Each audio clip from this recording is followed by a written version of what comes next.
Radio India के Waqari programme विचार चर्चा विच आप सब का हार्दिक स्वागत है। मेरे यानी प्रोग्राम होस्ट बलदेव सिंह भंम वालों प्यार ते सत्कार सहित सत श्री अकाल नमस्कार आदाब प्रवान करो जी। तुसीं जुड़े हो रेडियो इंडिया KRPA 1110 AM नाल जो तुहाडा अपना रेडियो है जो तुहाडे हक्कां हितां लई हिक डा के लड़न खड़न दा हिया रखदा है। जेकर तुसीं सारी दुनिया विच बैठे किते भी सानूं सुनना चाहुंदे हो साडे नाल जुड़ना चाहुंदे हो ਤਾਂ www.radioindia.ca ਸਾਡੀ ਵੈਬਸਾਈਟ ਹੈ। ਇਸ ਵੈਬਸਾਈਟ ਤੇ ਜਾ ਕੇ ਤੁਸੀਂ ਸਾਡੇ ਨਾਲ ਜੁੜ ਸਕਦੇ ਹੋ, ਸਾਨੂੰ ਲਾਈਵ ਸੁਣ ਸਕਦੇ ਹੋ ਜੀ। ਰੇਡੀਓ ਇੰਡੀਆ ਦੀ ਆਪਣੀ ਵੀ ਇੱਕ ਐਪ ਹੈ ਜਿਹੜੀ ਕਿ ਰੇਡੀਓ ਇੰਡੀਆ 1110 ਕਰਕੇ ਗੂਗਲ ਪਲੇ ਸਟੋਰ ਤੇ ਵੀ ਹੈ ਔਰ ਐਪਲ ਪਲੇ ਸਟੋਰ ਤੇ ਵੀ ਹੈ। ਅਗਰ ਇਹ ਤੁਸੀਂ ਐਪ ਡਾਊਨਲੋਡ ਕਰ ਲੈਂਦੇ ਹੋ ਤਾਂ ਫਿਰ ਇੱਕ ਬਟਨ ਨਾਲ ਤੁਸੀਂ ਸਾਡੇ ਨਾਲ ਜੁੜ ਸਕੋਗੇ। ਇਸ ਕਰਕੇ ਬਹੁਤ ਝੰਜਟਾਂ ਵਿੱਚ ਤੁਹਾਨੂੰ ਨਹੀਂ ਪੈਣਾ ਪਊਗਾ। ਸੋਸ਼ਲ ਮੀਡੀਆ ਤੇ ਵੀ ਅਸੀਂ ਆਪਣੇ ਆਪ ਨੂੰ ਪੂਰਾ ਸਰਗਰਮ ਰੱਖਦੇ ਹਾਂ। ਫੇਸਬੁੱਕ ਤੇ ਸਾਡਾ ਰੇਡੀਓ ਇੰਡੀਆ ਤੇ पेज है रेडियो इंडिया के नाँ ते। इस पेज ते जाके तुसी सब तो पहला काम सानू लाइक ते फॉलो करियो जे तां जो तुसी भविख दे साडे जिहड़े प्रोग्राम है वो तुहाडे तक नाल दी नाल पहुंचदे रहन ते तुसी अपडेट रहो। इस तों इलावा जेकर तुसी साडे प्रोग्रामां संबंधी कोई उन्हां दी खूबसूरती लई सुझाव देना चाहो तां तुसी सुझाव कमेंट रूप दे विच दर्ज कर सकदे हो। असीं कोशिश करांगे कि उन्हां सुझावां नूं इन बिन लागू करके प्रोग्रामां नूं तुहाडी इच्छा तुहाडे टेस्ट दे अनुसार असीं उहनूं ढाल सकीए। इस तो इलावा ट्विटर ते इंस्टाग्राम ते भी साडी आईडी है रेडियो इंडिया 1110। दोनों प्लेटफार्मां ते साडी इक्को आईडी है, कन्फ्यूज नहीं होना और साडे नाल जुड़े रहना जी तुसीं। और अज दे विषय वाल असीं वधदे हां। अज दा विषय क्योंकि 1 जून तो लैके 6 जून तक असीं घल्लूघारा दिवस वजों इस नूं याद करदे हां इन्हां दिनां नूं, क्योंकि इन्हां दिनां दे विच श्री दरबार साहिब साडे आस्था दे केंद्र ते उत्ते भारती फौजां चढ़ के आईयां। उन्हां ने जिन्नी बेरहमी नाल साडे धार्मिक स्थानां दी बेअदबी कीती, उन्हां नूं तोपां नाल टैंकां नाल ढाया गया। जिन्नी वड्डे पद्धर ते साडे सिख आवाम दा कतलेआम उत्थे जिहड़ा कीता गया, छोटे छोटे बच्चिआं दा, छोटे औरतां दा, बजुर्गां दा, किसी नूं बख्शिया नहीं सी गया। और वड्डे पद्धर ते तुसीं असीं देखदे सी कि किवें खून जिहड़ा ओह वग रिहा सीगा साडे परिक्रमा च, जिथे जिन्हों असीं जाके मत्था टेकदे हां उत्थे खून दीआं नदियां वहाईआं गईआं भारती फौज वल्लों। और उस वरतारे नूं लैके असीं रेडियो इंडिया ने अपनी जिम्मेवारी समझदे हां, क्योंकि ये दिन उही दिन चल रहे ने जून दे। असीं अजे संघर्ष नूं इस सारे जिहड़ा घटनाक्रम है इहनूं तुहाडे ते अगे रखण लई असीं उन्हां लोकां नूं इस विच शामिल करन दी कोशिश कीती है जिहड़े इस संघर्ष नाल किवें ना किवें जुड़े रहे ने, जिहड़े इस संघर्ष दा अहम हिस्सा रहे ने। सो अज भी मैं तुहानूं इसे लड़ी दे तहत एक अजिही शख्सियत नाल मिलाउण जा रहा जिन्हां बारे कहा जाता है कि इन्हां ने सिख कौम की डिग्गी पग जिहड़ी है उन्होंने दोबारा सिर ते रखण दी कोशिश की और उन्होंने अंजाम दिता और बहुत हद तक ये कामयाब भी होए।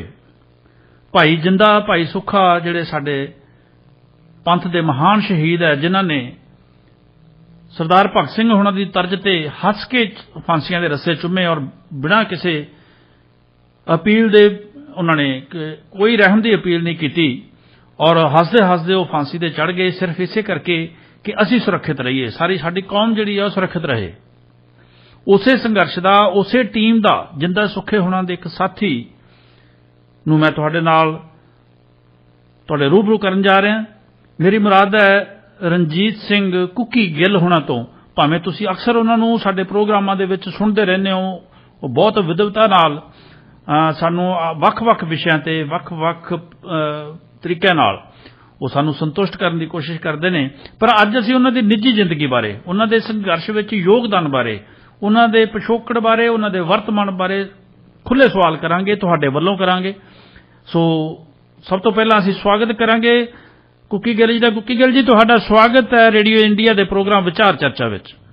हाँ, सत श्री अकाल बुलेज। सत श्री अकाल। तू भी थैंक यू जी। कुकी जी, जिस तरह तुसीं हुण तक मेरी गलबात नूं सुणिया, असीं क्योंकि तुहाडे तो सानूं बहुत बहुत जिहड़ी सिख कौम है तुहानूं सत्कार दे नाल देखदी है, तुहाडे नाम नूं सत्कार दे नाल मिल के जोड़ के देखिया जांदा है, क्योंकि तुहाडा ਯੋਗਦਾਨ ਬੜਾ ਵੱਡਾ ਸੀ। ਤੁਸੀਂ ਆਪਣੀ ਜ਼ਿੰਦਗੀਆਂ ਜਿਹੜੀਆਂ ਉਹ ਦਾਅ ਤੇ ਲਾਈਆਂ ਸੀ, ਕਿਉਂਕਿ ਜਿਸ ਸੰਘਰਸ਼ ਦੇ ਵਿੱਚ ਤੁਸੀਂ ਜਿਨ੍ਹਾਂ ਕਾਰਵਾਈਆਂ ਨੂੰ ਤੁਸੀਂ ਅੰਜਾਮ ਦਿੱਤਾ, ਜਿਨ੍ਹਾਂ ਕਾਰਵਾਈਆਂ ਕਰਕੇ ਤੁਹਾਨੂੰ ਜਾਣਿਆ ਜਾਂਦਾ, ਉਹਨਾਂ 'ਚ ਤੁਹਾਡੀ ਜਾਨ ਜਾ ਸਕਦੀ ਸੀ। ਇਹ ਕਨਫਰਮ ਸੀ। ਇਹ ਤਾਂ ਕੁਦਰਤ ਦੀ ਮਿਹਰ ਕਹੀ ਜਾ ਸਕਦੀ ਹੈ ਕਿ ਤੁਸੀਂ ਸੁਰੱਖਿਅਤ ਵਾਪਸ ਰਹੇ ਔਰ ਤੁਹਾਡੇ ਸਾਥੀ ਜਿਹੜੇ ਆ ਉਹਨਾਂ ਨੂੰ ਫਾਂਸੀ ਦੀ ਸਜ਼ਾ ਹੋਈ ਔਰ ਉਹਨਾਂ ਨੂੰ ਇਸ ਦੁਨੀਆ ਤੋਂ ਜਾਣਾ ਪਿਆ, ਲੇਕਿਨ ਉਹਨਾਂ ਦਾ ਨਾਮ ਜਿੰਦਾ ਹੈ। ਤੁਸੀਂ ਸਾਡੇ ਵਿੱਚ ਉਸ ਸੰਘਰਸ਼ ਦੀ ਇੱਕ ਕੜੀ ਵਜੋਂ ਉਸ ਸੰਘਰਸ਼ ਦੇ ਇਤਿਹਾਸ ਨੂੰ ਸੰਭਾਲਿਆ ਹੈ ਔਰ ਅਸੀਂ ਚਾਹੁੰਦੇ ਹਾਂ ਕਿ ਤੁਹਾਨੂੰ ਤੋਂ ਸਾਰਾ ਕੁਝ ਜਾਣਿਆ ਜਾਵੇ ਜੋ ਕੁਝ ਤੁਸੀਂ ਤੁਹਾਡੇ ਨਾਲ ਵਾਪਰਿਆ।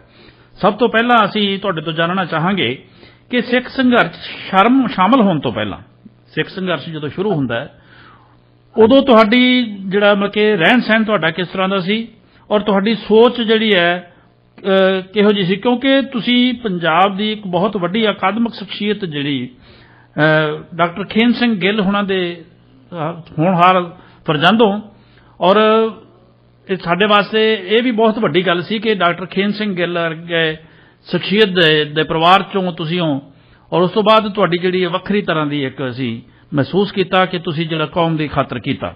ਸੋ ਇਸ ਕਰਕੇ ਅਸੀਂ ਤੁਹਾਡੇ ਤੋਂ ਜਾਣਨਾ ਚਾਹੁੰਦੇ ਹਾਂ ਕਿ ਉਸ ਤੋਂ ਪਹਿਲਾਂ ਜਦੋਂ ਤੁਸੀਂ ਸੰਘਰਸ਼ ਸ਼ਾਮਲ ਹੁੰਦੇ ਹੋ ਉਦੋਂ ਪਹਿਲਾਂ ਤੁਹਾਡਾ ਰਹਿਣ ਸਹਿਣ ਔਰ ਤੁਹਾਡਾ ਵਿਹਾਰ ਜਿਹੜਾ ਔਰ ਇਹਨਾਂ ਦੇ ਸਾਰੇ ਸੰਦਰਭ ਦੇ ਵਿੱਚ ਕਿਸ ਤਰ੍ਹਾਂ ਸੋਚਦੇ ਸੀ ਤੁਸੀਂ? ਜਦੋਂ 1984 ਤੋਂ ਟਾਈਮ ਤੇ ਮੈਂ MSc ਕਰ ਰਿਹਾ ਸੀਗਾ ਪਲਾਂਟ ਸਾਇੰਸ ਦਾ ਜੈਨੇਟਿਕਸ ਜੀ, ਮੇਰਾ ਲਾਸਟ ਸੀਗਾ। ਮੈਂ ਆਪਣਾ ਥੀਸਿਸ ਲਈ ਪ੍ਰੈਪਰੇਸ਼ਨਸ ਕਰ ਰਿਹਾ ਸੀ ਰਿਸਰਚ ਦੀਆਂ ਜੀ। ਮੈਂ ਕਿਸੇ ਨਵੀਂ ਕਿਸਮ ਦੀ ਜਿਹੜੀ ਸੀਗੀ ਜੈਨੇਟਿਕਸ ਦੀ ਕਾਢ ਵੱਲ ਵੱਧ ਰਿਹਾ ਸੀ ਜਿਹਦੇ ਰਾਹੀਂ ਇੱਕ ਨਵੀਂ ਕਣਕ ਦੀ ਕਿਸਮ ਅਸਾਰਨੀ ਸੀ। ਜੀ ਜੀ। ਉਹਦੇ ਵਿੱਚ ਜਿਵੇਂ ਮੇਰੇ ਕੋਲੇ ਪਹਿਲੇ ਸਾਲ 'ਚ ਗੋਲਡ ਮੈਡਲ ਸੀ ਕਿਉਂਕਿ ਮੇਰੀ ਹਾਈਐਸਟ ਗ੍ਰੇਡ ਮੈਂ ਐਵਰੇਜ ਸੀ ਕਲਾਸ 'ਚ ਜੀ। ਮੈਰਿਟ ਸਰਟੀਫਿਕੇਟ ਸੀ, ਮੈਨੂੰ ਫੈਲੋਸ਼ਿਪ ਮਿਲਿਆ ਹੋਇਆ ਸੀ। ਉਦੋਂ ਮੈਨੂੰ ਫੈਲੋਸ਼ਿਪ ਵੀ ਕੈਂਸਸ ਸਟੇਟ ਯੂਨੀਵਰਸਿਟੀ ਤੋਂ USA ਤੋਂ ਆਫਰ ਆ ਚੁੱਕੀ ਸੀ। ਜੀ। ਐਕਸੈਪਟੈਂਸ ਮੇਰੀ ਉਹ ਮੈਂ 85 ਸੈਪਟੈਂਬਰ ਦੇ ਵਿੱਚ ਸ਼ੁਰੂ ਕਰਨਾ ਸੀ ਆਫਟਰ ਕੰਪਲੀਟਿੰਗ ਮਾਈ MSc। ਜੀ। ਉਸ ਦੇ ਮੁਤਲਕ ਜਿਹੜੀ ਮੈਂ ਸੈਕੰਡ ਕ੍ਰੌਪ ਤੁਹਾਨੂੰ ਜਿਹੜੀ ਰਿਸਰਚ ਤੁਸੀਂ ਪਹਿਲੇ ਸਾਲ 'ਚ ਕੀਤੀ ਹੁੰਦੀ ਹੈਗੀ ਉਹਦਾ ਦੂਸਰੇ ਸਾਲ 'ਚ ਤੁਸੀਂ ਉਹਦਾ ਰਿਜ਼ਲਟ ਦੇਖਣਾ ਹੁੰਦਾ ਜੀ। ਇਸ ਲਈ ਮੈਂ ਉਸ ਕਰਕੇ ਯੂਨੀਵਰਸਿਟੀ ਪੰਜਾਬ ਐਗਰੀਕਲਚਰ ਯੂਨੀਵਰਸਿਟੀ ਦਾ ਇੱਕ ਫਾਰਮ ਹੈਗਾ ਲਿਆ ਹੋਇਆ ਲਾਹੌਲ ਸਪੀਤੀ ਦੇ ਵਿੱਚ ਕੇਲੌਂਗ ਜਿਹੜਾ ਉਹਦਾ ਡਿਸਟ੍ਰਿਕਟ ਹੈਡਕੁਆਟਰ। ਜੀ। ਉੱਥੇ ਕਿਉਂਕਿ ਗਰਮੀਆਂ ਵਿੱਚ ਵੀ ਵਾਤਾਵਰਨ ਇਦਾਂ ਹੁੰਦਾ ਜਿਵੇਂ ਪੰਜਾਬ 'ਚ ਸਰਦੀਆਂ ਵਾਲਾ ਹੁੰਦਾ। ਜੀ। ਉਹ ਹਾਈਟ ਤੇ ਆ ਪਲੱਸ 50,000 ਫੀਟ ਦੀ ਹਾਈਟ ਤੇ ਆ ਕੇਲੌਂਗ ਜਿਹੜਾ। ਜੀ। ਉੱਥੇ ਯੂਨੀਵਰਸਿਟੀ ਦਾ ਪੁਰਾਣਾ ਫਾਰਮ ਲਿਆ ਹੋਇਆ। ਜੀ। ਮੈਂ ਆਪਣੇ ਐਡਵਾਈਜ਼ਰ ਨਾਲ ਇੱਕ ਸਾਡਾ ਇੰਜੀਨੀਅਰ ਸੀਗਾ, ਉਹਨੇ ਉੱਥੇ ਜਾ ਕੇ ਕੋਈ ਰੈਸਟ ਹਾਊਸ ਦੀ ਕੰਸਟਰਕਸ਼ਨ ਵਗੈਰਾ ਕਰਾਉਣੀ ਸੀਗੀ ਤਾਂ ਅਸੀਂ ਮਈ ਦੇ ਲਾਸਟ ਵੀਕ 1984 ਵਿੱਚ ਮੈਂ ਕੇਲੌਂਗ ਚਲਾ ਗਿਆ ਸੀ। ਜੀ। ਮੈਂ ਆਪਣੀ ਕ੍ਰੌਪ ਬੀਜਣੀ ਸੀਗੀ ਉੱਥੇ। ਜੀ। ਮੈਂ ਮਤਲਬ ਉੱਥੇ ਗਿਆ ਸੀ, ਐਡਵਾਈਜ਼ਰ ਮੈਨੂੰ ਐਡਵਾਈਜ਼ ਕਰਨ ਲਈ ਨਾਲ ਗਿਆ ਸੀਗਾ। ਜੀ। ਅਸੀਂ ਐਡਵਾਈਜ਼ਰ ਵੀ ਉਹ ਸੀਗਾ ਜਿਹੜਾ ਉਸ ਟਾਈਮ ਤੇ IG ਜਿਹੜੇ ਸੀਗੇ ਮਿਸਟਰ PS ਭਿੰਦਰ ਪੰਜਾਬ ਦੇ। ਜੀ। ਜੀ। ਉਹਨਾਂ ਮਤਲਬ ਕਿ ਉਹਨਾਂ ਦਾ ਉਹ ਸੀਗਾ ਜੀਜਾ ਸੀਗਾ। ਜੀ। PS ਭਿੰਦਰ ਦੀ ਭੈਣ ਮੇਰੇ ਐਡਵਾਈਜ਼ਰ ਨੂੰ ਵਿਆਹੀ ਹੋਈ ਸੀ। ਜੀ। ਜੀ। ਅਸੀਂ ਉੱਥੇ ਗਏ ਹੈਗੇ ਆ। ਅਸੀਂ 28 ਮਈ ਨੂੰ ਉੱਥੇ ਪਹੁੰਚੇ ਹੈਗੇ ਆ। ਜੀ। 30 ਮਈ ਤੇ 31 ਮਈ ਨੂੰ ਖਬਰਾਂ ਆਉਣ ਲੱਗੀਆਂ ਸੀ ਪੰਜਾਬ 'ਚ ਆਰਮੀ ਮੂਵ ਹੋ ਰਹੀ ਆ। ਜੀ। ਖਬਰਾਂ ਉਦੋਂ ਰੇਡੀਓ ਤੇ ਬਹੁਤਾ ਨਿਰਭਰ ਹੁੰਦਾ ਸੀ, TV ਤੇ ਇੰਨਾ ਪ੍ਰਚਲਿਤ ਨਹੀਂ ਸੀ। ਬਿਲਕੁਲ। ਇਹ ਤਾਂ ਪਤਾ ਸੀ ਪੰਜਾਬ ਵਿੱਚ ਜਿਹੜੀ ਸਿਚੁਏਸ਼ਨ ਆ, ਹਾਲਾਤ ਨੇ ਉਹ ਬਹੁਤੇ ਸਾਜ਼ਗਾਰ ਨਹੀਂ ਹੈ। ਜੀ। ਪਰ ਅਸੀਂ ਇਸ ਚੀਜ਼ ਤੋਂ ਬੇਫਿਕਰ ਸੀ। ਜੀ। ਜਦੋਂ ਆਰਮੀ ਦੀ ਗੱਲ ਆਈ ਤਾਂ ਅਸੀਂ 31 ਨੂੰ 1 ਜੂਨ ਨੂੰ ਮਤਲਬ 31 ਨੂੰ ਹੀ ਅਸੀਂ ਸੋਚ ਲਿਆ ਸੀ ਵੀ ਆਪਾਂ ਇੱਥੋਂ ਕੱਟੇ ਹੋਏ ਆ ਕਿਉਂਕਿ ਕੇਲੌਂਗ 'ਚ ਉਸ ਟਾਈਮ ਤੇ ਸਥਿਤੀ ਇਹ ਸੀ ਕਿ ਉੱਥੇ ਤੇਲ ਵੀ ਨਹੀਂ ਮਿਲਦਾ ਗਾ। ਤੇਲ ਵੀ ਮਨਾਲੀ ਵਗੈਰਾ ਤੋਂ ਭਰਾ ਕੇ ਜਾਂ ਆਪਣੇ ਜੈਰੀ ਕੈਨ ਤੁਸੀਂ ਨਾਲ ਲੈ ਕੇ ਚੱਲੋ। ਜੀ। ਅਸੀਂ ਕਿਹਾ ਵੀ ਇੱਥੇ ਕਿਤੇ ਆਪਾਂ ਕੱਟੇ ਨਾ ਜਾਈਏ, ਵੀ ਆਪਾਂ ਥੋੜੇ ਚਿਰ ਲਈ ਮਨਾਲੀ ਚਲੇ ਜਾਈਏ। ਜੀ। ਵਾਪਸ ਅਸੀਂ ਦੇਰ ਸ਼ਾਮ ਨੂੰ ਅਸੀਂ ਮਨਾਲੀ ਆ ਗਏ ਹਾਂ। ਜੀ। ਮਨਾਲੀ ਆ ਗਏ ਜਦੋਂ ਇਹਨਾਂ ਰੈਸਟ ਹਾਊਸ ਵਿੱਚ ਕਿਸੇ ਗਵਰਨਮੈਂਟ ਦੇ ਵਿੱਚ ਇਹਨਾਂ ਨੇ ਸਟੇ ਲਈ ਕਿਹਾ ਤੇ ਉੱਥੇ ਸਾਨੂੰ ਸਟੇ ਮਿਲ ਵੀ ਗਈ ਸੀ। ਜੀ। ਮੈਂ ਸ਼ਾਮ ਨੂੰ ਬਾਹਰ ਨਿਕਲਿਆ ਤਾਂ ਮੇਰੇ ਜਿਹੜੇ ਯੂਨੀਵਰਸਿਟੀ ਦੇ ਕੁਝ ਸਟੂਡੈਂਟ ਜੀ ਹੋਰ ਮੇਰੇ ਦੋਸਤ ਜਿਹੜੇ ਸੀਗੇ ਉਹ ਮੈਨੂੰ ਉੱਥੇ ਉਹ ਵੈਸੇ ਹੀ ਘੁੰਮਣ ਆਏ ਹੋਏ ਸੀ, ਉੱਥੇ ਮੈਨੂੰ ਮਿਲ ਗਏ ਜੀ। ਅਸੀਂ ਬੈਠ ਕੇ ਆਪਣਾ ਫਨ ਕਰਨ ਲੱਗੇ, ਸਾਨੂੰ ਬਹੁਤੀ ਚਿੰਤਾ ਨਹੀਂ ਸੀ ਕੀ ਹੋ ਰਿਹਾ। ਪਰ ਜਦ 9 ਵਜੇ ਅਸੀਂ ਖਬਰਾਂ ਸੁਣੀਆਂ ਜੀ। ਤਾਂ ਉਦੋਂ ਪਹਿਲੀ ਵਾਰੀ ਹੋਇਆ ਉਹ ਇੱਕ ਹਾਂ ਉਦੋਂ ਆਇਆ ਵੀ ਆਰਮੀ ਨੇ ਘੇਰਾ ਪਾ ਲਿਆ ਜੀ। ਦਰਬਾਰ ਸਾਹਿਬ ਜੀ। ਤੇ ਆਪਸ ਵਿੱਚ ਕੋਈ ਸਕ੍ਰਿਮਸ਼ਿਸ ਵੀ ਹੋਈਆਂ ਨੇ, ਗੋਲਾਬਾਰੀ। ਜੀ। ਜੀ। ਅਸੀਂ ਬਹੁਤਾ ਫਿਰ ਵੀ ਚਲੋ ਚਲੇ ਗਏ। ਜਦੋਂ 1 ਤਰੀਕ ਨੂੰ ਅਸੀਂ ਮਤਲਬ ਹਜੇ ਵੀ ਅਸੀਂ ਉੱਥੇ ਠਹਿਰੇ ਹੋਏ ਸੀ ਮਨਾਲੀ ਜੀ। ਵੀ ਸਾਨੂੰ ਜੇ ਠੀਕ ਹੋਏਗਾ ਤਾਂ ਵਾਪਸ ਜਾ ਕੇ ਆਪਣੀ ਕ੍ਰੌਪ ਉੱਤੇ ਮੈਂ ਕ੍ਰੌਪ ਵਗੈਰਾ ਬੀਜ ਆਊਂਗਾ। ਜੀ। ਅਸੀਂ ਜਦੋਂ 1 ਤਰੀਕ ਨੂੰ ਪਹਿਲੀ ਵਾਰੀ ਅੰਦਰੋਂ ਰਾਕਟ ਲਾਂਚਰ ਇਹਨਾਂ ਨੇ ਐਲਾਨ ਕੀਤਾ ਵੀ ਅੰਦਰੋਂ ਗੋਲਾਬਾਰੀ ਹੋ ਰਹੀ ਆ ਜੀ। ਆਰਮੀ ਦੀ ਗੋਲਾਬਾਰੀ ਹੋ ਰਹੀ। ਪਹਿਲੇ ਇਹਨਾਂ ਨੇ CRPF ਤੇ BSF ਦੇ ਰਾਹੀਂ ਟਰਾਈ ਕੀਤੀ ਸੀ ਵੀ ਦੇਖੋ ਵੀ ਕਿੱਥੇ ਕਿੱਥੇ ਪੋਜੀਸ਼ਨਸ ਲਈਆਂ ਹੋਈਆਂ ਨੇ ਜੀ। ਤੇ ਧਾਰ ਕੇ ਤਾਂ ਆਏ ਸੀ ਵੀ ਅੰਦਰ ਜਾਣਾ। ਬਿਲਕੁਲ ਬਿਲਕੁਲ। ਉਦੋਂ ਜਦੋਂ ਪਹਿਲੀ ਵਾਰੀ ਰਾਕਟ ਲਾਂਚਰ ਦਾ ਆਇਆ ਵੀ ਕੀ ਹੈਗਾ, ਸਾਨੂੰ ਬੜਾ ਦੁੱਖ ਜਿਹਾ ਲੱਗਿਆ ਵੀ ਆਹ ਕੀ ਹੋ ਗਿਆ। ਐਕਚੁਅਲੀ ਅਸੀਂ ਪੰਜਾਬੀ ਸੀ, ਮੋਰ ਔਰ ਵੀ ਵਰ ਆਲ ਸਿੱਖਸ, ਅਸੀਂ 5-6 ਜਣੇ ਸੀ ਜੀ। ਤੇ ਸਾਨੂੰ ਬੜਾ ਸਦਮਾ ਜਿਹਾ ਲੱਗਾ। ਜਿਹੜੀ ਦੂਸਰੀ ਪਾਪੂਲੇਸ਼ਨ ਸੀਗੀ, ਹਿੰਦੂ ਪਾਪੂਲੇਸ਼ਨ ਜੀ, ਸਾਡੇ ਆਲੇ ਦੁਆਲੇ ਖੜੇ ਸੀ, ਉਹ ਇਹ ਖਬਰਾਂ ਸੁਣ ਕੇ ਬਹੁਤ ਖੁਸ਼ ਹੋ ਰਹੇ ਸੀ ਵੀ ਚੰਗਾ। ਸਾਨੂੰ ਉਦੋਂ ਮੈਨੂੰ ਪਹਿਲੀ ਵਾਰੀ ਅਹਿਸਾਸ ਹੋਇਆ ਕਿ ਆਪਾਂ ਕਿਸੇ ਸੈਗਰੀਗੇਟਡ ਸੋਸਾਇਟੀ 'ਚ, ਜਿਹੜਾ ਕਿ ਤੁਹਾਨੂੰ ਵੈਸਟਰਨ ਵਰਲਡ ਵਿੱਚ ਅਹਿਸਾਸ ਅਕਸਰ ਹੁੰਦਾ ਰਹਿੰਦਾ। ਜੀ। ਜੀ। ਬਿਲਕੁਲ। ਵੀ ਸਾਡਾ ਕੋਈ ਵਖਰੇਵਾਂ ਇੱਥੇ, ਤੇ ਸਾਡੇ ਨਾਲ ਤਾਂ ਐਡਾ ਘਾਤਕ ਇਹ ਹੋ ਰਿਹਾ ਦਰਬਾਰ ਸਾਹਿਬ 'ਚ।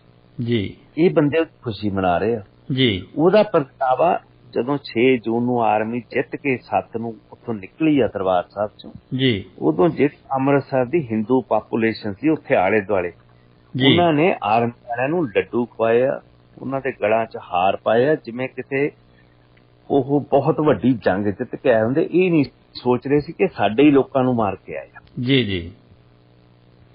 ਮਤਲਬ ਇਹ ਚੀਜ਼ਾਂ ਹੁਣ ਆ ਕੇ ਮੈਂ ਸੋਚਦਾ, ਕੱਲ ਵੀ ਮੇਰੀ ਜੀ ਨਿਊਜ਼ ਦੇ ਨਾਲ ਇੰਟਰਵਿਊ ਸੀਗੀ, ਜੀ। ਮੈਂ ਉੱਥੇ ਵੀ ਇਸ ਚੀਜ਼ ਦਾ ਜ਼ਿਕਰ ਕੀਤਾ ਕਿ ਇਹ ਚੀਜ਼ਾਂ ਇੱਥੇ ਪੰਜਾਬ ਵਿੱਚ ਸਿੱਖ ਮਤਲਬ ਕਿ ਕਦੀ ਫਿਰਕਾ ਪ੍ਰਸਤੀ ਦੀ ਸੋਚ ਨਹੀਂ ਰੱਖਦਾ, ਫਿਰਕਾ ਪ੍ਰਸਤੀ ਦੀ ਸੋਚ ਰੱਖਦਿਆਂ ਨੇ ਦੂਜੇ ਜਿਹੜੇ ਵੱਧ ਗਿਣਤੀ ਵਾਲੇ ਧਰਮ ਨੇ। ਜੀ। ਸਿੱਖ ਨੇ ਕਦੀ ਕਿਸੇ ਨੂੰ, ਭਾਵੇਂ ਬਹੁਤ ਗਿਣਤੀ 'ਚ ਵੀ ਹੋਵੇ, ਸਿੱਖ ਦਾ ਰਾਜ ਰਿਹਾ, ਸਿੱਖ ਰਾਜ ਰਿਹਾ ਮਹਾਰਾਜਾ ਰਣਜੀਤ ਸਿੰਘ ਦਾ, ਕਦੀ ਦੂਜੀਆਂ ਜਿਹੜੇ ਘੱਟ ਗਿਣਤੀ ਸੀ ਚਾਹੇ ਉਹ ਵੱਧ ਗਿਣਤੀ ਸੀ, ਕਿਸੇ ਨੂੰ ਇਹ ਨਹੀਂ ਸੀ ਵੀ ਅਨਸੁਰੱਖਿਅਤ ਦੀ ਭਾਵਨਾ, ਬਿਲਕੁਲ ਬਰਾਬਰ ਦਾ ਸਭ ਨੂੰ ਰੁਤਬਾ ਦਿੱਤਾ ਸੀ। ਉਹ ਪਹਿਲੀ ਸਾਡੀ ਮੈਨੂੰ ਪਹਿਲੀ ਵਾਰੀ ਉਦੋਂ ਖਿਆਲ ਆਇਆ ਕਿ ਦੇਰ ਇਜ਼ ਸਮਥਿੰਗ ਰੌਂਗ। ਜੀ। ਮੈਂ ਇਦਾਂ ਦੀ ਚੀਜ਼ ਦਾ ਵਰਤਾਰਾ ਪਹਿਲੇ ਵੀ ਦੇਖਿਆ। ਮੈਂ ਭੁਵਨੇਸ਼ਵਰ ਹਾਕੀ ਖੇਡਣ ਗਿਆ ਸੀ ਕਿਉਂਕਿ ਮੈਂ PAU ਦੀ ਹਾਕੀ ਟੀਮ ਦਾ ਮੈਂਬਰ ਸੀ। ਜੀ। ਮੈਂ ਇੱਕ ਵਾਰ ਇੰਡੀਆ ਲਈ ਵੀ ਖੇਡਿਆ ਹੈਗਾ ਅੰਮ੍ਰਿਤਸਰ ਵਿੱਚ, ਜਰਮਨੀ ਦੀ ਨੈਸ਼ਨਲ ਟੀਮ ਦੇ ਖਿਲਾਫ। ਜੀ। ਅਸੀਂ ਭੁਵਨੇਸ਼ਵਰ ਆਲ ਇੰਡੀਆ ਟੂਰਨਾਮੈਂਟ ਖੇਡਣ ਗਏ ਸੀ ਯੂਨੀਵਰਸਿਟੀ ਦਾ। ਉੱਥੇ ਸਾਡਾ ਭੋਪਾਲ ਯੂਨੀਵਰਸਿਟੀ ਦਾ ਮੈਚ ਚੱਲ ਰਿਹਾ ਸੀ। ਜੀ। ਜਿਹੜਾ ਕਰਾਊਡ ਸੀ ਜਿੰਨਾ ਬਾਹਰ ਖੜਾ, ਉਦੋਂ ਕੋਈ ਬੈਠਾ ਹੁੰਦਾ ਤੁਹਾਡੇ ਸਿਰ ਤੇ ਹੀ ਲਾਈਨਾਂ ਦੇ ਆਲੇ ਦੁਆਲੇ ਲੋਕੀ ਖੜੇ ਹੁੰਦੇ ਆ। ਜੀ। ਜੀ। ਉਹਨਾਂ ਨੇ, ਕਿਉਂਕਿ ਮੈਂ ਲੈਫਟ ਸਾਈਡ ਤੇ ਖੇਡਦਾ ਸੀਗਾ, ਉਹ ਕਰਾਊਡਸ ਵੇਹਮੈਂਟਲੀ ਸਾਡੇ ਉਲਟ ਸੀਗਾ ਕਿ ਅਸੀਂ ਸਿੱਖ ਸੀਗੇ, ਦੂਜੇ ਹਿੰਦੂ, ਪਿਓਰਲੀ ਹਿੰਦੂ ਟੀਮ ਸੀ। ਪਰ ਸਮਹਾਉ ਝਗੜਾ ਹੋ ਗਿਆ ਗੇਮ 'ਚ। ਕੋਈ ਰੈਫਰੀ, ਜਿਹੜੇ ਰੈਫਰੀ ਵੀ ਹੁੰਦੇ ਸੀ ਉਹ ਵੀ ਪੱਖਪਾਤ ਕਰਦੇ ਸੀ ਪੰਜਾਬ ਦੀ ਟੀਮ ਦਾ। ਜੀ। ਝਗੜਾ ਹੋ ਗਿਆ, ਸਾਰਾ ਕਰਾਊਡ ਸਾਨੂੰ ਪੈ ਗਿਆ, ਦੂਜੀ ਟੀਮ ਨੂੰ ਨਹੀਂ ਕੁਛ, ਸਾਨੂੰ ਪੈ ਗਏ ਮਾਰਨ ਨੂੰ। ਅਲਟੀਮੇਟਲੀ ਇੰਨੀ ਮਤਲਬ ਕਿ ਲੜਾਈ ਹੋਈ। ਸਾਡੇ ਕੋਲੇ ਵੀ ਹਾਕੀਆਂ ਸੀਗੀਆਂ, ਅਸੀਂ ਇਕੱਠੇ ਹੋ ਕੇ ਮਤਲਬ ਕਿ ਜਿੰਨੇ ਕਿ ਜਣੇ ਸੀ 5-6 ਜਣੇ ਲੜਨ ਵਾਲੇ ਸੀਗੇ। ਅਸੀਂ ਲੜੇ ਉਹਨਾਂ ਨਾਲ, ਉਹ ਸੀਗੇ 100 ਬੱਧੀ ਬੰਦੇ। ਅਲਟੀਮੇਟਲੀ ਉੱਥੋਂ ਦੀ ਪੁਲਿਸ ਨੂੰ ਆਉਣਾ ਪਿਆ ਸੀਗਾ। ਪੁਲਿਸ ਨੇ ਆ ਕੇ ਸਾਨੂੰ ਸਿਕਿਉਰ ਕੀਤਾ। ਇਨਫੈਕਟ ਅਸੀਂ ਜਿੱਤ ਰਹੇ ਸੀ ਮੈਚ। ਜੀ। ਉੱਥੋਂ ਪੁਲਿਸ ਪ੍ਰੋਟੈਕਸ਼ਨ ਸੀ, ਸਾਨੂੰ ਇਮੀਡੀਏਟਲੀ ਗਵਰਨਰ ਦੇ ਰੈਸਟ ਹਾਊਸ 'ਚ ਸ਼ਿਫਟ ਕੀਤਾ ਗਿਆ। ਉੱਥੋਂ ਹੀ ਉਸੇ ਰਾਤ ਹੀ ਸਾਨੂੰ ਟ੍ਰੇਨ ਤੇ ਬਿਠਾ ਦਿੱਤਾ ਗਿਆ ਵਿਦ ਪੁਲਿਸ ਪ੍ਰੋਟੈਕਸ਼ਨ। ਜਦੋਂ ਅਸੀਂ ਆ ਕੇ ਯੂਨੀਵਰਸਿਟੀ 'ਚ ਗੱਲ ਕੀਤੀ, ਉਦੋਂ ਸਾਡਾ ਪ੍ਰਿਥੀਪਾਲ ਸਿੰਘ ਹੁੰਦਾ ਸੀ ਡਾਇਰੈਕਟਰ। ਪ੍ਰਿਥੀਪਾਲ ਹੁੰਦਾ ਸੀ, ਹਾਂਜੀ ਬਿਲਕੁਲ। ਬੜਾ ਨਾਮੀ ਹਾਕੀ ਦਾ ਪਲੇਅਰ ਹੈ, ਬਾਅਦ 'ਚ ਉਹਨੂੰ ਮਾਰ ਦਿੱਤਾ ਸੀ। ਹਾਂ ਬਿਲਕੁਲ। ਉਹਨੇ ਵੀ ਸਾਨੂੰ ਇਹ ਗੱਲ ਸੁਣਾਈ ਕਿ ਅਸੀਂ ਲਖਨਊ ਖੇਡਣ ਗਏ ਸੀ 60 'ਚ ਪੰਜਾਬ ਪੁਲਿਸ ਟੀਮ ਵੱਲੋਂ। ਸਾਡੇ ਨਾਲ ਵੀ ਆਹੀ ਵਰਤਾਰਾ ਹੋਇਆ ਸੀ ਜੀ। ਇਹ ਪੰਜਾਬ ਦੀਆਂ ਜਿਹੜੀਆਂ, ਕਿਉਂਕਿ ਮੋਸਟਲੀ ਸਿੱਖ ਹੁੰਦੇ ਨੇ ਪੰਜਾਬ ਦੀਆਂ ਸਪੋਰਟਸ ਦੀਆਂ ਟੀਮਾਂ ਵਿੱਚ, ਹਮੇਸ਼ਾ ਇਦਾਂ ਦਾ ਕੋਈ ਨਾ ਕੋਈ ਇਹ ਵਰਤਾਰਾ ਦੇਖ ਕੇ ਆਉਂਦੇ ਰਹੇ ਆ ਜੀ। ਮਤਲਬ ਨਫ਼ਰਤ ਦੀ ਜਿਹੜੀ ਇਹ ਪ੍ਰਵਿਰਤੀ ਹੈ ਪੁਰਾਣੀ ਹੈ, ਇਹ ਮਤਲਬ ਇਹ ਨਹੀਂ ਹੈ ਵੀ 84 ਦੇ ਨੇੜੇ ਜਾਂ ਸੰਤਾਂ ਦੇ ਉਭਾਰ ਦੌਰਾਨ ਨਹੀਂ ਹੋਈ, ਇਹ ਜਿਵੇਂ ਤੁਸੀਂ ਦੱਸਿਆ 60 ਦੇ ਵਿੱਚ ਵੀ ਇਹੀ ਕੁਝ ਹੋ ਰਿਹਾ ਸੀ। ਉਦੋਂ ਤਾਂ ਸੰਤਾਂ ਦਾ ਕੋਈ ਹੈ ਹੀ ਨਹੀਂ, ਉਦੋਂ ਤਾਂ ਕੁਝ ਵੀ ਨਹੀਂ ਸੀਗਾ। ਹਾਂ, ਮੈਂ ਉਹੀ ਤਾਂ ਮੈਂ ਗੱਲ ਕਰਦਾ, ਇਹ ਤਾਂ ਮੈਂ ਪੁਰਾਣੀ ਪ੍ਰਵਿਰਤੀ ਜੀ। ਇਹੀ ਪ੍ਰਵਿਰਤੀ ਨੇ 47 ਵਿੱਚ ਆਪਾਂ ਨੂੰ ਆਪਣੇ ਪੰਜਾਬ ਤੋਂ ਵੱਖ ਕੀਤਾ ਜੀ। ਇਹਨਾਂ ਦੀਆਂ ਹਿੰਦੂ ਮਹਾਸਭਾ ਦੀਆਂ ਸੋਚਾਂ ਜੀ, ਇਹਨਾਂ ਦੀਆਂ RSS ਦੀਆਂ ਸੋਚਾਂ ਨੇ, ਜਿਹੜੇ ਕਿ ਕਹਿੰਦੇ ਸੀ ਵੀ ਅੰਗਰੇਜ਼ ਹੀ ਰਹਿਣ ਇੱਥੇ ਜੀ, ਸਾਨੂੰ ਨਹੀਂ ਚਾਹੀਦੀ ਜਾਤੀ ਜੀ। ਕਿਉਂਕਿ ਇਹਨਾਂ ਦੇ ਲੀਡਰ ਤਾਂ, ਇਹਨਾਂ ਦੇ ਜਿਹੜੇ ਹੀਰੋ ਸੀ ਉਹ ਤਾਂ ਸੀਗੇ ਹਿਟਲਰ ਹੁਣੀ ਜੀ।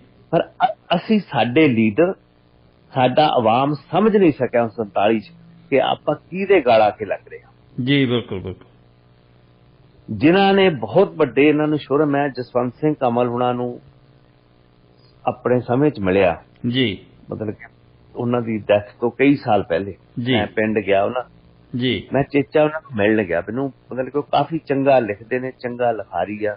ਅੱਜ ਵੀ ਮੈਨੂੰ ਯਾਦ ਆ ਜਦੋਂ ਮੈਂ ਲਹੂ ਦੀ ਲੋਹ ਉਹਨਾਂ ਦਾ ਨਾਵਲ ਪੜ੍ਹਿਆ ਸੀ ਤੇ ਮੈਨੂੰ ਹਾਕਮ ਹੋਣਾ ਦੀ ਅੱਜ ਵੀ ਯਾਦ ਜੀ, ਜਿਹੜੇ ਉਸ ਟਾਈਮ ਤੇ ਹੀਰੋ ਸੀ ਨੈਕਸਲਾਈਟ ਰੂਮ ਤੇ। ਉਹਨਾਂ ਦੇ ਬੇਟਾ ਬੇਟੀ ਮੇਰੇ ਅੱਜ ਵੀ ਬਹੁਤ ਕਲੋਜ਼ਲੀ ਮੇਰੇ ਕੰਟੈਕਟ ਸੀ ਜੀ।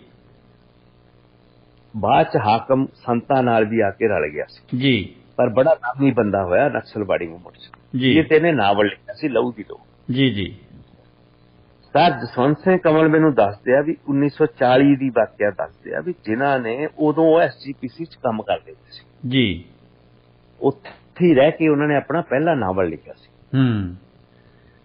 ਉਹ ਮੈਨੂੰ ਦੱਸਣ ਲੱਗੇ ਵੀ ਜਿਹੜਾ ਉਸ ਟਾਈਮ ਤੇ ਗੱਲ ਮੁਸਲਿਮ ਲੀਗ ਨੇ ਇਹਨਾਂ ਨੂੰ ਓਪਨ ਆਫਰ ਦਿੱਤੀ ਸੀ ਅਕਾਲੀ ਦਲ ਨੂੰ ਜੀ ਕਿ ਸਾਡੀ ਇੱਕ ਵਾਰੀ ਸੁਣ ਤਾਂ ਲਓ ਗੱਲ। ਉਦੋਂ ਭਾਵੇਂ ਜਿਹੜੀ ਪੰਜਾਬ ਵਿੱਚ ਸਰਕਾਰ ਸੀਗੀ ਜੀ, ਉਹ ਯੂਨੀਅਨ ਲੀਗ ਦੀ ਸਰਕਾਰ ਸੀ, ਜਿਹੜੀ ਨਾ ਮੁਸਲਿਮ ਲੀਗ ਨਾਲ ਸੀ, ਨਾ ਕਾਂਗਰਸ ਨਾਲ ਨਹੀਂ ਸੀ, ਨਾ ਕਿਸੇ ਹੋਰ ਪਾਰਟੀ। ਸਾਰੀ ਪਾਰਟੀਆਂ ਦੇ ਸਬੇਲ ਦੀ ਸਾਰ ਮੈਂ ਕਿਹਾ ਸਿਕੰਦਰ ਹਯਾਤ ਕੇ ਸਮਥਿੰਗ ਲਾਈਕ ਦੈਟ ਸੀ ਬੰਦਾ। ਉਹ ਵਿਚਾਰਾ ਬਾਅਦ ਜਾ ਕੇ ਅਮਰੀਕਾ ਚ ਪੂਰਾ ਹੋਇਆ, ਬੜਾ ਡਿਸਲੂਟ ਹੋ ਗਿਆ, ਜਿਹੜਾ ਉਸ ਟਾਈਮ ਤੇ ਚੀਫ ਮਿਨਿਸਟਰ ਸੀ। ਜੀ ਜੀ। ਇਹਨਾਂ ਨੇ ਉਹਨਾਂ ਦੀ ਗੱਲ ਨਹੀਂ ਸੁਣੀ। ਉਹਨਾਂ ਨੇ ਕਿਹਾ ਸੀ ਅਸੀਂ ਤੁਹਾਨੂੰ ਆਰਮੀ ਚ ਤੁਹਾਡੀ 20,000 ਫੌਜ ਲਵਾਂਗੇ, ਤੁਹਾਨੂੰ ਅਸੀਂ ਖੁਦ ਮੁਖਤਿਆਰੀ ਦੇਵਾਂਗੇ, ਤੁਸੀਂ ਬਹਿ ਕੇ ਸਾਡੇ ਨਾਲ ਡੀਲ ਕਰ ਲਓ ਕਿ ਤੁਸੀਂ ਗਲਤੀ ਕਰ ਰਹੇ ਆ ਬਹੁ ਗਿਣਤੀ ਨਾਲ ਜਾ ਕੇ। ਜਿਨ੍ਹਾਂ ਬੜਾ ਸਿਆਣਾ ਬੰਦਾ ਸੀ, ਬੜਾ ਸੁਲਝਿਆ ਹੋਇਆ ਬੰਦਾ ਸੀ। ਬਿਲਕੁਲ। ਇੱਕ ਦਿਨ ਉਹਨੇ ਜੇਲ੍ਹ ਨਹੀਂ ਕੱਟੀ, ਇੱਕ ਦਿਨ ਕਿਤੇ ਗਿਆ ਨਹੀਂ, ਪਰ ਸਟਿਲ ਹੀ ਵਾਸ ਦਾ ਲੀਡਰ ਜੀ। ਲੀਡਰ ਤਾਂ ਸੀ ਕਿ ਉਹਦੇ ਕੋਲ ਸੋਚ ਹੈ, ਜਿਹੜੀ ਗੱਲ ਤੇ ਮੈਂ ਬਾਰ-ਬਾਰ ਜੋੜ ਦਿੰਦਾ। ਬਿਲਕੁਲ ਬਿਲਕੁਲ। ਜੇ ਬਾਲ ਗੰਗਾਧਰ ਤਿਲਕ ਨੂੰ, ਜਿਹੜਾ ਕਿ ਬਹੁਤ ਵੱਡਾ ਹਿੰਦੂ ਨੈਸ਼ਨਲਿਸਟ ਹੋਇਆ, ਜਿਹਨੇ ਪੂਰਨ ਸਵਰਾਜ ਦਾ ਪਹਿਲੀ ਵਾਰੀ ਨਾਅਰਾ ਦਿੱਤਾ ਜੀ, ਜੇ ਉਹ ਵੀ ਅੰਗਰੇਜ਼ਾਂ ਦੇ ਚੁਗਲ ਤੋਂ ਬਚਾਇਆ ਸੀ ਤਾਂ ਉਹ ਮੁਹੰਮਦ ਅਲੀ ਜਿਨ੍ਹਾਂ ਨੇ ਹੀ ਬਚਾਇਆ ਸੀ ਐਜ਼ ਏ ਬੈਰਿਸਟਰ। ਜੀ ਜੀ ਜੀ। ਉਹ ਉਹਦਾ ਵਕੀਲ ਸੀਗਾ, ਨਾਮੀ ਵਕੀਲ ਸੀ, ਅਮੀਰ ਬੰਦੇ ਸੀ, ਬਹੁਤ ਮਤਲਬ ਕਿ ਰੀਸ ਬੰਦੇ ਸੀ ਉਹਨਾਂ ਸਮਿਆਂ ਦੇ ਜੀ। ਪਰ ਆਪਣੀ ਜਿਹੜੀ ਲੀਡਰਸ਼ਿਪ ਸੀ, ਅਨਪੜ੍ਹ ਲੀਡਰਸ਼ਿਪ ਸੀ, ਬੜੀ ਤੰਗ ਨਜ਼ਰੀਆ ਸੀ ਇਹਨਾਂ ਦਾ। ਇਹਨਾਂ ਨੇ ਨਾ ਤਾਂ ਅੰਗਰੇਜ਼ਾਂ ਅੱਗੇ ਹੀ ਆਪਣਾ ਪੱਖ ਰੱਖ ਸਕੇ ਜੀ, ਨਾ ਕਿਸੇ ਨਾਲ ਇਸ ਤਰ੍ਹਾਂ ਦਾ ਗੱਲ ਕੋਈ ਪੱਕੀ ਗਰੰਟੀ ਲੈ ਸਕੇ। ਨਹਿਰੂ ਹੁਣਾਂ ਦੇ ਝੂਠੇ ਵਾਅਦਿਆਂ ਤੇ ਜੀ, ਜਿਹੜੇ ਅਨਲਿਖਤ ਵਾਅਦੇ ਸੀ, ਸਿਰਫ ਜ਼ਬਾਨੀ ਵਾਅਦੇ ਸੀ ਜੀ, ਵੀ ਤੁਹਾਨੂੰ ਸਿੱਖਾਂ ਨੂੰ ਅਸੀਂ ਖੁਦ ਮੁਖਤਿਆਰੀ ਦੇਵਾਂਗੇ। ਗਾਂਧੀ ਨੇ ਵੀ ਕਿਹਾ ਸੀ, ਕਿਹਾ ਨਾ, ਹੁਣ ਸਾਡੇ ਕੋਲ ਕੋਈ ਰੈਕਡ ਤਾਂ ਹੈ ਨਹੀਂ। ਬਿਲਕੁਲ।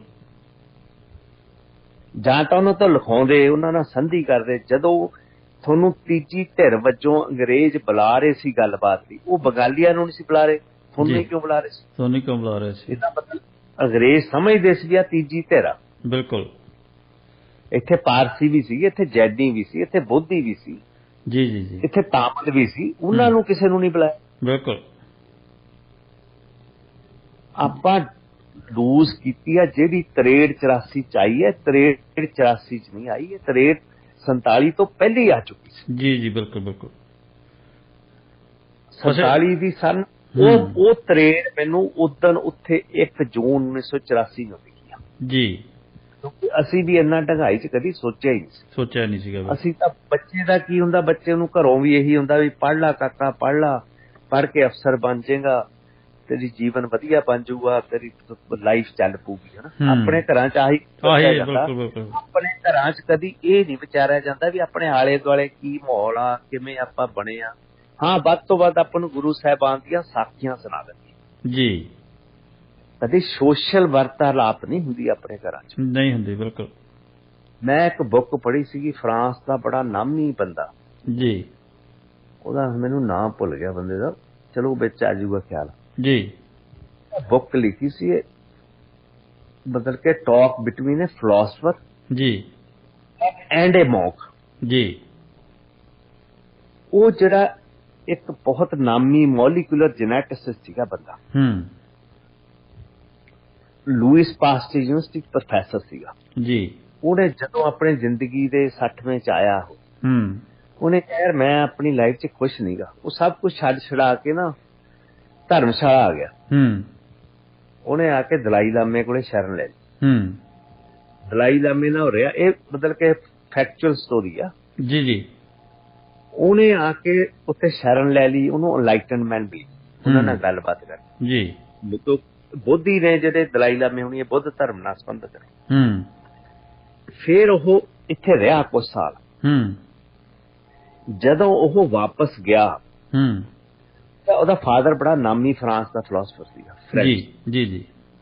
ਉਹ ਗਿਆ ਤਾਂ ਹਾਰਵਰਡ ਮੈਡੀਕਲ ਜਿਹੜਾ ਸਕੂਲ ਆ ਜੀ, ਉਹਨਾਂ ਨੇ ਉਹਦਾ ਬ੍ਰੇਨ ਟੈਸਟ ਕੀਤਾ ਜੀ, and he was found to be the happiest man alive. ਉਹਨੇ ਆਪਣੇ ਪਿਓ ਨਾਲ ਫਿਰ ਗੱਲਬਾਤ ਕੀਤੀ ਜੀ। ਉਹ ਫਿਲਾਸਫਰ ਸੀ, ਉਹਨੂੰ ਫਿਰ ਉਹਨੇ ਬੁੱਕ ਦੀ ਸ਼ੇਪ ਵਿੱਚ ਸ਼ਕਲ ਦਿੱਤਾ, ਜਿਹੜੀ ਕਿ ਆਪਣੇ ਘਰਾਂ ਵਿੱਚ ਪਿਓ ਪੁੱਤ ਦੀ, ਪਿਓ ਧੀ ਦੀ, ਮਾਂ ਪੁੱਤ ਦੀ, ਮਾਂ ਧੀ ਦੀ ਆਪਣੀ ਕਦੀ ਗੱਲਬਾਤ ਇੱਥੋਂ ਤੱਕ ਹੀ ਹੁੰਦੀ ਕਿ ਪੜ੍ਹ ਲਾ, ਮਿਹਨਤ ਕਰ ਕਾਕਾ, ਵੱਡਾ ਬਣ, ਤੂੰ ਅਫਸਰ ਬਣਨਾ, ਫਲਾਨਾ ਬਣਾ, ਇੱਥੋਂ ਤੱਕ ਹੀ ਆਪਣੀਆਂ ਵਾਰਤਾਲਾਪਾਂ ਘੁੰਮਦੀਆਂ। ਬਿਲਕੁਲ। ਆਪਾਂ ਇੱਕ ਦੂਜੇ ਨੂੰ ਜਾਣਨ ਦੀ ਨਹੀਂ ਕੋਸ਼ਿਸ਼ ਕਰਦੇ। ਇਹ ਚੀਜ਼ਾਂ ਮੈਂ ਜਦੋਂ ਘਰੋਂ ਚੱਲਿਆ 84 ਤੋਂ ਬਾਅਦ, ਜੀ, ਇਹ ਚੀਜ਼ਾਂ ਦਾ ਮੈਂ ਉਦੋਂ ਅਨੁਭਵ ਕੀਤਾ। ਕਿਉਂਕਿ ਉਦੋਂ ਮੇਰੇ ਤੇ ਮੈਨੂੰ ਆਪਣੇ ਆਪ ਨੂੰ ਆਪ ਹੀ ਸਾਂਭਣਾ ਪੈਣਾ ਸੀ। ਜੀ ਬਿਲਕੁਲ ਬਿਲਕੁਲ। ਅਸੀਂ ਚੰਗੇ ਘਰ ਚੋਂ ਪੈਦਾ ਹੋਏ ਸੀ, ਮਹਾਰਾਜ ਦੀ ਮਿਹਰ ਸੀ ਜੀ, ਕੋਈ ਚੀਜ਼ ਦੀ ਕਮੀ ਨਹੀਂ ਸੀ, ਵਧੀਆ ਸੀ, ਅਫਸਰਸ਼ਾਹੀ ਸੀ, ਟੌਰ ਟੱਪਾ ਹੁੰਦਾ ਸੀ ਅਫਸਰਾਂ ਦਾ, ਤੁਹਾਨੂੰ ਪਤਾ ਹੀ ਹੈ। ਜੀ ਬਿਲਕੁਲ ਬਿਲਕੁਲ ਬਿਲਕੁਲ। ਬੱਚਿਆਂ ਤੇ ਉਸ ਚੀਜ਼ ਦਾ ਅਸਰ ਹੁੰਦਾ ਜੀ, ਕਿ ਮੇਰੇ ਤੇ ਯਾਰ ਐਡਾ ਜੀ ਹਜ਼ੂਰੀ ਹੁੰਦੀ ਆ, ਆਪਾਂ ਤਾਂ ਦੈਟ ਮੀਨਸ ਕਿ ਆਈ ਐਮ ਸਮਥਿੰਗ ਸਪੈਸ਼ਲ। ਬਿਲਕੁਲ। ਉਹ ਜਿਹੜੀ 84 ਦੀ ਸੱਟ ਸੀ ਦੇਖੀ ਜਦੋਂ, ਅਸੀਂ ਉਸ ਤੋਂ ਬਾਅਦ ਆ ਗਏ ਸਮਾਲਖਾ ਜੀ, ਉੱਤੇ ਤਾਂ ਜਾਇਆ ਨਹੀਂ ਜਾਣਾ ਸੀ, ਹੁਣ ਕੇਲੋਂ ਤਾਂ ਗੱਲ ਖਤਮ ਹੋ ਗਈ ਸੀ। ਜੀ ਜੀ ਜੀ। ਪੰਜਾਬ ਵਿੱਚ ਲੱਗ ਗਿਆ ਸੀ ਕਰਫਿਊ ਜੀ। ਪੰਜਾਬ ਅਸੀਂ ਸਮਾਲਖਾ ਤੋਂ ਆ ਕੇ ਅਨੰਦਪੁਰ ਸਾਹਿਬ, ਕੀਰਤਪੁਰ ਸਾਹਿਬ ਵਾਲੇ ਪਾਸਿਓਂ ਐਂਟਰ ਕਰਨਾ ਚਾਹਿਆ, ਆਰਮੀ ਨੇ ਸਾਨੂੰ ਅੰਦਰ ਨਹੀਂ ਜਾਣ ਜੀ। ਅਸੀਂ ਸਮਾਲਖਾ 3-4 ਦਿਨ ਰਹੇ ਹਾਂ। ਮੈਨੂੰ ਯਾਦ ਆ ਅੱਜ ਵੀ, ਜਿੱਦਣ ਗੋਲਾਬਾਰੀ ਜਿਵੇਂ ਜਿਵੇਂ ਵੱਧ ਰਹੀ ਸੀ ਸਿੱਖਾਂ 'ਚ, ਉਦੋਂ ਆਇਡੈਂਟੀਟੀ ਕ੍ਰਾਈਸਿਸ ਸੀਗੇ। ਜਿਹੜੇ ਵੀ ਸਿੱਖ ਸੀ ਨਾ ਉੱਥੇ ਸਾਡੇ 'ਚ, ਕਿਉਂਕਿ ਬੱਸਾਂ ਵੀ ਰੁਕੀਆਂ ਹੋਈਆਂ ਸੀ, ਹੋਰ ਵੀ ਟ੍ਰੈਫਿਕ ਜਿਹੜੇ ਫਸ ਗਏ ਸੀ, ਟੂਰਿਸਟ ਵਗੈਰਾ ਜੀ ਜੀ। ਸਿੱਖ ਇੱਕ ਦੂਜੇ ਨੂੰ ਲੋਚਦਾ ਫਿਰਦਾ ਸੀ ਜੀ। ਜਿੱਥੇ ਸਿੱਖਾਂ ਨੇ ਅੱਡ ਇਕੱਠੇ ਹੁੰਦੇ ਸੀ, ਜਿਹੜਾ ਦੂਜਾ ਤਬਕਾ ਉਹ ਅੱਡ ਇਕੱਠਾ ਹੁੰਦਾ ਸੀ ਜੀ ਜੀ। ਤਰੇੜ ਜਿਹੜੀ ਉਦੋਂ ਮੈਂ ਸਾਫ਼ ਤਰੇੜ ਦੇਖੀ ਆ ਜੀ। ਸਾਨੂੰ ਇਹ ਨਹੀਂ ਸੀ ਕਿ ਉਹਨਾਂ ਪ੍ਰਤੀ ਸਾਡੀ ਕੋਈ ਗੁੱਸੇ ਦੀ ਭਾਵਨਾ ਜੀ ਜੀ ਜੀ, ਸਾਨੂੰ ਹੈਰਾਨਗੀ ਦੀ ਭਾਵਨਾ ਸੀ ਜੀ। ਰਹਿੰਦੇ ਤਾਂ ਇੱਕੋ ਦੇਸ਼ ਦੀਆਂ ਜੀ। ਉਦੋਂ ਫਿਰ ਅਸੀਂ ਉੱਥੋਂ ਜਦੋਂ 5 ਦੀ ਰਾਤ 6 ਦੀ ਸਵੇਰ ਦੀ ਗੱਲ ਕਰਦਾ, ਜਦੋਂ 9 ਵਜੇ ਖਬਰ ਆਈ ਵੀ ਸੰਤ ਜਰਨੈਲ ਸਿੰਘ ਭਿੰਡਰਾਲੇ ਸ਼ਹੀਦ ਹੋ ਗਏ ਜੀ, ਉਹਨਾਂ ਨੇ ਚੰਗਿਆਰੇ ਮਾਰੇ ਆ ਜੀ ਸਾਡੇ ਮਨ ਜੀ। ਸਾਨੂੰ ਤਾਂ ਐਂ ਲੱਗਿਆ ਨਾ ਜੀ, ਮਤਲਬ ਕਿ ਇੱਕ ਬਹੁਤ ਨਾਮੀ ਸ਼ੇਰ ਆ ਜਿਹੜਾ ਕਿ ਆਇਆ ਤਾਂ ਹੋਣਾ, ਪਰ ਮੈਂ ਸੋਚਦਾ ਕਿ ਇਹ ਮੇਰੀ ਉਦੋਂ ਦਿਸ਼ਾ ਬਿਆਨ ਕਰਦਾ ਸੀ। ਦਾਮਨ ਲਹੂ ਲਹੂ ਹੈ ਜੀ, ਗਰੀਬਾਂ ਲਹੂ ਲਹੂ ਹੈ ਜੀ, ਗੁਲਚੀ ਕੇ ਜ਼ੋਰ ਸੇ, ਗੁਲਚੀ ਹੁੰਦਾ ਜਿਹੜਾ ਆਪਣਾ ਇੱਕ ਹੁੰਦੀ ਨਾ ਬਾਗ ਹੁੰਦਾ ਜੀ, ਕਿ ਗੁਲਚੀ ਕੇ ਜ਼ੋਰ ਸੇ ਹੈ ਜੀ, ਗੁਲਸਤਾ ਲੂ ਲੂ ਹੈ ਜੀ। ਸਾਡਾ ਤਾਂ ਗੁਲਸਤਾ ਵੀ ਟੁੱਟ ਗਿਆ, ਅਸੀਂ ਉਸ ਬਗੀਚੇ 'ਚ ਆਏ ਸੀ ਬੜਾ ਸੋਚ ਕੇ ਜੀ ਸਾਨੂੰ ਬਗੀਚੇ ਹੀ ਲਹੂ ਲੁਹਾਨ ਕਰਤਾ। ਬਿਲਕੁਲ ਬਿਲਕੁਲ ਬਿਲਕੁਲ। ਫਿਰ ਅਸੀਂ ਉਸ ਤੋਂ ਬਾਅਦ ਅਸੀਂ ਚੰਡੀਗੜ੍ਹ ਚਲੇ ਗਏ ਜੀ ਇਹਨਾਂ ਨੇ ਸੋਚਿਆ ਕਿ ਆਈਜੀ ਭਿੰਡਰ, ਕਿਉਂ ਭਿੰਡਰ ਨੇ ਟੋਟਲੀ ਆਪਣੇ ਆਪ ਨੂੰ ਕੱਟ ਆਫ ਕਰਤਾ ਸੀ ਜਦੋਂ ਇਹ ਹੁਕਮ ਦਿੱਤਾ ਇੰਦਰਾ ਗਾਂਧੀ ਨੇ, ਜਦ ਕਿ ਉਹ ਬਹੁਤ ਲਾਇਲੈਸ ਸੀਗਾ ਇੰਦਰਾ ਗਾਂਧੀ ਪ੍ਰਤੀ। ਬਿਲਕੁਲ ਹਾਂਜੀ ਨਹੀਂ ਉਹਨੇ ਪਰ ਦਰਬਾਰ ਸਾਹਿਬ ਦੇ ਜਦੋਂ ਇਹਨਾਂ ਨੇ ਹੁਕਮ ਦਿੱਤੇ ਅਟੈਕ ਕਰਨ ਤੇ ਉਹਨੇ ਆਪਣੇ ਆਪ ਨੂੰ ਸ਼ਟ ਆਫ ਕਰ ਲਿਆ ਸੀ ਚੰਡੀਗੜ੍ਹ 'ਚ ਜੀ ਮੈਂ ਨਹੀਂ ਜਾਣਾ। ਨਹੀਂ ਬਿਲਕੁਲ। ਇਹਨਾਂ ਨੇ ਡਾਕਟਰ ਢਾਲੀਵਾਲ ਨੇ ਟਰਾਈ ਕੀਤੀ ਆ ਉਹਦੇ ਨਾਲ ਕੰਟੈਕਟ ਕਰਕੇ, ਪਰ ਉਹ ਇਨਕਮਿਊਨੀਕੇਟਰ ਸੀਗਾ। ਇਹਨਾਂ ਨੂੰ ਸੀਗਾ ਵੀ ਚਲੋ ਕਿਤੇ ਆਪਾਂ ਸੇਫ ਥਾਂ ਤੇ ਚੱਲ ਜਾਈਏ, ਪੰਜਾਬ ਤਾਂ ਵੜਨ ਨਹੀਂ ਦਿੰਦੇ ਆਪਾਂ ਨੂੰ। ਅਸੀਂ ਨਾਲਾਗੜ੍ਹ ਵੱਲ ਦੀ ਹੋ ਹਾ ਕੇ ਉੱਥੋਂ ਸਮਾਲਕਾ ਤੋਂ ਅਸੀਂ ਚੰਡੀਗੜ੍ਹ ਆ ਗਏ ਸੀ ਜੀ। ਅਸੀਂ ਉੱਥੇ ਆ ਕੇ ਡਾਕਟਰ ਸਾਹਿਬ ਨੇ ਕਾਲਾਂ ਕੂਲਾਂ ਕੀਤੀਆਂ, ਉਦੋਂ ਪਤਾ ਲੱਗਿਆ ਵੀ ਅੰਦਰ ਟੈਂਕ ਗਏ ਸੀ ਜੀ। ਸਾਨੂੰ ਚੰਡੀਗੜ੍ਹ ਆ ਕੇ ਕਰ, ਕਿਉਂਕਿ ਪ੍ਰੈਸ ਦਾ ਟੋਟਲੀ ਬਲੈਕਆਊਟ ਸੀਗੀ। ਜਿਹੜੇ ਸਰਕਾਰੀ ਮੀਡੀਆ ਸੀ ਉਹ ਇਹ ਗੱਲ ਤਾਂ ਦੱਸ ਨਹੀਂ ਸੀ ਨਾ ਰਿਹਾ ਵੀ ਕੀ ਹੋਇਆ, ਕੀ ਕਿਵੇਂ ਹੋਇਆ। ਸਿਰਫ ਦੂਰਦਰਸ਼ਨ ਹੁੰਦਾ ਸੀ, BBC ਤੋਂ ਜਿਹੜੀ ਖਬਰ ਆਉਂਦੀ ਸੀ ਮਾਰਕ ਟੁੱਲੀ ਹੁੰਦਾ ਸੀ ਉਦੋਂ। ਹਾਂ ਮਾਰਕ ਟੁੱਲੀ ਸੀਗੇ ਜੀ। ਉਹ ਖਬਰਾਂ ਦਿੰਦਾ ਸੀ। ਮੈਨੂੰ ਅੱਜ ਵੀ ਪਲ ਪਲ ਯਾਦ ਆ ਵੀ ਅਸੀਂ ਸਾਡਾ ਮਨ ਰੋਂਦਾ ਸੀ ਕਿ ਆਹ ਹੋ ਕੀ ਗਿਆ। ਬਿਲਕੁਲ ਬਿਲਕੁਲ। ਕਿਉਂਕਿ ਉਸ ਤੋਂ ਪਹਿਲੇ ਮੈਂ ਕਦੀ ਇੰਨੇ ਗੌਰ ਨਾਲ ਦੇਖਿਆ ਵੀ ਨਹੀਂ ਸੀ ਕਿ ਇੰਨੀ ਕੋਈ ਸੀਰੀਅਸ ਸਿਚੁਏਸ਼ਨ ਹੋ ਜੂਗੀ। ਵੀ ਚਲੋ ਠੀਕ ਆ, ਅਕਾਲੀ ਮੋਰਚਾ ਲੱਗਿਆ ਹੋਇਆ ਸੀ, ਧਰਮ ਯੁੱਧ ਚੱਲ ਰਿਹਾ ਸੀ, ਸੰਤਾਂ ਦਾ ਆਪਣਾ ਚੱਲ ਰਿਹਾ ਸੀਗਾ ਜਿਹੜਾ ਵਰਤਾਰਾ ਨਾ ਮੈਂ ਪਹਿਲੇ ਉਦਾਂ ਕਦੀ ਸੰਤਾਂ ਦੀ ਸਪੀਚ ਵਗੈਰਾ ਸੁਣੀ ਸੀ। ਉਹ ਆਪਾਂ ਨੂੰ ਸਧਾਰਨ ਵਰਤਾਰਾ ਲੱਗਦਾ ਸੀ ਨਾ, ਕਿਉਂਕਿ ਜਿਵੇਂ ਤੁਸੀਂ ਪਹਿਲਾਂ ਦੱਸਿਆ ਕਿ ਕਦੇ ਮਹਿਸੂਸ ਨਹੀਂ ਸੀ ਕੀਤੀ ਗੱਲ ਅਸੀਂ ਇਹ। ਮੈਂ 2 ਵਾਰੀ ਦਰਬਾਰ ਸਾਹਿਬ ਗਿਆ ਵੀ ਜਦੋਂ ਸੰਤਾਂ ਦਾ ਪੂਰਾ ਜਾਲੋ ਜਹਾਲ ਸੀਗਾ। ਜੀ ਜੀ। ਮੈਂ ਪਾਪਾ ਜੀ ਨਾਲ ਵੀ ਇੱਕ ਵਾਰੀ ਗਿਆ, ਇੱਕ ਵਾਰੀ ਮੈਂ ਵੈਸੇ ਪਰ ਗਿਆ ਹੈ ਨਾ ਜੀ। ਉਦੋਂ ਸੰਤਾਂ ਦੀ ਸਪੀਚ ਵੀ ਚੱਲ ਰਹੀ ਸੀ ਮੰਜੀ ਸਾਹਿਬ ਤੇ ਜੀ। ਉਹ ਕਿਉਂਕਿ ਸੁਣਦਾ ਹੁੰਦਾ ਸੀ, ਸਪੀਕਰ ਲੱਗੇ ਹੁੰਦੇ ਸੀ ਜੋ ਤੁਸੀਂ ਲੰਗਰ ਵਾਲੇ ਪਾਸੇ ਜਾਂਦੇ ਆ। ਮੈਂ ਕਦੀ ਦੇਖਣ ਨਹੀਂ ਗਿਆ ਜੀ। ਮੈਨੂੰ ਅਫਸੋਸ ਜ਼ਰੂਰ ਆ ਹੁਣ ਕਿ ਚਲੋ ਯਾਰ ਬਣ ਲੈਣ। ਮੇਰੇ ਨਾਲ ਦਾ ਦਲਜੀਤ ਬਿੱਟੂ ਨੇ ਜ਼ਰੂਰ, ਕਿਉਂਕਿ ਇਹਦੇ ਜਿਹੜੇ ਨਾਨਾ ਜੀ ਸੀ ਉਹ ਅਨੰਦਪੁਰ ਸਾਹਿਬ ਦੇ ਜਥੇਦਾਰ ਸੀ, ਸਰਦਾਰ ਜਥੇਦਾਰ ਹਰਚੰਦ ਸਿੰਘ ਮਹਾਲੋ ਜੀ। ਹਾਂ ਮਤਲਬ ਸੀ ਇਹ ਉਹਨਾਂ ਨਾਲ ਥੋੜਾ ਚਿਰ ਪਹਿਲੇ ਜੂਨ ਤੋਂ ਵੈਸੇ ਹੀ ਸੁਭਾਵਕ ਇਹ ਮਿਲਣ ਗਿਆ। ਸੰਤਾਂ ਨੇ ਇਹਨੂੰ ਚੰਗੀ ਤਰ੍ਹਾਂ ਮਿਲੇ ਨੇ, ਕਿਉਂਕਿ ਜਥੇਦਾਰ ਸਾਹਿਬ ਸੀਗੇ ਨਾਲ। ਇਹ ਮੈਨੂੰ ਦੱਸਦਾ ਸੀ ਵੀ ਹਾਂ ਮੈਂ ਮਿਲਿਆ ਜੀ। ਪਰ ਸਾਨੂੰ ਕਦੀ ਇਹ ਸੀਗਾ ਵੀ ਸ਼ੌਂਕ ਨਾਲ ਸੁਣ ਲੈਂਦੇ ਸੀ ਵੀ ਅੱਜ ਆਹ ਮਾਰਤਾ, ਅੱਜ ਆਹ ਮਾਰਤਾ, ਅੱਜ ਪੁਲਿਸ ਨੇ ਆਹ ਬੰਦਾ ਮਾਰਤਾ, ਸਿੱਖਾਂ ਨੇ ਆਹ ਮਾਰਤਾ। ਜਦੋਂ ਭੱਟੀ ਤੇ ਵੀ ਅਟੈਕ ਹੋਇਆ ਸੀ ਉਦੋਂ ਯੂਨੀਵਰਸਿਟੀ 'ਚ ਪੜ੍ਹਦੇ ਸੀ। ਬਿਲਕੁਲ ਬਿਲਕੁਲ। ਉਹ ਬੜੇ ਯਾਰ ਦਲੇਰ ਆ ਬੰਦੇ, ਬੜਾ ਜਗਾੜ ਆ ਹਨਾ, ਜਿਵੇਂ ਯੂਥ ਐਗਜ਼ੂਬਰੈਂਸ ਹੁੰਦੀ ਹੈ। ਬਿਲਕੁਲ ਬਿਲਕੁਲ। ਪਰ ਅਸੀਂ ਇਹਦੇ ਕਨਸੀਕੁਐਂਸਿਸ ਨਹੀਂ ਸੀ ਸਮਝ ਰਹੇ ਵੀ ਅਲਟੀਮੇਟਲੀ ਕਿੱਥੇ ਗੱਲ ਜਾ ਰਹੀ ਆ। ਵੀ ਇਹ ਤਾਂ ਅਸੀਂ 47 ਵਾਲਾ ਹੀ ਭੋਗ ਹੁਣ ਦੁਬਾਰਾ ਭੋਗ ਰਹੇ ਹਾਂ। ਜੀ ਜੀ ਜੀ। ਮਤਲਬ ਕਿ ਅੱਜ ਵੀ ਪੰਜਾਬ ਜਿਹੜਾ ਹੈਗਾ ਉਹਦੀ ਪੀੜ ਚੱਲ ਰਿਹਾ ਜੀ। ਗਿੱਲ ਸਾਹਿਬ ਪੀੜ ਦਰਸਾਈ। ਇੱਕ ਅਸੀਂ ਜਾਣਨਾ ਚਾਹੁੰਦੇ ਸੀ ਕਿ ਸਿੱਖ ਸੰਘਰਸ਼ ਵੱਲ ਫਿਰ ਤੁਹਾਡਾ ਜਿਹੜਾ ਝੁਕਾਅ ਉਹ ਜਾਂ ਇੰਝ ਕਹਿ ਲਈਏ ਕਿ ਤੁਹਾਡੀ ਸੋਚ ਦੇ ਵਿੱਚ ਬਦਲਾਅ ਕਦੋਂ ਆਉਂਦਾ ਹੈ ਜੀ, ਕਿਵੇਂ ਆਉਂਦਾ ਹੈ, ਕਿਸ ਗੱਲ ਤੋਂ ਤੁਸੀਂ ਇੰਸਪਾਇਰ ਹੋ ਕੇ ਤੁਸੀਂ ਇਸ ਪਾਸੇ ਆਉਣੇ ਹੋ ਜੀ? ਜਦੋਂ ਮੈਂ ਉੱਥੋਂ ਅਸੀਂ, ਕਿਉਂਕਿ ਪਾਪਾ ਜੀ ਉਦੋਂ ਗਏ ਹੋਏ ਸੀ ਸ਼ਿਮਲੇ ਜੀ। ਇਹਨਾਂ ਨੇ ਬੜੂ ਸਾਹਿਬ ਵਾਲੇ ਬਾਬਾ ਜੀ ਇਕਬਾਲ ਸਿੰਘ, ਸੰਤ ਇਕਬਾਲ ਸਿੰਘ, ਹਾਂ ਉਹ ਡਾਇਰੈਕਟਰ ਐਗਰੀਕਲਚਰ ਸੀ ਹਿਮਾਚਲ ਪ੍ਰਦੇਸ਼ ਜੀ। ਪਾਪਾ ਜੀ ਕਿਸੇ ਸਰਕਾਰੀ ਕੰਮ ਲਈ ਉੱਥੇ ਗਏ ਸੀ, ਇੰਨਾ ਕੁ ਮੈਨੂੰ ਪਤਾ ਸੀ ਵੀ ਇਹਨਾਂ ਨੇ ਸ਼ਿਮਲੇ ਜਾਣਾ। ਮਦਰ ਮੇਰੇ ਕਿਤੇ ਹੋਰ ਗਏ ਹੋਏ ਸੀ, ਘਰੇ ਸਾਡੇ ਕੋਈ ਨਹੀਂ ਸੀ ਲੁਧਿਆਣੇ। ਅਸੀਂ ਡਾਕਟਰ ਸਾਹਿਬ ਕਹਿੰਦੇ ਵੀ ਚਲੋ ਪਾਪਾ ਜੀ ਉੱਥੇ, ਆਪਾਂ ਵੀ ਫਿਰ ਸ਼ਿਮਲੇ ਚੱਲਦੇ, ਪੰਜਾਬ ਤਾਂ ਜਾਣ ਨਹੀਂ ਦਿੰਦੇ ਆਪਾਂ। ਅਸੀਂ ਸ਼ਿਮਲੇ ਚਲੇ ਗਏ। ਸ਼ਿਮਲੇ ਤੋਂ ਬਾਬਾ ਜੀ ਦੇ ਘਰੇ ਹੋਰ ਵੀ ਬੰਦੇ ਬੈਠੇ ਸੀ, ਉਹ ਕਿਉਂਕਿ ਉਹਨਾਂ ਨੇ ਵਿਆਹ ਵਗੈਰਾ ਨਹੀਂ ਸੀ ਕਰਾਇਆ, ਆਮ ਸੰਗਤ ਆਉਂਦੀ ਜਾਂਦੀ ਰਹਿੰਦੀ ਸੀ। ਉੱਥੋਂ ਅਸੀਂ ਚਲੇ ਗਏ ਬੜੂ ਸਾਹਿਬ ਜੀ, ਜਿਹੜਾ ਸੰਤ ਤੇਜਾ ਸਿੰਘ ਦਾ ਸਥਾਨ ਹੈ। ਮੈਂ ਦੇਖਿਆ ਜੀ ਸਾਰਾ, ਦੇਖਿਆ ਵਾ ਮੇਰਾ। ਉਦੋਂ ਤਾਂ ਬੜਾ ਰਿਮੋਟ ਏਰੀਆ ਸੀਗਾ ਕਿ ਕੋਈ ਐਡੀ ਅਸੈਸ ਨਹੀਂ ਸੀ ਹੁੰਦੀ। ਅਸੀਂ ਉੱਥੇ ਗਏ, ਉੱਥੇ ਕੁਝ ਸਿੱਖ ਪਹਿਲੇ ਇਕੱਠੇ ਹੋਏ ਸੀ ਜੀ। ਉੱਥੇ ਮੈਨੂੰ ਨਹੀਂ ਪਤਾ ਕੌਣ ਬੰਦਾ ਸੀ, ਉਹ ਇੱਕ ਚਿੱਠੀ ਲੈ ਕੇ ਆਇਆ ਸੀ ਇੱਕ ਕੁੜੀ ਦੀ। ਇਹ ਹੈਗੀ 8 ਤਰੀਕ ਦੀ ਜਾਂ 9 ਤਰੀਕ ਦੀ ਗੱਲ ਜੀ।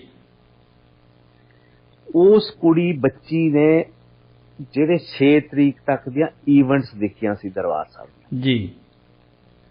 ਉੱਥੇ ਉਸ ਕਿਸੇ ਨੇ ਉਹ ਚਿੱਠੀ ਪੜ੍ਹੀ, ਜੀ ਅਸੀਂ 20-25 ਜਣੇ ਬੈਠੇ ਸੀ, ਜੀ ਉਹਦੇ ਚ ਉਹਨੇ ਬਿਆਨ ਕੀਤਾ ਵੀ ਕਿਸ ਤਰ੍ਹਾਂ ਦੀ ਦੁਰਦਸ਼ਾ ਹੋਈ ਆ। ਜੀ ਉਹਨੇ ਇਹ ਵੀ ਕਿਹਾ ਵੀ ਸਰੋਵਰ ਖੂਨ ਦੇ ਨਾਲ ਰੰਗ ਨਾਲ ਰੰਗਿਆ ਗਿਆ ਸੀ। ਬਿਲਕੁਲ ਇਹ ਗੱਲ ਮੈਂ 27 ਜੂਨ ਨੂੰ ਵੀ ਦੇਖੀ ਹੈ, ਸਰੋਵਰ ਦਾ ਰੰਗ ਦੇ ਵਿੱਚ ਡਿਫਰੈਂਸ ਸੀਗਾ। ਜੀ ਜੀ ਜੀ ਜੀ ਉਹ ਕਹਿੰਦੀ ਵੀ ਅਸੀਂ ਦੇਖਿਆ ਵੀ ਉਹੀ ਪਾਣੀ ਚੱਕ ਕੇ ਲੋਕੀ ਪੀਂਦੇ ਸੀ, ਬੜੀ ਬੇਬਸੀ ਸੀ, ਗਰਮੀ ਬਹੁਤ ਸੀ ਉਹਨਾਂ। ਜੇ ਆਪਾਂ ਹੁਣ ਵੀ ਅੱਜ ਜਾਈਏ ਨਾ ਪ੍ਰਕਰਮਾਂ 'ਚ ਜੀ ਤਾਂ ਪ੍ਰਕਰਮਾਂ ਵਿੱਚ ਸੇਕ ਵੱਜਣ ਲੱਗ ਜਾਂਦਾ, ਪੈਰ ਨਹੀਂ ਲੱਗਦੇ, ਨਹੀਂ ਲੱਗਦੇ ਬਿਲਕੁਲ। ਤਾਂ ਚਾਟ ਵਿਛਾਈ ਹੁੰਦੀ ਹੈ ਵਿਚਾਲੇ, ਉਹਦੇ ਤੇ ਪਾਣੀ ਪਾਉਂਦੇ ਜਾਂਦੇ ਆ ਉਹ, ਤਾਂ ਕਿ ਠੰਡਾ ਰਵੇ। ਇਹ ਇੱਕ ਗੁਰੂ ਅਰਜਨ ਦੇਵ ਜੀ ਦਾ ਉਦੋਂ ਸ਼ਹੀਦੀ ਦਿਹਾੜਾ ਸੀ, ਉਹ ਦਿਨ ਸਿਰੇ ਤੇ ਗਰਮ ਹੁੰਦੇ ਜੀ। ਬਿਲਕੁਲ ਹਾਂ, ਸੰਗਤ ਉਹਨੇ ਉਹ ਚੀਜ਼ ਨੂੰ ਆਪਣੇ ਬਚਪਨ 'ਚ ਜਿਹੜਾ ਉਹਦਾ ਮਾਈਂਡ ਸੀਗਾ, ਉਹ ਇੱਕ ਇੰਨੀ ਮਤਲਬ ਕਿ ਲੂਹ ਭਿੱਜੀ ਤਸਵੀਰ ਉਸ ਕੁੜੀ ਦੇ ਆਪਣੀ ਚਿੱਠੀ 'ਚ ਲਿਖੀ ਸੀਗੀ ਜੀ ਕਿ ਸਾਰੇ ਹੀ ਕੰਬ ਗਏ ਸੀ। ਬਿਲਕੁਲ ਹੋਣ ਹੀ ਲੱਗ ਸੀ। ਉਹ ਮੇਰੇ ਤੇ ਪਹਿਲਾਂ ਇੰਪੈਕਟ ਸੀ ਵੀ ਸਮਥਿੰਗ ਰੌਂਗ ਹੋ ਗਿਆ, ਵੀ ਹੁਣ ਤਾਂ ਕੁਛ ਨਾ ਕੁਛ ਆਪਾਂ ਨੂੰ ਸੋਚਣਾ ਚਾਹੀਦਾ ਜੀ। ਅਸੀਂ 13 ਤਰੀਕ ਨੂੰ ਵਾਪਸ ਘਰੇ ਆਏ ਆ ਜੀ। 14 ਤਰੀਕ ਨੂੰ ਮੈਂ ਦਲਜੀਤ ਨੂੰ ਮਿਲਿਆ ਜੀ। ਮੈਂ ਕਿਹਾ ਦਲਜੀਤ ਵੀ ਕੰਮ ਹੋ ਗਿਆ ਗਲਤ, ਇੱਥੇ ਆਪਾਂ ਨੂੰ ਸੋਚਣਾ ਪੈਣਾ, ਕਿਉਂਕਿ ਕਾਲਜ ਦੇ ਦਿਨਾਂ 'ਚ BSc ਤੱਕ ਜਿਵੇਂ ਮੁੰਡਿਆਂ ਦਾ ਹੁੰਦਾ, ਅਸੀਂ ਮਤਲਬ ਕਿ ਇੱਥੇ ਲੜ ਪਏ, ਉੱਥੇ ਲੜ ਪਏ, ਕੋਈ ਸਾਡੇ ਨਾਲ ਲੜ ਪਿਆ, ਅਸੀਂ ਕਿਸੇ ਨਾਲ ਲੜ ਪਏ। ਪਹਿਲੇ 2-3 ਸਾਲ ਕਾਲਜਾਂ 'ਚ ਚੱਲਦਾ ਹੀ ਰਹਿੰਦਾ। ਬਿਲਕੁਲ। ਉਸ ਤੋਂ ਬਾਅਦ ਤੁਸੀਂ ਆਪਣੇ ਕੈਰੀਅਰ ਓਰੀਐਂਟਡ ਹੋ ਜਾਂਦੇ ਆ, ਛੱਡਾ ਦਿੰਦੇ ਆ, ਛੱਡ ਯਾਰ ਕੀ ਲੈਣਾ ਹੈ ਨਾ ਜੀ। ਨਾ ਕੋਈ ਫਿਰ ਤੁਹਾਡੇ ਨਾਲ ਲੜਨਾ ਚਾਹੁੰਦਾ ਹੁੰਦਾ, ਨਾ ਤੁਸੀਂ ਲੜਨਾ ਚਾਹੁੰਦੇ। ਬਿਲਕੁਲ। ਮੈਂ ਕਿਹਾ ਵੀ ਹੁਣ ਤਾਂ ਆਪਾਂ ਨੂੰ ਲੱਗਦਾ ਕਿ ਕੰਮ ਜ਼ਿਆਦਾ ਵਿਗੜ ਗਿਆ। ਇਹਨੇ ਵੀ ਮੇਰੇ ਨਾਲ ਹਾਂ ਕਰੀ ਵੀ ਹਾਂ ਕੁਛ ਨਾ ਕੁਛ ਦੇਖਦੇ ਆ ਜੀ। ਦਰਬਾਰ ਸਾਹਿਬ ਬੰਦ ਸੀਗਾ, ਆਰਮੀ ਦਾ ਰੂਲ ਸੀਗਾ, ਇੱਥੇ ਕਿਤੇ ਵੀ ਨਹੀਂ ਸੀ ਜਾ ਸਕਦੇ ਜੀ। ਪਰ ਜਿਹੜੀ 27 ਜੂਨ ਨੂੰ ਪਹਿਲੀ ਵਾਰੀ ਦਰਬਾਰ ਸਾਹਿਬ ਖੁੱਲਿਆ ਜੀ, ਇੰਦਰਾ ਗਾਂਧੀ ਦੇ ਆਉਣ ਤੋਂ ਬਾਅਦ, ਉਦੋਂ ਫਿਰ ਇਹ ਸੀਗਾ ਕਿ ਜੇ ਦਰਬਾਰ ਸਾਹਿਬ ਜਾਣਾ ਤਾਂ ਤੁਹਾਨੂੰ DC ਦੀ ਪਰਮਿਸ਼ਨ ਤੋਂ ਪਰਮਿਟ ਲੈਣਾ ਪਊਗਾ ਜੀ। ਸਰਕਾਰੀ ਬੱਸ ਜਾਊਗੀ, ਤੁਸੀਂ ਆਪ ਨਹੀਂ ਜਾ ਸਕਦੇ। ਪੰਜਾਬ ਦਾ ਟੋਟਲੀ ਮਿਲਟਰੀ ਰੂਲ ਸੀਗਾ। ਬਿਲਕੁਲ। ਮੈਨੂੰ DC ਜਾਣਦਾ ਸੀ, ਮੈਂ ਜਾ ਕੇ ਉਹਦੇ ਤੋਂ 3 ਪਾਸ ਲੈ ਕੇ ਆਇਆ। ਉਦੋਂ DC ਸੀ ਕਿ ਗੁਰਦੇਵ ਸਿੰਘ ਤਾਂ ਚਲੇ ਗਏ ਸੀ, ਉਦੋਂ ਬਾਅਦ ਤਾਂ ਛੁੱਟੀ ਲੈ, ਉਹਦਾ ਅੰਮ੍ਰਿਤਸਰ ਦਾ DC, ਅਸੀਂ ਆਪਣੇ ਲੁਧਿਆਣੇ ਵਾਲਾ DC। ਓਕੇ। ਇੱਥੇ ਜਿਹੜੇ ਸੀਗੇ ADC ਜਿਨ੍ਹਾਂ ਨੂੰ ਆਪਾਂ ਅੱਜ ਕੱਲ੍ਹ ਕਹਿੰਦੇ, ਉਦੋਂ ਮੈਂ ਕਿਹਾ GSK ਕੁਛ ਹੋਰ ਉਹਦੀ ਅੱਖਰ ਸੀਗੇ ਜੀ। ਉਹ ਸੀਗਾ ਸਰਦਾਰ ਸਤਪਾਲ ਸਿੰਘ ਗਿੱਲ ਜੀ।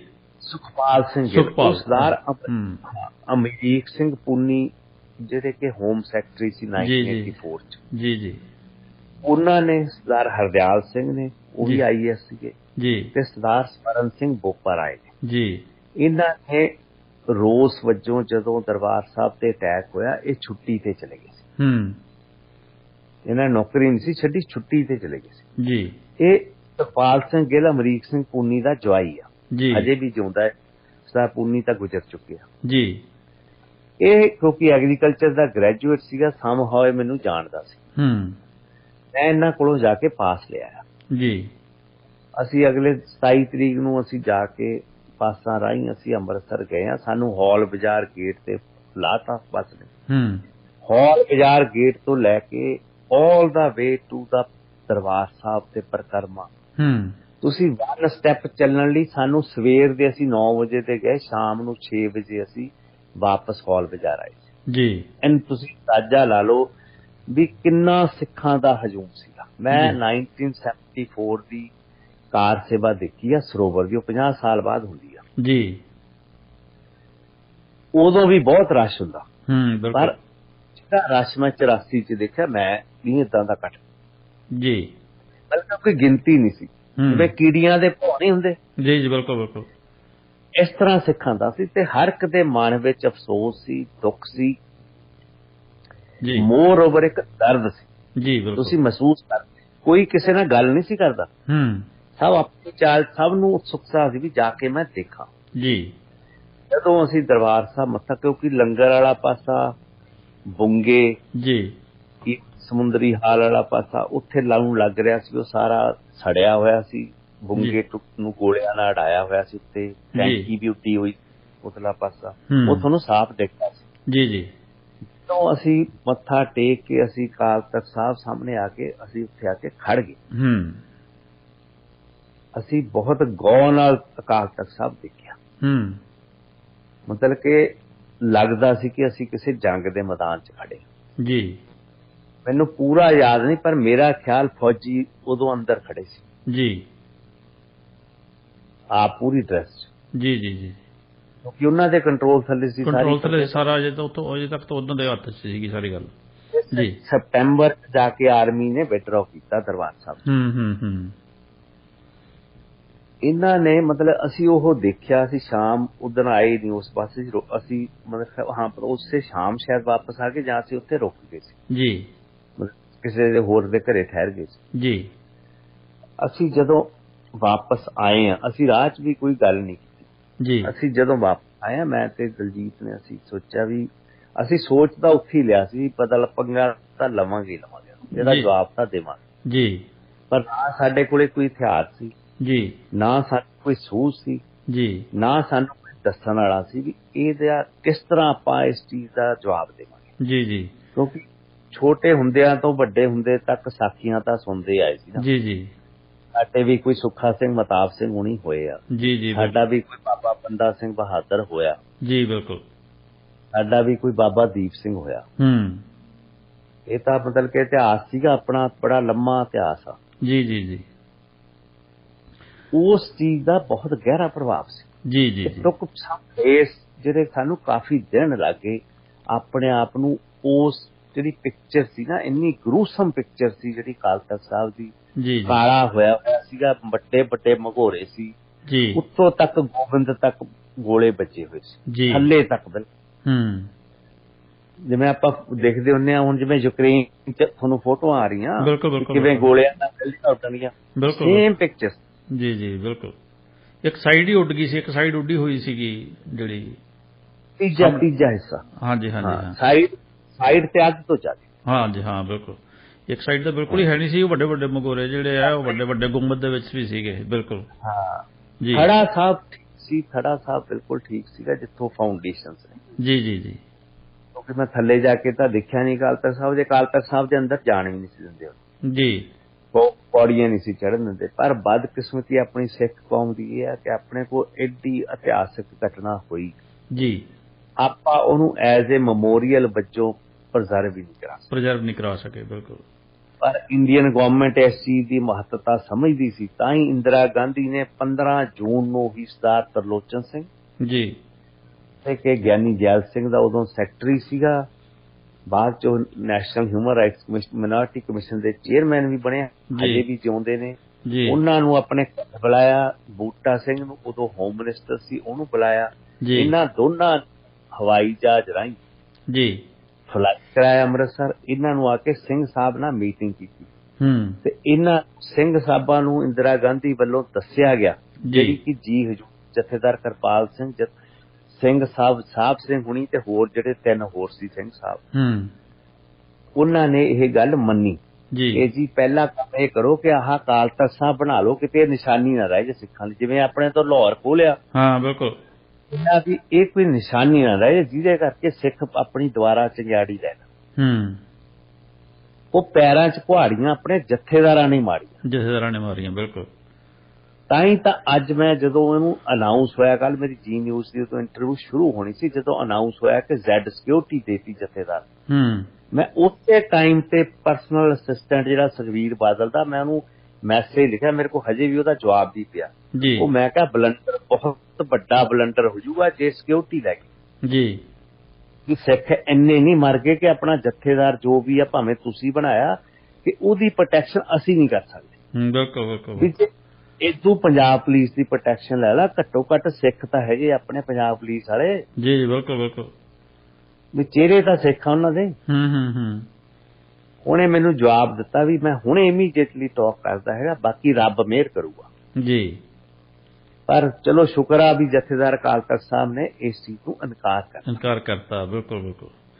ਬਹੁਤ ਵੱਡੀ ਗੱਲ ਨਹੀਂ ਤਾਂ ਇੱਕ ਦਾਗ ਦੇ ਰੂਪ ਵਿੱਚ ਹੀ ਲਿਆ ਜਾਣਾ ਸੀ ਮੁੜ ਕੇ ਬਾਅਦ ਸਾਰੀ ਉਮਰ ਨਹੀਂ ਮੁੜ ਕੇ ਦਾਗ ਲੈਂਦਾ ਮਗਰ ਲੈਣਾ ਹੀ ਕਾਲਖ ਲੈਣੀ ਨਹੀਂ ਸੀ ਬਿਲਕੁਲ ਜੀ ਬਿਲਕੁਲ ਉਹ ਫਿਰ ਜਿਹੜੀ ਮੈਂ ਆਪਣੀ ਇੰਟਰਵਿਊ ਚ ਕਹੀ ਸੀ ਨਾ ਕਿ ਬੰਦ ਕਮਰਿਆਂ ਚ ਮੀਟਿੰਗ ਜਿਹੜੀਆਂ ਹੁੰਦੀਆਂ ਨੇ ਉਹਨਾਂ ਦੇ ਰਿਜ਼ਲਟ ਇਦਾਂ ਦੇ ਹੁੰਦੇ ਆ ਬਿਲਕੁਲ ਬਿਲਕੁਲ ਮਤਲਬ ਕਿ ਜਿਸ ਤਰ੍ਹਾਂ ਹੁਣ ਭਾਵੇਂ ਠੀਕ ਆ ਬਹੁਤ ਵੱਡੀ ਟ੍ਰੈਜਡੀ ਹੋਈ ਆ ਮੂਸੇਵਾਲ ਪਰਿਵਾਰ ਲਈ ਇਹ ਜੀ ਮਤਲਬ ਕਿ ਅਨਸਖਾਵੀ ਘਟਨਾ ਜਿਹਦਾ ਕੋਈ ਆਪਾਂ ਅਰਥਾਂ ਵਿੱਚ ਬਿਆਨ ਨਹੀਂ ਕਰ ਸਕਦੇ ਪਰ ਮੇਰਾ ਖਿਆਲ ਆ ਵੀ ਸਰ ਮੂਸੇਵਾਲ ਬਲਕੌਰ ਸਿੰਘ ਹੁਣਾਂ ਨੂੰ ਜੱਟਾਂ ਦੇ ਪੁੱਤ ਨੇ ਜੱਟਾਂ ਨਾਲ ਬੜੇ ਧੱਕੇ ਹੋਏ ਨੇ ਆਪਣੇ ਦਰਬਾਰ ਸਾਹਿਬ ਢਾਏ ਨੇ ਇਹਨਾਂ ਨੇ ਠੀਕ ਆ ਤੁਹਾਡਾ ਪੁੱਤ ਆ ਇੱਥੇ ਲੋਕਾਂ ਦੇ ਇਹਨਾਂ ਨੇ ਜੀਆਂ ਦੇ ਜੀ ਪਰਿਵਾਰਾਂ ਦੇ ਪਰਿਵਾਰ ਖਤਮ ਕਰਤੇ ਥੋੜਾ ਹੌਸਲਾ ਰੱਖੋ ਡੋਲੋ ਨਾ ਐਵੇਂ ਫਰਿਆਦਾਂ ਹੱਥ ਨਾ ਜੋੜਦੇ ਕਰੋ ਬਿਲਕੁਲ ਇੱਥੇ ਹੋਰ ਮੂਸੇ ਵਾਲੇ ਜਿਉਂਦੇ ਨੇ ਕੋਈ ਨਹੀਂ ਤੁਹਾਨੂੰ ਜਵਾਬ ਮਿਲ ਜੂਗਾ ਬਿਲਕੁਲ ਸੋ ਐ ਨਾ ਕਰੋ ਯਾਰ ਤੁਹਾਡੇ ਸਿਰ ਤੇ ਪੱਗ ਬੰਨੀ ਆ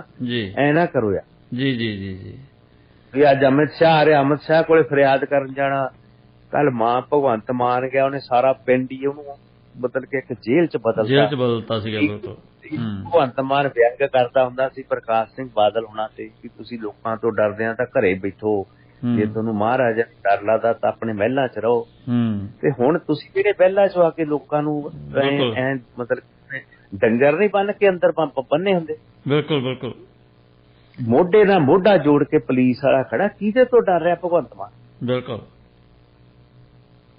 ਮਤਲਬ ਕਿ ਪੰਜਾਬ ਅੱਜ ਵੀ ਉਸੇ ਘੇਰੇ 'ਚ ਆ ਜਿੱਥੋਂ ਮੈਂ 84 ਦੀ ਵਿਆਖਿਆ ਕਰ ਰਿਹਾ ਬਿਲਕੁਲ ਵੀ ਜੇ ਤੈਨੂੰ ਇੰਨੀ ਸੁਰੱਖਿਆ ਦੀ ਲੋੜ ਹੈ ਤੂੰ ਵੀ ਤਾਂ ਇੱਕ ਸਧਾਰਨ ਬੰਦਾ ਸੀ ਤੇ ਫਿਰ ਸਿੱਧੂ ਮੂਸੇਵਾਲੇ ਦੀ ਸਿਕਿਉਰਿਟੀ ਵਾਪਸ ਲੈ ਕੇ ਇਹ ਕਹਿ ਕੇ ਲੈਣਾ ਵੀ ਇਹਨੂੰ ਲੋੜ ਹੀ ਨਹੀਂ ਗਈ ਕੁਰਸੀਆਂ ਨਾਲ ਨਹੀਂ ਬਲਦੇਵ ਵੱਡਾ ਹੁੰਦਾ ਬਿਲਕੁਲ ਜੀ ਬਿਲਕੁਲ ਬੰਦਾ ਦੇ ਜਿਹੜੇ ਕਰਮ ਹੁੰਦੇ ਆ ਨਾ ਤੇ ਉਹਦੇ ਜੋ ਬੋਲ ਹੁੰਦੇ ਆ ਤੇ ਉਹਦੀ ਜੋ ਸੋਚ ਹੁੰਦੀ ਆ ਬਿਲਕੁਲ ਜੀ ਅੱਜ ਕੱਲ ਸ਼ਾਮੀ ਜੀ ਵਧਨੀ ਕਲਾ ਮੌਕੇ ਕੋਲੇ ਜੀ ਭਰੇ ਬਾਜ਼ਾਰ 'ਚ ਇੱਕ ਮੁੰਡਾ 6 ਜਣਿਆਂ ਨੇ ਕਿਰਪਾਨਾਂ ਨਾਲ ਵੱਢਤਾ ਜੀ ਮੈਂ ਇੰਨੀ ਸਹਿਮ ਪਿਆ ਹੋਇਆ ਪੰਜਾਬ 'ਚ ਕਿ ਉੱਥੇ ਭਰੇ ਬਾਜ਼ਾਰ 'ਚ ਇੱਕ ਵਿਚਾਰੀ ਬਜ਼ੁਰਗਣੀ ਉਹ ਝਾੜੂ ਚੱਕ ਕੇ ਉਹਨਾਂ ਨੂੰ ਹਟਾ ਰਹੀ ਆ ਵੀ ਆਹ ਤੁਸੀਂ ਕੀ ਕਰ ਰਹੇ ਕੋਈ ਬੰਦਾ ਕੋਈ ਹਿੱਲਿਆ ਨਹੀਂ ਸ਼ਹਿਰ 'ਚ ਵੀ ਸਾਲ ਰੋਕ ਦੋ ਆ ਕੀ ਹੋ ਰਿਹਾ ਉਹਨਾਂ ਦੇ ਮੂੰਹ ਬੰਨੇ ਹੋਏ ਸੀ ਜੀ ਉਹ ਵੱਢ ਕੇ ਬੰਦਾ ਚਲੇ ਗਏ ਬੰਦਾ ਉੱਥੇ ਸੜਕ ਤੇ ਮਰਿਆ ਪਿਆ ਯੰਗ ਮੁੰਡਾ ਜੀ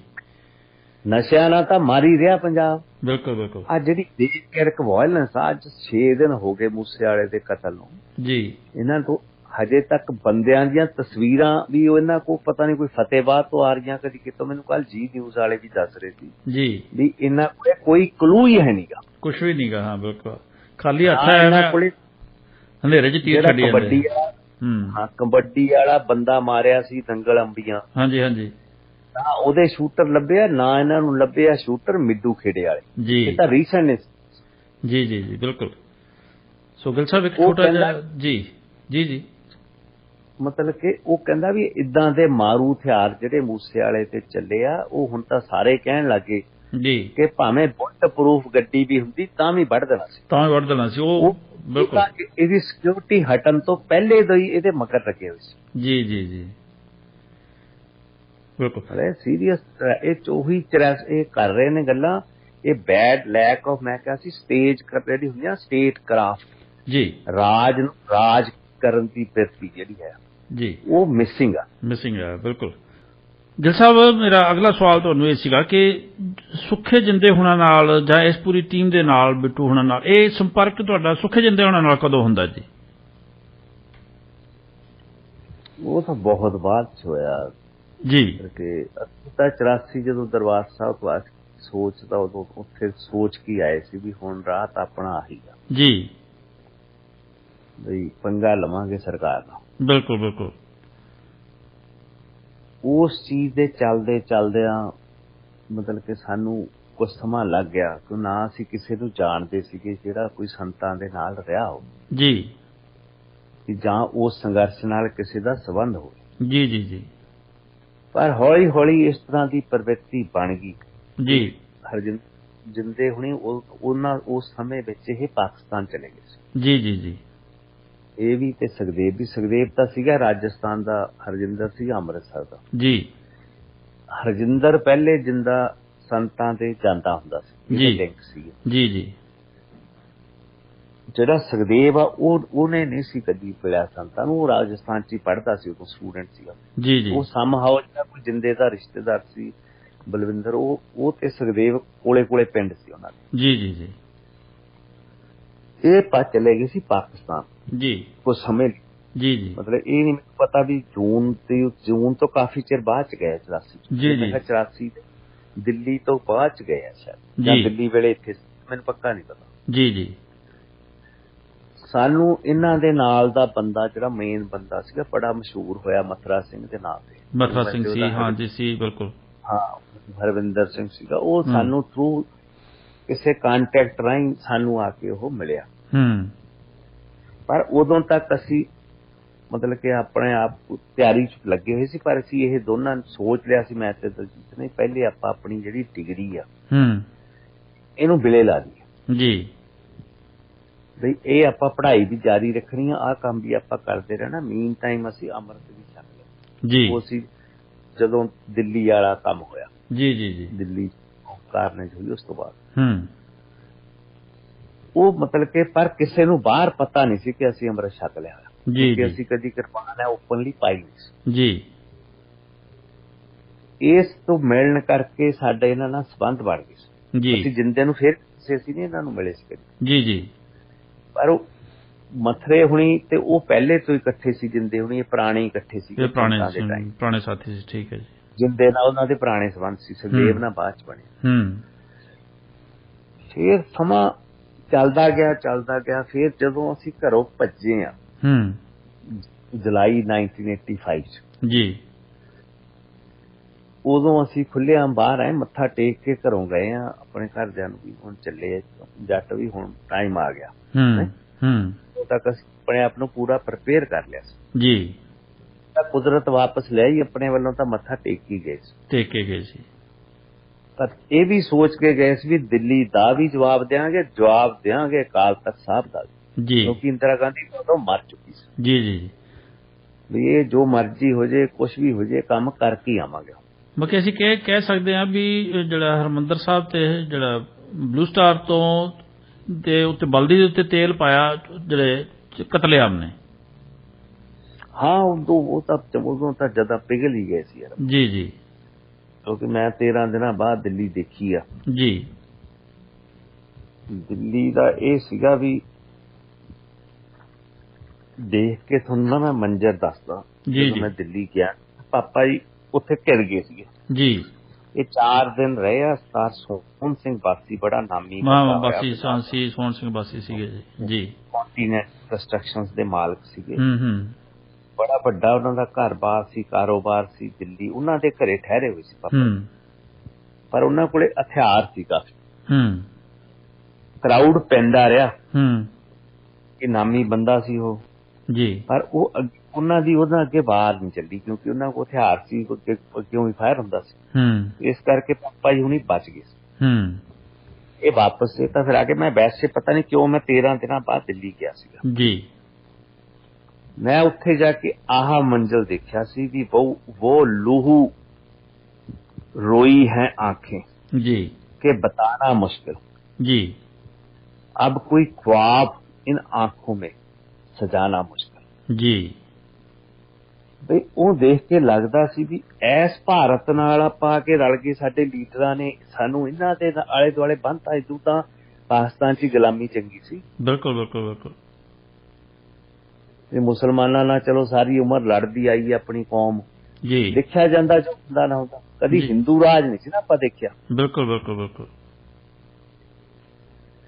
ਵੱਡੀ ਗੱਲ ਆ, ਕਿਸੇ ਨੂੰ ਉੱਥੇ ਅਫਸੋਸ ਨਹੀਂ ਸੀ। ਸਿੱਖ ਰੋ ਰਹੇ, ਸਿੱਖ ਤਾਂ ਘਰਾਂ ਚੋਂ ਨਹੀਂ ਸੀ ਨਿਕਲਦੇ। ਸੜਕਾਂ ਕਾਲੀਆਂ ਸੀਗੀਆਂ, ਥਾਂ ਤੇ ਗੁਰਦੁਆਰੇ ਸੜੇ ਹੋਏ ਸੀ। ਇਹ ਮੈਂ ਆਪਣੀ ਅੱਖੀਂ ਦੇਖਿਆ। ਮੈਂ ਜਨਰਲ ਅਰੋੜੇ ਨਹੀਂ, ਸਰਦਾਰ ਪਤਵੰਤ ਸਿੰਘ, ਜਸਟਿਸ ਨਰੂਲਾ, ਮੈਂ ਰੋਂਦੇ ਦੇਖਿਆ ਬੰਦੇ ਜੀ ਰਜਾਲੀ ਗਾਰਡਨ ਚ, ਗੁਰਦੁਆਰਾ ਸਾਹਿਬ ਚ ਜੀ। 50,000 ਤੋਂ ਉੱਤੇ ਬੰਦਾ ਰਿਫਿਊਜੀ ਕੈਂਪਾਂ ਚ ਬੈਠਾ ਸੀ ਸਿੱਖ ਜੀ, ਇੱਕ ਆਜ਼ਾਦ ਦੇਸ਼ ਦੇ ਵਿੱਚ ਜੀ। ਜਦੋਂ ਮੈਨੂੰ ਇੱਕ ਇੰਟਰਵਿਊ ਕਰਨ ਆਇਆ ਸੀ ਮੁੰਡਾ ਪਲਪ੍ਰੀਤ ਜੀ, ਪਿਛਲੇ ਸਾਲ ਦੀ ਗੱਲ ਆ ਜੀ। ਕਹਿੰਦਾ ਵੀ ਜਦੋਂ ਮੈਂ ਵਿਧਵਾ ਕਲੋਨੀ ਚ ਗਿਆ ਦਿੱਲੀ ਜੀ, ਤੇ ਅੱਜ ਵੀ ਕਹਿੰਦਾ ਉੱਥੇ ਰੋਣਾ ਧੋਣਾ ਹੀ ਆ ਵੀ ਲੋਕੀ ਅੱਜ ਵੀ ਵਿਚਾਰੇ ਬੇਸਹਾਰੇ ਸੀਗੇ ਜਿਨ੍ਹਾਂ ਦੇ ਉਸ 84 ਦੀ ਜਿਨ੍ਹਾਂ ਨੇ ਮਾਰ ਚੱਲੀ ਹੈ ਬਿਲਕੁਲ। ਮਤਲਬ ਨਾ ਤਾਂ ਸਿੱਖੀ ਪੂਰੀ ਤਰ੍ਹਾਂ ਉਹਨਾਂ ਨੂੰ ਸਾਂਭ ਸਕੇ ਸਰਕਾਰਾਂ ਨੇ, ਤਾਂ ਸਾਹਮਣਾ ਕੀਤੀ ਆਪਣੇ ਆ ਵੀ ਸੋਨਾ ਚੜਾ ਦੇਣਗੇ, ਗੋਬਿੰਦ ਬਣਾ ਦੇਣਗੇ, ਪਰ ਇਹ ਘਰ ਨਹੀਂ, ਇਹ ਸਿੱਖ ਨਹੀਂ ਵਸਾ ਸਕੇ। ਤਾਂ ਹੀ ਸੱਚੇ ਸੌਦੇ ਵਰਗੇ ਇੱਥੇ ਪੈਦਾ ਹੋਏ ਨੇ, ਤਾਂ ਹੀ ਨੂਰ ਮਹਿਲੀਏ ਪੈਦਾ ਹੋਏ ਨੇ, ਤਾਂ ਹੀ ਇੱਥੇ ਜਿਹੜੇ ਨੇ ਰਾਧਾ ਸਵਾਮੀ ਨਿਰੰਕਾਰੀ ਵੱਧ ਰਹੇ ਜੀ ਬਿਲਕੁਲ। ਸਿੱਖਾਂ ਨੇ ਸਿੱਖੀ ਵਸਾ ਜੀ ਬਿਲਕੁਲ, ਸਿੱਖੀ ਸੀ ਭਾਈਚਾਰਾ ਜੀ ਜੀ। ਇਹ ਨਹੀਂ ਕਿ ਸਾਰੇ ਐ ਨੇ, ਹੁਣ ਖਾਲਸਾ ਏਡ ਆ ਤੁਹਾਡੀ ਕਿੰਨੀ ਵੱਡੀ ਸੰਸਥਾ ਜੀ, ਇਹਨਾਂ ਨੂੰ ਸੀਰੀਆ ਦਾ ਤਾਂ ਬਹੁਤ ਫਿਕਰ ਆ ਜਾਂਦਾ, ਹੁਣ ਯੂਕਰੇਨ ਦੀ ਵਾਰ ਹੋਈ ਉੱਥੇ ਬਹੁਤ ਫਿਕਰ ਆ ਜਾਂਦਾ। ਉਹ ਤੁਹਾਡਾ ਪੰਜਾਬ ਮੱਚ ਰਿਹਾ, ਤੁਹਾਡੇ ਰੋਜ਼ 5-5 6-6 ਕਿਸਾਨ ਸੁਸਾਈਡ ਹੋ ਰਹੀ ਆ, ਡਰੱਗ ਨਾਲ ਮੁੰਡੇ ਮਰ ਰਹੇ ਆ, ਕੁੜੀਆਂ ਮਰ ਰਹੀਆਂ। ਇੱਥੇ ਆਓ ਤਾਂ ਇੱਥੇ ਆ ਕੇ ਲਾਓ ਲੰਗਰ, ਘਰਾਂ ਦੇ ਬੱਚਿਆਂ ਕਰੋ ਮਦਦ ਜੀ। ਬਿਲਕੁਲ ਬਿਲਕੁਲ ਬਿਲਕੁਲ। ਇੱਥੇ ਪੰਜਾਬ ਵਸਾਓ ਨਾ ਆ ਕੇ, ਪਹਿਲੇ ਪੰਜਾਬ ਤਾਂ ਵਸੇ, ਫਿਰ ਪੰਜਾਬ ਤੁਹਾਡੇ ਨਾਲ ਚੱਲੂਗਾ ਯੂਕਰੇਨ ਵੀ। ਬਿਲਕੁਲ, ਮਤਲਬ ਕਿ ਮੈਨੂੰ ਸਮਝ ਨਹੀਂ ਆਉਂਦੀ ਵਿਸਤਾਰ ਰਵੀ ਸਿੰਘ ਸੋਚ ਕਿੱਧਰ ਪਾਸੇ ਰਿਹਾ।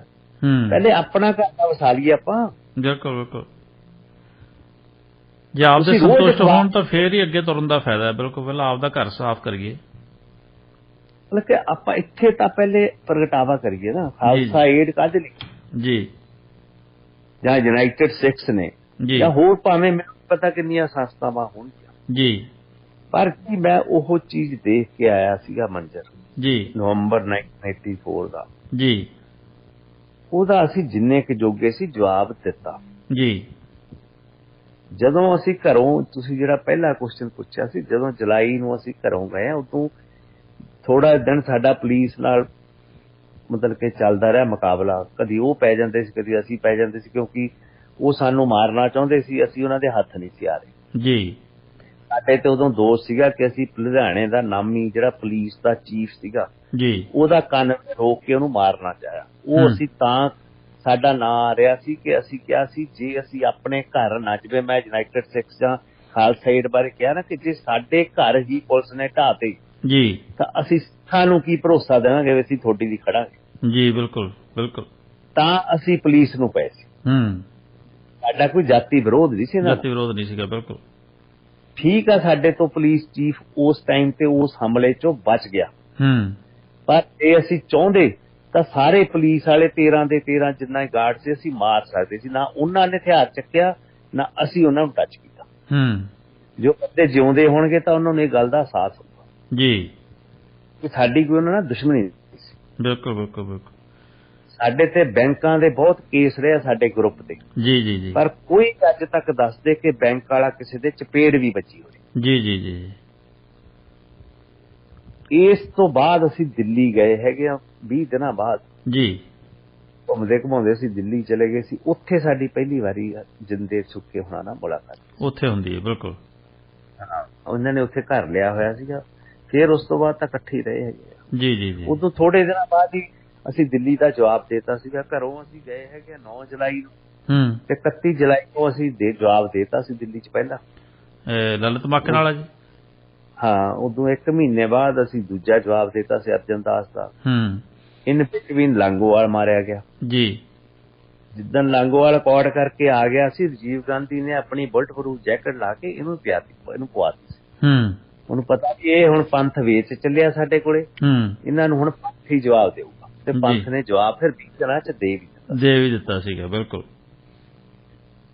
ਮੈਨੂੰ ਮਤਲਬ ਕਿ ਯਾਦ ਆ, ਮੈਂ ਉਦੋਂ ਚੰਡੀਗੜ੍ਹ ਬੈਠਾ ਸੀ ਜਦੋਂ ਲਾਂਗੋਵਾਲ ਦੀ ਜਦੋਂ ਮੌਤ ਦੀ ਖਬਰ ਆਈ। ਬੜੇ ਨਾਮੀ ਹਾਂ, ਮੇਰੇ ਕੋਲ ਪੱਤਰਕਾਰ ਨਾਮੀ, ਉਹਨਾਂ ਨੂੰ ਨਹੀਂ ਪਤਾ ਸੀ ਕੌਣ ਆ ਜੀ, ਇੱਕ ਨੂੰ ਪਤਾ ਸੀ, ਦੂਜਿਆਂ ਨੂੰ ਨਹੀਂ ਸੀ ਪਤਾ ਜੀ ਜੀ। ਤੇ ਜਿਹੜੇ ਨਾਮੀ ਪੱਤਰਕਾਰ ਆ ਨਾ, ਉਹਨਾਂ ਦੀਆਂ ਵੀ ਅੱਖਾਂ ਨਮ ਹੋ ਗਈਆਂ ਸੀ ਵੀ ਲੈ ਹੁਣ ਪੰਜਾਬ ਗਿਆ ਜੀ। ਉਹਨਾਂ ਨੂੰ ਤਾਂ ਇਹ ਸੀ ਸਿੱਖਾਂ ਵਿੱਚ ਠੀਕ ਆ, ਉਹਦੇ ਮੌਤ ਤੋਂ ਬਾਅਦ ਬੜਾ ਵੱਡਾ ਪ੍ਰਗਟਾਵਾ ਹੋਇਆ ਉਹਦੇ ਭੋਗ ਤੇ ਜੀ। ਉੱਡਾ ਹੀ ਵੱਡਾ ਪ੍ਰਗਟਾਵਾ ਖੁਸ਼ੀ ਦਾ ਵੀ ਸੀਗਾ ਜੀ, ਇੱਕ ਤਾਂ ਗਲੋਂ ਲਿਆ ਜੀ ਜੀ। ਮੈਂ ਚਾਹੁੰਦਾ ਕਿ ਠੀਕ ਆ, ਲਾਂਗੋਵਾਲ ਨੂੰ ਭਾਵੇਂ ਨਹੀਂ ਸੀ, ਜੇ ਮੈਂ ਅੱਜ ਸੋਚਦਾ ਨਹੀਂ ਸੀ ਮਾਰਨਾ ਚਾਹੀਦਾ, ਪਰ ਜੇ ਉਦੋਂ ਸਿੱਖ ਸਟੂਡੈਂਟ ਫੈਡਰੇਸ਼ਨ ਮਜ਼ਬੂਤ ਹੁੰਦੀ, ਜਿਹੜੀ ਉਦੋਂ ਅਸੀਂ ਤਾਂ ਇੰਨੇ ਨਹੀਂ ਸੀ, ਤਾਂ ਬੜੇ ਯੰਗ ਸੀ ਜੀ, ਨਾ ਅਸੀਂ ਸਟੂਡੈਂਟ ਫੈਡਰੇਸ਼ਨ ਦਾ ਉਦੋਂ ਹਿੱਸਾ ਸੀ ਜੀ, ਪਰ ਜੇ ਸਭ ਤੋਂ ਪਹਿਲੇ ਰਾਜੀਵ ਗਾਂਧੀ ਨੇ ਬੁਲਾਇਆ ਹੀ ਸਟੂਡੈਂਟ ਫੈਡਰੇਸ਼ਨ ਦੇ ਲੀਡਰਸ਼ਿਪ ਨੂੰ ਸੀ ਜੋਧਪੁਰ ਜੀ ਵੀ ਸਾਡੇ ਨਾਲ ਗੱਲ ਕਰੋ। ਹੂੰ ਉਦੋਂ ਕਿਉਂਕਿ ਅਸਾਮ ਸਟੂਡੈਂਟਸ ਨਾਲ ਵੀ ਗੱਲ ਚੱਲ ਰਹੀ ਸੀ ਮਹੰਤੇ ਹੋਣਾ ਨਾਲ। ਜੀ ਇਹ ਗੱਲਾਂ ਸਾਨੂੰ ਬਾਅਦ 'ਚ ਪਤਾ ਲੱਗੀਆਂ, ਬਾਅਦ 'ਚ ਪਤਾ ਲੱਗੀਆਂ ਪਰ ਬਿਲਕੁਲ। ਆਪਣੀ ਲੀਡਰਸ਼ਿਪ ਹੀ ਇੰਨੀ ਜ਼ਿਆਦਾ ਕਮਜ਼ੋਰ ਸੀ ਹੂੰ ਜਿਹਦੇ ਕਰਕੇ ਮੈਂ ਸੋਚਦਾ ਕਿ ਜੇ ਸੰਤਾਂ ਨਾਲ ਮਜ਼ਬੂਤ ਲੀਡਰਸ਼ਿਪ ਹੁੰਦੀ ਤਾਂ ਅੱਜ ਰਿਜ਼ਲਟਸ ਡਿਫਰੈਂਟ ਹੋਣੇ ਸੀ। ਬਿਲਕੁਲ ਬਿਲਕੁਲ ਬਿਲਕੁਲ। ਘੇਰਾਬੰਦੀ ਤਾਂ ਇਹਨਾਂ ਦੀ ਸੀ, ਇਹ ਲਾਣੇ ਦੀ ਸੀ ਨਾ ਜੀ, ਜਿਹੜਾ ਬਾਹਾਂ ਖੜੀਆਂ ਕਰਕੇ ਬਾਹਰ ਵਾਲੇ। ਹਾਂ ਹਾਂ, ਆਹੀ ਭਾਈ ਮਨਜੀਤ ਸਿੰਘ ਹੁਣੀ ਜਿਹੜੇ ਹੁਣ ਅਕਾਲੀ ਦਲ ਦੇ ਸੀਨੀਅਰ ਲੀਡਰ ਨੇ ਜੀ, ਇਹਨਾਂ ਨੂੰ ਹੀ ਲਿਆਂਦਾ ਸੀ ਨਾ ਗੱਲਬਾਤ ਲਈ। ਬਿਲਕੁਲ ਨਾਲ ਹਰਮੰਦਰ ਸਿੰਘ ਕੁੜੀ ਸੀ ਜੀ। ਇਹ ਮੈਂ ਕਹਿੰਦਾ ਜੇ ਮੈਂ ਇਹਨਾਂ ਥਾਂ ਹੁੰਦਾ ਅਸੀਂ ਕਹਿੰਦੇ ਵੀ ਠੀਕ ਆ, ਅਸੀਂ ਗੱਲਬਾਤ ਕਰਾਂਗੇ, ਹਰ ਇੱਕ ਚੀਜ਼ ਡਾਇਲਾਗ ਨਾਲ ਨਿਪਟਣੀ। ਬਿਲਕੁਲ। ਪਰ ਪਹਿਲੇ ਸਾਨੂੰ ਇੱਕ ਵਾਰੀ ਪੰਜਾਬ ਦੇ ਲੋਕਾਂ ਦਾ ਫਤਵਾ ਲਿਆਉਣ ਜੀ। ਉਦੋਂ ਅਸੀਂ ਇਲੈਕਸ਼ਨਾਂ ਲੜਦੇ ਜੇ 1985 ਚ ਅਸੀਂ ਹੈਂਡਸ ਡਾਊਨ ਜਿੱਤਣਾ ਸੀ ਜੀ ਕਾਂਗਰਸ ਵਾਲਾ ਕੋਈ ਆਪਣਾ ਝੰਡਾ ਨਹੀਂ ਸੀ ਲਾ ਸਕਦਾ ਪੰਜਾਬ 'ਚ। ਜੀ ਪਿੰਡਾਂ 'ਚ ਵੜਨ ਦਾ ਤਾਂ ਹੈਸੀਅਤ ਹੀ ਨਹੀਂ ਰੱਖਦੇ ਸੀ। ਬਿਲਕੁਲ। ਇਹ ਤਾਂ ਮੈਂ ਆਪ ਆਪਣੀ ਅੱਖੀ ਦੇਖੀ ਆ ਨਾ, ਹੂੰ ਜਦੋਂ ਬਰਨਾਲੇ ਜਿੱਤੇ ਆ ਉਦੋਂ ਮੈਂ ਪੰਜਾਬ 'ਚ ਸੀਗਾ। ਜੀ। ਅਸੀਂ ਕਿਹਾ ਵੀ ਸਾਡੀਆਂ ਕੁਰਬਾਨੀਆਂ, ਸਾਡੇ ਸਿੱਖ ਉਹਦਾ ਲੈ ਗਏ, ਰਿਵਾਰਡ ਲੈ ਗਏ ਸਰਜੀਤ ਸਿੰਘ ਬਰਨਾਲੇ ਹੁਣੀ, ਉਹ ਵੀ ਪੰਜਾਬ ਨੂੰ ਵੇਚ ਕੇ ਆ ਕੇ ਲਾਂਗੋਵਾਲ ਕੋਰਟ 'ਚ। ਜੀ ਬਿਲਕੁਲ ਬਿਲਕੁਲ। ਹੈਂਡਸ ਡਾਊਨ ਜਿੱਤਦੇ ਸੀ ਆਪਾਂ। ਬਿਲਕੁਲ, ਕੋਈ ਸ਼ੱਕ ਨਹੀਂ, ਕੋਈ ਸ਼ੱਕ ਨਹੀਂ। ਇਹੀ ਗਲਤੀ 89 ਚ ਹੋਈ ਆ। ਤੇ ਆਪਾਂ ਜਿਵੇਂ ਹੁਣੇ ਲੱਭਦੇ ਫਿਰਦੇ ਨਾ ਸੰਗਰੂਰ ਲਈ ਕਿਸੇ ਬੰਦੀ ਸਿੰਘਾਂ ਦਾ ਪਰਿਵਾਰ ਖੜਾ ਕਰ ਦੋ, ਫਲਾਨਾ ਕਰ ਦੋ, ਮੈਂ ਕਹਿੰਦਾ ਜਿਹਨੂੰ ਮਰਜ਼ੀ ਖੜਾ ਕਰਦੇ ਨੇ ਇਹ। ਉਦੋਂ ਵੀ ਆਪਾਂ ਸ਼ਹੀਦ ਬੇਅੰਤ ਸਿੰਘ ਦਾ, ਉਹਦੀ ਘਰ ਵਾਲੀ, ਚਲੋ ਮੈਂ ਮੰਨਦਾ ਬਿਮਲ ਕੌਰ ਖਾਲਸਾ ਚੰਗੀ ਲੇਡੀ ਸੀ, ਮੈਨੂੰ ਮਿਲੀ ਵੀ ਆ ਜੇਲ੍ਹ ਚ ਉਹ, ਪਰ ਉਹਦੇ ਫਾਦਰ ਨੂੰ ਚੁਣਿਆ। ਉਹਨੇ ਕੀ ਕੀਤਾ, ਪਹਿਲਾ ਕੰਮ ਜਾ ਕੇ ਲੰਡਨ ਜਾ ਕੇ ਪਹਿਲੇ ਇੰਡੀਅਨ ਹਾਈ ਕਮਿਸ਼ਨ ਤੇ ਝੰਡਾ ਚੜਾਉਣ ਦੀ ਰਸਮ ਚ ਗਿਆ। ਇਹਨਾਂ ਨੇ ਉਹ ਬੰਦੇ ਚੁਣ ਲਏ ਜਿਨ੍ਹਾਂ ਦਾ ਵਾਹ ਵਾਸਤਾ ਹੀ ਨਹੀਂ ਸੀ। ਬਿਲਕੁਲ ਬਿਲਕੁਲ। ਸਿਮਰਜੀਤ ਸਿੰਘ ਮਾਨ ਜਿਹੜੇ ਕਿ ਹੁਣ ਜਿਨ੍ਹਾਂ ਨਾਲ ਸੁਖਬੀਰ ਬਾਦਲ ਨੂੰ ਰਾਤੀ ਮੀਟਿੰਗਾਂ ਕਰਦੇ ਫਿਰਦੇ ਆ, ਇਹਨੂੰ 89 ਚ ਇਹਦੇ ਕੋਲ ਅਨਡਿਸਪਿਊਟਡ ਕਮਾਂਡ ਸੀਗੀ ਜੀ। ਇਹ ਕਿਰਪਾਨ ਤੇ ਅੜਿਆ ਰਿਹਾ।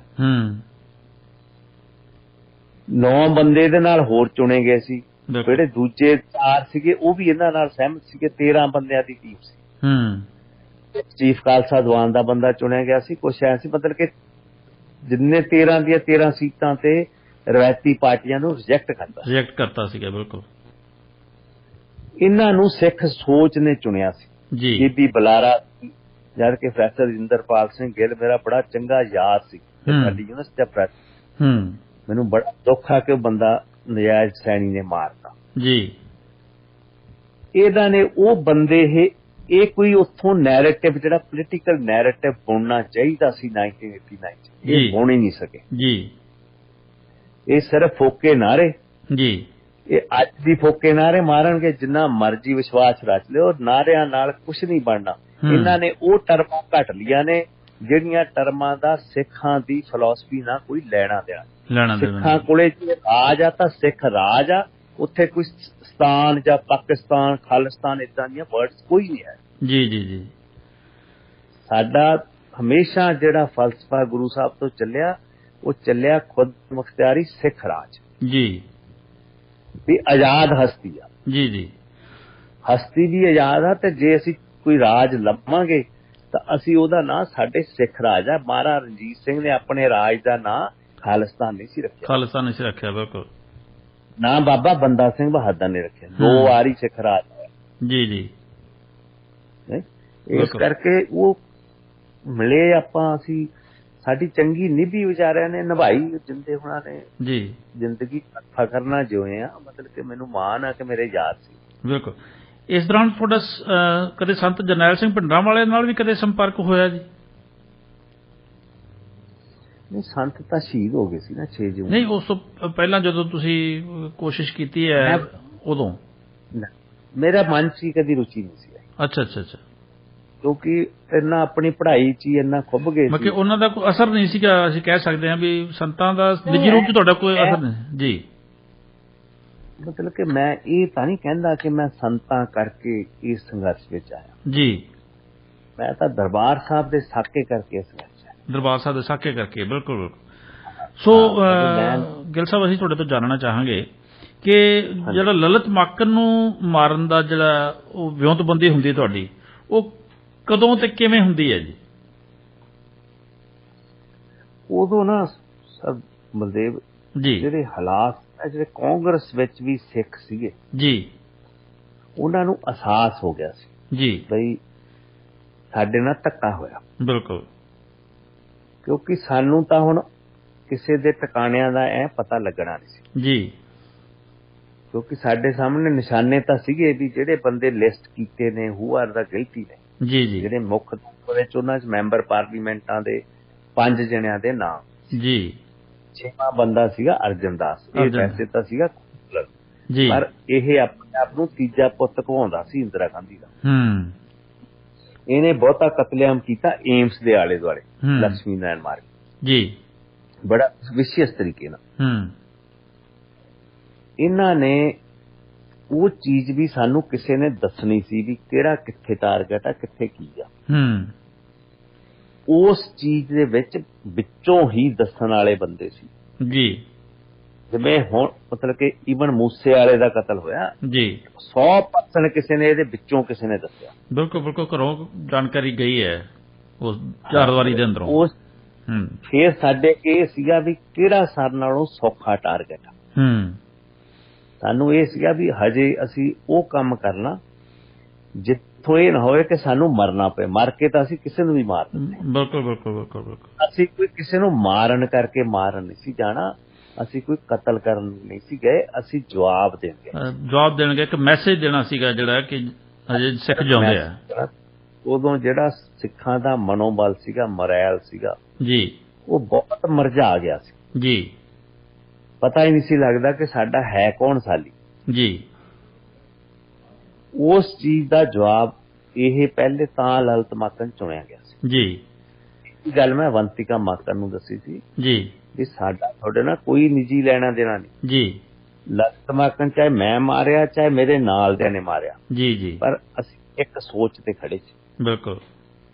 ਇਹ ਪੋਲੀਟੀਕਲ ਇਵੈਂਟਸ ਜੋ ਇੰਦਰਾ ਗਾਂਧੀ ਹੁਣਾਂ ਨੇ ਜਾਂ ਭਾਰਤੀ ਹੁਕਮਰਾਨਾਂ ਨੇ ਸ਼ੁਰੂ ਕੀਤੀਆਂ ਸਾਡੇ ਨਾਲ ਵਿਤਕਰੇ, 47 ਤੋਂ ਪਹਿਲਾਂ ਸਾਡੇ ਨਾਲ ਝੂਠੇ ਲਾਰੇ ਜੀ, ਉਸ ਤੋਂ ਬਾਅਦ ਵਰਤਾਰੇ 47 ਤੋਂ ਬਾਅਦ, ਉਦਾਂ ਦੀ ਸਾਡੀ ਲੀਡਰਸ਼ਿਪ ਜਿਨ੍ਹਾਂ ਨੂੰ ਇਹ ਨਹੀਂ ਪਤਾ ਲੱਗਦਾ ਕਿ ਅਸੀਂ ਅੱਜ ਵੀ ਨਹੀਂ ਪਤਾ ਲੱਗ ਰਿਹਾ ਅੱਜ ਇੱਕ ਖੂਹ ਚੋਂ ਨਿਕਲਦੇ ਹੁਣ ਦੂਜੇ ਖੂਹ 'ਚ ਛਾਲ ਮਾਰਨ ਲੱਗੇ ਨੇ ਜੀ। ਉਹਨਾਂ ਦੇ ਲਈ ਅਸੀਂ ਜਵਾਬ ਦਿੱਤਾ ਸੀ ਐਂਡ ਸ਼ੀ ਐਗਰੀਡ ਜੀ। ਮੈਂ ਕਿਹਾ ਵੇਖੋ ਤੁਸੀਂ ਵੀ ਹੈਗੇ, ਮੈਂ ਮੰਨਦਾ ਮਾਂ ਪਿਓ ਕਿਸੇ ਦਾ ਮਰ ਜਾਣਾ ਬੜਾ ਦੁਖਦਾਈ ਘਟਨਾ ਹੁੰਦੀ ਆ। ਜੇ ਵਿਛੋੜੇ ਤੂੰ ਚੱਲਿਆ, ਵਿਛੋੜੇ ਅਸੀਂ ਵੀ ਬਹੁਤ ਚੱਲੇ। ਹਾਂ ਬਿਲਕੁਲ, ਅਸੀਂ ਪਰਸਨਲੀ ਵੀ ਚੱਲੇ, ਸਾਡੀ ਕੌਮ ਨੇ ਵੀ ਚੱਲਿਆ। ਸਾਨੂੰ ਪਤਾ ਜਦੋਂ 7 ਸਮੁੰਦਰਾਂ ਪਾਰ ਅਸੀਂ ਜੇਲ੍ਹ ਦੇ ਅੰਦਰ ਜੇਲ੍ਹ 'ਚ ਬੈਠੇ ਸੀ ਜਿੱਥੇ ਕੋਈ ਨੈਚੁਰਲ ਲਾਈਟ ਨਹੀਂ ਸੀ ਜੀ, ਆਰਟੀਫਿਸ਼ਲ ਤਾਂ ਬਿਜਲੀ ਤਾਂ ਜਗਦੀ ਰਹਿਣੀ ਆ ਨਾ। ਉਦੋਂ ਅਸੀਂ ਵੀ ਅਹਿਸਾਸ ਕਰਦੇ ਸੀ ਵੀ ਯਾਰ ਕਿੱਥੇ ਦੀ ਕਿੱਥੇ ਆ ਗਏ ਵੇਖ। ਨਹੀਂ ਬਿਲਕੁਲ ਬਿਲਕੁਲ, ਸੋਚ ਤਾਂ ਆਉਂਦੀ ਹੈ ਜੀ, ਸੋਚ ਆਉਂਦੀ ਹੈ। ਹਾਂ ਪਾਰ ਤੁਸੀਂ ਆਈਲੈਂਡ ਮੈਨਹੈਟਨ ਇੱਕ ਆਈਲੈਂਡ ਆ ਜੀ, ਨਿਊਯਾਰਕ ਦਾ ਮੈਨਹੈਟਨ, ਸਾਰੇ ਪਾਸੇ ਸਮੁੰਦਰ ਆ। ਨਹੀਂ ਉਹ ਸਮੁੰਦਰ ਦੇ ਵਿੱਚ ਜਿੱਥੇ ਵਰਲਡ ਟ੍ਰੇਡ ਸੈਂਟਰ ਉਹਦੇ ਨਾਲ ਮੇਰੀ ਜੇਲ੍ਹ ਸੀ। ਬਿਲਕੁਲ 13 ਮੰਜ਼ਲੀ ਬਿਲਡਿੰਗ ਆ ਜੀ। ਅਸੀਂ 9ਵੇਂ ਫਲੋਰ ਤੇ ਬੰਦ ਸੀਗੇ। 9ਵੇਂ ਫਲੋਰ ਦੇ ਵਿੱਚ ਵੀ ਜੇਲ੍ਹ ਦੇ ਅੰਦਰ ਇੱਕ ਜੇਲ੍ਹ ਬਣੀ ਹੋਈ ਸੀ ਜਿੱਥੇ ਸਾਨੂੰ 4 ਸਾਲ ਪਹਿਲੇ ਰੱਖਿਆ। ਐਂ ਹੀ ਅਸੀਂ 10 ਸਾਲ ਕੱਟਿਆ। ਫਿਰ ਉਹ ਕੁਦਰਤ ਵੱਲੋਂ ਇਹਨਾਂ ਦੇ ਮਨ 'ਚ ਆ ਗਿਆ ਐਡਮਿਨਿਸਟ੍ਰੇਸ਼ਨ ਦੇ ਵੀ ਨਹੀਂ, ਉਹ ਕਿਉਂਕਿ ਜਿਹੜੀ ਫੈਸਿਲਿਟੀ ਆ ਉਹ ਸਿਰਫ 90 ਦਿਨਾਂ ਲਈ ਬਣੀ ਹੋਈ ਆ। ਉੱਥੇ 90 ਦਿਨਾਂ 'ਚ ਜਾਂ ਤੁਹਾਡਾ ਟ੍ਰਾਇਲ ਖਤਮ ਹੋ ਜਾਊਗਾ, ਤੁਸੀਂ ਜਿੱਤ ਕੇ ਤਾਂ ਘਰੇ ਚੱਲ ਜਾਓਗੇ, ਨਹੀਂ ਤੁਹਾਨੂੰ ਉਸ ਤੋਂ ਬਾਅਦ ਵੱਡੀਆਂ ਜੇਲ੍ਹਾਂ 'ਚ ਭੇਜ ਦਿੰਦੇ ਜਿਹੜੀਆਂ ਖੁੱਲੀਆਂ ਜੇਲ੍ਹਾਂ ਨੇ ਜੀ। ਉਹ ਹਵਾਲਾਤ ਸੀ ਮਤਲਬ। ਹਾਂ, ਉਹ ਇੱਕ ਤਰ੍ਹਾਂ ਨਾਲ ਜਿਵੇਂ ਆਪਣੇ ਪੁਲਿਸ ਥਾਣਾ ਉਹ ਫੈਡਰਲ ਡਿਟੈਂਸ਼ਨ ਸੈਂਟਰ ਸੀਗਾ ਜੀ। ਉਹਨੂੰ ਮੈਟਰੋਪੋਲੀਟਨ ਕਰੈਕਸ਼ਨਲ ਸੈਂਟਰ ਕਹਿੰਦੇ ਸੀ ਜੀ ਜੀ। ਮਤਲਬ ਕਿ FBI ਦਾ ਥਾਣਾ ਸੀ ਉਹ ਜੀ ਜੀ। ਤੇ ਉਹ ਫਿਰ ਉਸ ਤੋਂ ਬਾਅਦ ਜਾ ਕੇ 10 ਸਾਲਾਂ ਬਾਅਦ ਮੈਂ ਜਦੋਂ ਅਸੀਂ ਨਿਕਲੇ ਆ 1 ਸਤੰਬਰ 1997 ਨੂੰ, ਮੈਨੂੰ ਅੱਜ ਵੀ ਤਰੀਕ ਯਾਦ ਆ ਜੀ। ਅਸੀਂ ਉੱਥੇ ਬਹੁਤਾ ਜਿਹੜਾ ਟ੍ਰਾਂਸਫਰ ਹੁੰਦੀਆਂ ਨੇ ਜੇਲ੍ਹਾਂ 'ਚੋਂ ਰਾਤ ਨੂੰ ਹੁੰਦੀਆਂ ਨੇ ਇੱਥੇ ਤੁਹਾਡੇ ਮੁਲਕਾਂ 'ਚ ਜੀ ਜੀ, ਮਤਲਬ ਕਿ ਵੈਸਟਰਨ ਵਰਲਡ 'ਚ। ਤੇ ਅਸੀਂ ਤੜਕੇ ਜਦੋਂ ਕੱਢਿਆ ਬਾਹਰ, ਮੈਂ ਤਾਂ ਉੱਥੇ ਘਾਹ ਤੇ ਹੀ ਬਹਿ ਗਿਆ ਸੀ। ਉੱਥੇ ਪਹਿਲੀ ਵਾਰੀ ਦਰਖਤ ਦੇਖੇ, ਪੰਛੀ ਦੇਖੇ, ਉਹ ਬੜੀ ਖੁੱਲੀ ਫੈਸਿਲਿਟੀ ਸੀ। ਸਾਨੂੰ ਲੈ ਕੇ ਗਏ ਸੀ ਇਹ ਇੱਥੇ ਕੈਟਸਕਿਲ ਮਾਊਂਟੇਨਸ ਕੋਲੇ ਆ, ਪੋਰਟਿਸਵਿਲ ਜਗ੍ਹਾ ਦਾ ਨਾਮ। ਉੱਥੇ ਫੈਸਿਲਿਟੀ ਹੋਈ ਸੀ ਕਾਫੀ ਵੱਡੀ ਜੀ। ਉੱਥੇ ਪ੍ਰੋਪਰ ਜੇਲ੍ਹ ਸੀਗੀ ਉਹ। ਉੱਥੇ ਫਿਰ ਮੈਂ 3 ਸਾਲ ਰਿਹਾ। ਨਹੀਂ ਤਾਂ ਸਾਡੀ ਤਾਂ ਨਿਊਯਾਰਕ ਦਾ ਸਾਡੀ ਸਕਿਨ ਵੀ ਯੈਲੋ ਹੋ ਗਈ ਸੀ। ਸਨਲਾਈਟ ਮਿਲਦੀ ਨਹੀਂ ਸਾਨੂੰ। ਬਿਲਕੁਲ ਬਿਲਕੁਲ ਬਿਲਕੁਲ। ਉਹ ਫਿਰ ਅੱਖਾਂ ਤੇ ਮੇਰੀਆਂ ਤਾਂ ਅੱਖਾਂ ਤੇ ਵੀ ਬਹੁਤ ਅਸਰ ਪੈ ਗਿਆ ਸੀ। ਗਲਕੋਮਾ ਲਈ ਮੈਨੂੰ ਇੱਕ ਵਾਰੀ ਹਸਪਤਾਲ ਵੀ ਲੈ ਕੇ ਗਏ ਨਿਊਯਾਰਕ। ਪਰ ਫਿਰ ਐਂ ਚੱਲਦਾ ਚੁਲਦਾ ਰਿਹਾ ਕੰਮ। ਪਰ ਐ ਹਾਰ ਜੀ ਨਹੀਂ ਮੰਨੀ, ਹਾਰ ਨਹੀਂ ਸੀ ਮੰਨੀ। ਇੱਕ ਹੌਸਲਾ ਸੀ, ਇੱਕ ਦਰਦ ਸੀ ਨਾ ਅੰਦਰ, ਜਿਹੜਾ ਅੰਦਰਲਾ ਦਰਦ ਸੀ ਜਿਹੜਾ ਉਹ ਹੌਸਲੇ ਨੂੰ ਡਿੱਗਣ ਨਹੀਂ ਸੀ ਦੇ ਰਿਹਾ। ਕਿਉਂਕਿ ਜੇ ਅਸੀਂ ਜੀ, ਕਿਉਂਕਿ ਜਦੋਂ ਜੇਲ੍ਹ ਚ ਜਾਂਦੇ ਆ ਨਾ ਬੰਦੇ ਤਾਂ ਸਾਰਿਆਂ ਨਾਲ ਪਹਿਲੇ ਤੁਹਾਡੇ ਮਗਰ, ਜਿਵੇਂ ਵੈਸਟਰਨ ਵਰਲਡ ਦੀਆਂ ਜੇਲ੍ਹਾਂ ਨੇ, ਈਵਨ ਇੱਥੋਂ ਦੀਆਂ ਵੀ ਨੇ, ਤਾਂ ਤੁਹਾਡੇ ਮਗਰ ਜਦੋਂ ਨਿਊਯਾਰਕ ਜੇਲ੍ਹ ਚ ਐਂਟਰ ਕੀਤਾ ਸਾਡੇ ਮਗਰ ਮੈਂ ਕਿਹਾ 7 ਕੇ 9 ਦਰਵਾਜ਼ੇ ਸਾਡੇ ਪਿੱਛੇ ਬੰਦ ਹੋਏ ਸੀ ਜੀ। ਉਹ ਠਾਂ ਵੱਜਦੇ, ਸਾਰੇ ਇਲੈਕਟ੍ਰੋਨਿਕ ਹੁੰਦੇ ਆ। ਉਹ ਵੱਜਦੇ ਵੀ ਇੰਨੀ ਬੁਰੀ ਤਰ੍ਹਾਂ ਨੋਇਸ ਆ ਨਾ, ਤੁਹਾਡੇ ਦਿਮਾਗ ਤੇ ਵੱਜਦੀ ਆ ਕੀ ਗੱਲ ਜੀ ਜੀ। ਉੱਥੇ ਤੁਹਾਡੀ ਬੈਟਲ ਹੁੰਦੀ ਆ ਵੀ ਚਾਹੇ ਤਾਂ ਜਿਹੜੀਆਂ ਤੁਹਾਡੀਆਂ ਮਾਈਂਡ ਦੀਆਂ ਵਾਲਸ ਨੇ ਜਾਂ ਤਾਂ ਕਲੈਪਸ ਕਰ ਜਾਣ ਜਾਂ ਕਲੈਪਸ ਹੋ ਲੈਣ ਦੋ ਉਸ ਝਟਕਿਆਂ ਨਾਲ, ਜਾਂ ਫਿਰ ਉਹਨਾਂ ਨੂੰ ਖੜੀਆਂ ਕਰ ਲਓ ਪੱਕਾ। ਉਹੀ ਇੱਕ ਤੁਹਾਡੀ ਲੜਾਈ ਹੁੰਦੀ। ਉਹ ਲੜਾਈ ਚ ਅਸੀਂ ਜਿੱਤੇ ਆ ਜੀ। ਵੀ ਅਸੀਂ ਆਪਣੀਆਂ ਕੰਧਾਂ ਨਹੀਂ ਡਿੱਗਣ ਦਿੱਤੀਆਂ, ਬੇਸ਼ੱਕ ਸਰੀਰ ਨੂੰ ਜੋ ਮਰਜ਼ੀ ਹੋ ਜਾਏ। ਜੀ ਗਿੱਲ ਸਾਹਿਬ, ਅਸੀਂ ਇੱਕ ਛੋਟਾ ਜਿਹਾ ਬ੍ਰੇਕ ਲਵਾਂਗੇ ਜੀ। ਬ੍ਰੇਕ ਤੋਂ ਬਾਅਦ ਅਸੀਂ ਤੁਹਾਡੇ ਤੋਂ ਜਾਣਨਾ ਚਾਹੁੰਦੇ ਹਾਂ ਕਿ ਲਲਿਤ ਮਾਕਣ ਵਾਲਾ ਐਪੀਸੋਡ ਜਿਹੜਾ ਹੈ ਉਹਨੂੰ ਜ਼ਰੂਰ ਸੁਣਨਾ ਚਾਹਾਂਗੇ, ਕਿਉਂਕਿ ਉਹ ਜ਼ਿਆਦਾ ਪ੍ਰਕਾਸ਼ 'ਚ ਆਇਆ। ਕਿਉਂਕਿ ਉਸ ਤੋਂ ਬਾਅਦ ਤੁਸੀਂ ਜਿਵੇਂ ਉਹਨਾਂ ਦੀ ਬੇਟੀ ਨਾਲ ਤੁਹਾਡਾ ਸੰਪਰਕ ਹੁੰਦਾ ਹੈ, ਉਹ ਵੀ ਬੜਾ ਇੱਕ ਅਹਿਮ ਜਿਹੜਾ ਇੱਕ ਦਸਤਾਵੇਜ਼ੀ ਮਤਲਬ ਕਿ ਸਾਡੇ ਕੋਲ ਹੈ ਜਿਹੜਾ ਸਬੂਤ ਹੈ ਕਿ ਐਡੀ ਵੱਡੀ ਗੱਲ ਜਿਹੜੀ ਹੈ ਕਦੇ ਸੰਭਵ ਹੀ ਨਹੀਂ ਹੋਈ, ਔਰ ਉਹ ਤੁਸੀਂ ਸੰਭਲ ਕਰਕੇ ਵਿਖਾਈ ਹੈ। ਗਿੱਲ ਸਾਹਿਬ, ਮੈਂ ਜਿਵੇਂ ਕਿ ਤੁਹਾਨੂੰ ਪਹਿਲਾਂ ਵੀ ਸਵਾਲ ਕੀਤਾ ਸੀ ਕਿ ਅਸੀਂ ਉਸ ਐਪੀਸੋਡ ਨੂੰ ਜ਼ਰੂਰ ਸੁਣਨਾ ਚਾਹਾਂਗੇ ਜਦੋਂ ਲਲਿਤ ਮਾਕਣ ਦਾ ਕੇਸ ਜਿਹੜਾ ਉਹ ਤੁਹਾਡੇ ਵੱਲੋਂ ਅੰਜਾਮ ਦਿੱਤਾ ਜਾਂਦਾ ਜੀ। ਦੇਖੋ, ਮੈਂ ਜੇ ਤੁਸੀਂ ਕਹੋ ਵੀ ਮੈਂ ਜਾ ਕੇ ਉਹਨੂੰ ਗੋਲੀ ਮਾਰੀ ਜਾਂ ਨਾ ਮਾਰੀ, ਇਹਦਾ ਕੋਈ ਮਤਲਬ ਨਹੀਂ ਰਹਿ ਜਾਂਦਾ। ਬਿਲਕੁਲ। ਉਹ ਜਦੋਂ ਅਸੀਂ ਇਹ ਤੈਅ ਕਰ ਲਿਆ ਸੀ, ਸਾਨੂੰ ਕਾਹਲੀ ਵੀ ਸੀ ਜੀ ਵੀ ਛੇਤੀ ਤੋਂ ਛੇਤੀ ਜਵਾਬ ਦੇਣਾ ਜੀ, ਕਿਉਂਕਿ ਉਦੋਂ 9 ਮਹੀਨੇ ਗੁਜ਼ਰ ਗਏ ਸੀਗੇ ਜਦੋਂ ਇਹਨਾਂ ਨੇ ਦਿੱਲੀ 'ਚ ਸਾਡਾ ਕਤਲੇਆਮ ਕੀਤਾ ਜੀ। ਉਸ ਚੀਜ਼ ਦਾ ਫਿਰ ਸਵੇਰੇ ਇਹਦੇ ਆਪਣੇ ਘਰ ਦੇ ਵਿੱਚ ਆਫਿਸ ਲਾਉਂਦਾ ਹੁੰਦਾ ਸੀ ਜੀ ਲਲਿਤ ਮਾਕਣ ਜੀ। ਉੱਥੇ ਕਾਫੀ ਇਹਨੂੰ ਮਿਲਣ ਆਉਂਦੇ ਸੀ ਜੀ। ਹੈਵੀ ਸਿਕਿਉਰਿਟੀ ਸੀ ਜੀ। ਉੱਥੇ ਮੇਰੇ ਬੰਦੇ ਸਾਡੇ, ਅਸੀਂ ਉੱਥੇ 2 ਘੰਟੇ ਤੋਂ ਉੱਤੇ ਖੜੇ ਰਹੇ ਆ ਜੀ। ਆਫਿਸ ਵਿੱਚ ਤਾਂ ਨਹੀਂ ਜਾ ਕੇ ਅਟੈਕ ਕੀਤਾ ਸੀ ਵੀ ਉੱਥੇ ਦੂਜੇ ਲੋਕੀ ਮਰਨਗੇ ਜੀ। ਬਿਲਕੁਲ। ਸਾਡਾ ਕੋਈ ਕਿਸੇ ਨਾਲ ਪਰਸਨਲ ਹੋਰ ਇਦਾਂ ਦਾ ਲਗਾ ਨਹੀਂ ਸੀ। ਬਿਲਕੁਲ ਬਿਲਕੁਲ। ਅਸੀਂ ਜ਼ਿੰਦਗੀ ਦਾ ਇਹ ਮਕਸਦ ਸੀ ਵੀ ਆਸ ਉਮੀਦੀ ਉਮਰ ਗੁਜ਼ਾਰੀ ਝੱਲੇ ਖਾਰ ਹਜ਼ਾਰ ਜੀ। ਅਸੀਂ ਸੀ ਵੀ ਕਿਸੇ ਹੋਰ ਨੂੰ ਨਾ ਖਾਰਾਂ ਝੱਲਣੀਆਂ ਪੈਣ। ਬਿਲਕੁਲ। ਜਿਨ੍ਹਾਂ ਨੇ ਆਪ ਆ ਕੇ ਉਹ ਹਜੂਮਾਂ ਨੂੰ ਲੀਡ ਕੀਤਾ ਵੀ ਮਾਰੋ ਜੀ, ਵੀ ਸਿੱਖਾਂ ਦਾ ਨਾਮੋ ਨਿਸ਼ਾਨ ਮਿਟਾ ਦਿਓ ਜੀ, ਵੀ ਉਹਨੂੰ ਹੀ ਜਵਾਬ ਦੇਵਾਂਗੇ। ਜੀ ਜੀ ਜੀ। ਜੇ ਮੱਸੇ ਰੰਗੜ ਦਾ ਸਿਰ ਵੱਢਿਆ ਸੀ ਤਾਂ ਮੱਸੇ ਰੰਗੜ ਦਾ ਹੀ ਵੱਢਿਆ ਸੀ ਜੀ। ਤੇ ਕਾਫੀ ਚਿਰ ਬਾਅਦ ਬਾਹਰ ਨਿਕਲਿਆ ਜਦੋਂ ਆਫਿਸ ਇਹਨੇ ਪਾਰਲੀਮੈਂਟ ਲੱਗੀ ਹੋਈ ਸੀ ਉਦੋਂ ਜੀ। ਪਾਰਲੀਮੈਂਟ ਜਾਣ ਤੇ 10 ਵਜੇ ਦੇ ਕਰੀਬ ਬਾਹਰ ਨਿਕਲਿਆ ਮੇਰੇ ਘਰ ਜੀ। ਜਦੋਂ ਇਹ ਸੜਕ ਤੇ ਆਇਆ ਆਪਣੇ ਘਰ ਤੋਂ, ਉਦੋਂ ਇਹਦੇ ਤੇ ਗੋਲੀਆਂ ਮਾਰੀਆਂ ਗਈਆਂ। ਇਹਦੇ ਇਮੀਡੀਏਟ ਤੇ ਅਟੈਕ ਹੋਇਆ। ਇਹਨਾਂ ਨੂੰ ਪਤਾ ਹੀ ਨਹੀਂ ਲੱਗਿਆ। ਸਿਕਿਉਰਿਟੀ ਜਿਵੇਂ ਕਹਿੰਦੇ ਆ ਨਾ ਵੀ ਹੁਣ ਮੂਸੇਵਾਲ ਨਾਲ ਸਿਕਿਉਰਿਟੀ ਹੁੰਦੀ, ਵੱਜ ਜਾਣਾ ਸੀ। ਸਿਕਿਉਰਿਟੀ ਜਦੋਂ ਇੱਕਦਮ ਅਟੈਕ ਹੁੰਦੇ ਨਾ ਤਾਂ ਸਿਕਿਉਰਿਟੀ ਕੋਈ ਜੇਮਸ ਬੌਂਡ ਦੀ ਮੂਵੀ ਨਹੀਂ ਕਿ ਸਿਕਿਉਰਿਟੀ ਵਾਪਸ ਅਟੈਕ ਕਰ ਜੀ। ਤੇ ਬਾਕੀ ਅਸੀਂ ਤਾਂ ਧਿਆਕ ਹੀ ਗਏ ਸੀ ਸਾਡੇ ਨਾਲ ਦੇ ਵੀ, ਤਾਂ ਹੁਣ ਕੰਮ ਕਰਨਾ ਹੀ ਕਰਨਾ। ਇਹ ਡਿੱਗ ਗਿਆ। ਇਹ ਡਿੱਗ ਕੇ ਉੱਠ ਕੇ ਫੇਰ ਖੜਾ ਹੋ ਕੇ ਇਹ ਘਰ ਨੂੰ ਤੁਰ ਪਿਆ। ਘਰ ਥੋੜੀ 5-6 ਕਦਮਾਂ ਪਿੱਛੇ ਸੀ ਜੀ। ਅਸੀਂ ਵੀ ਸਟਨ ਹੋ ਗਏ, ਬੰਦੇ ਵੀ ਇਹ ਬੰਦਾ ਉੱਠ ਗਿਆ, ਦਾ ਮਤਲਬ ਇਹ ਜਿਉਂਦਾ ਜੀ।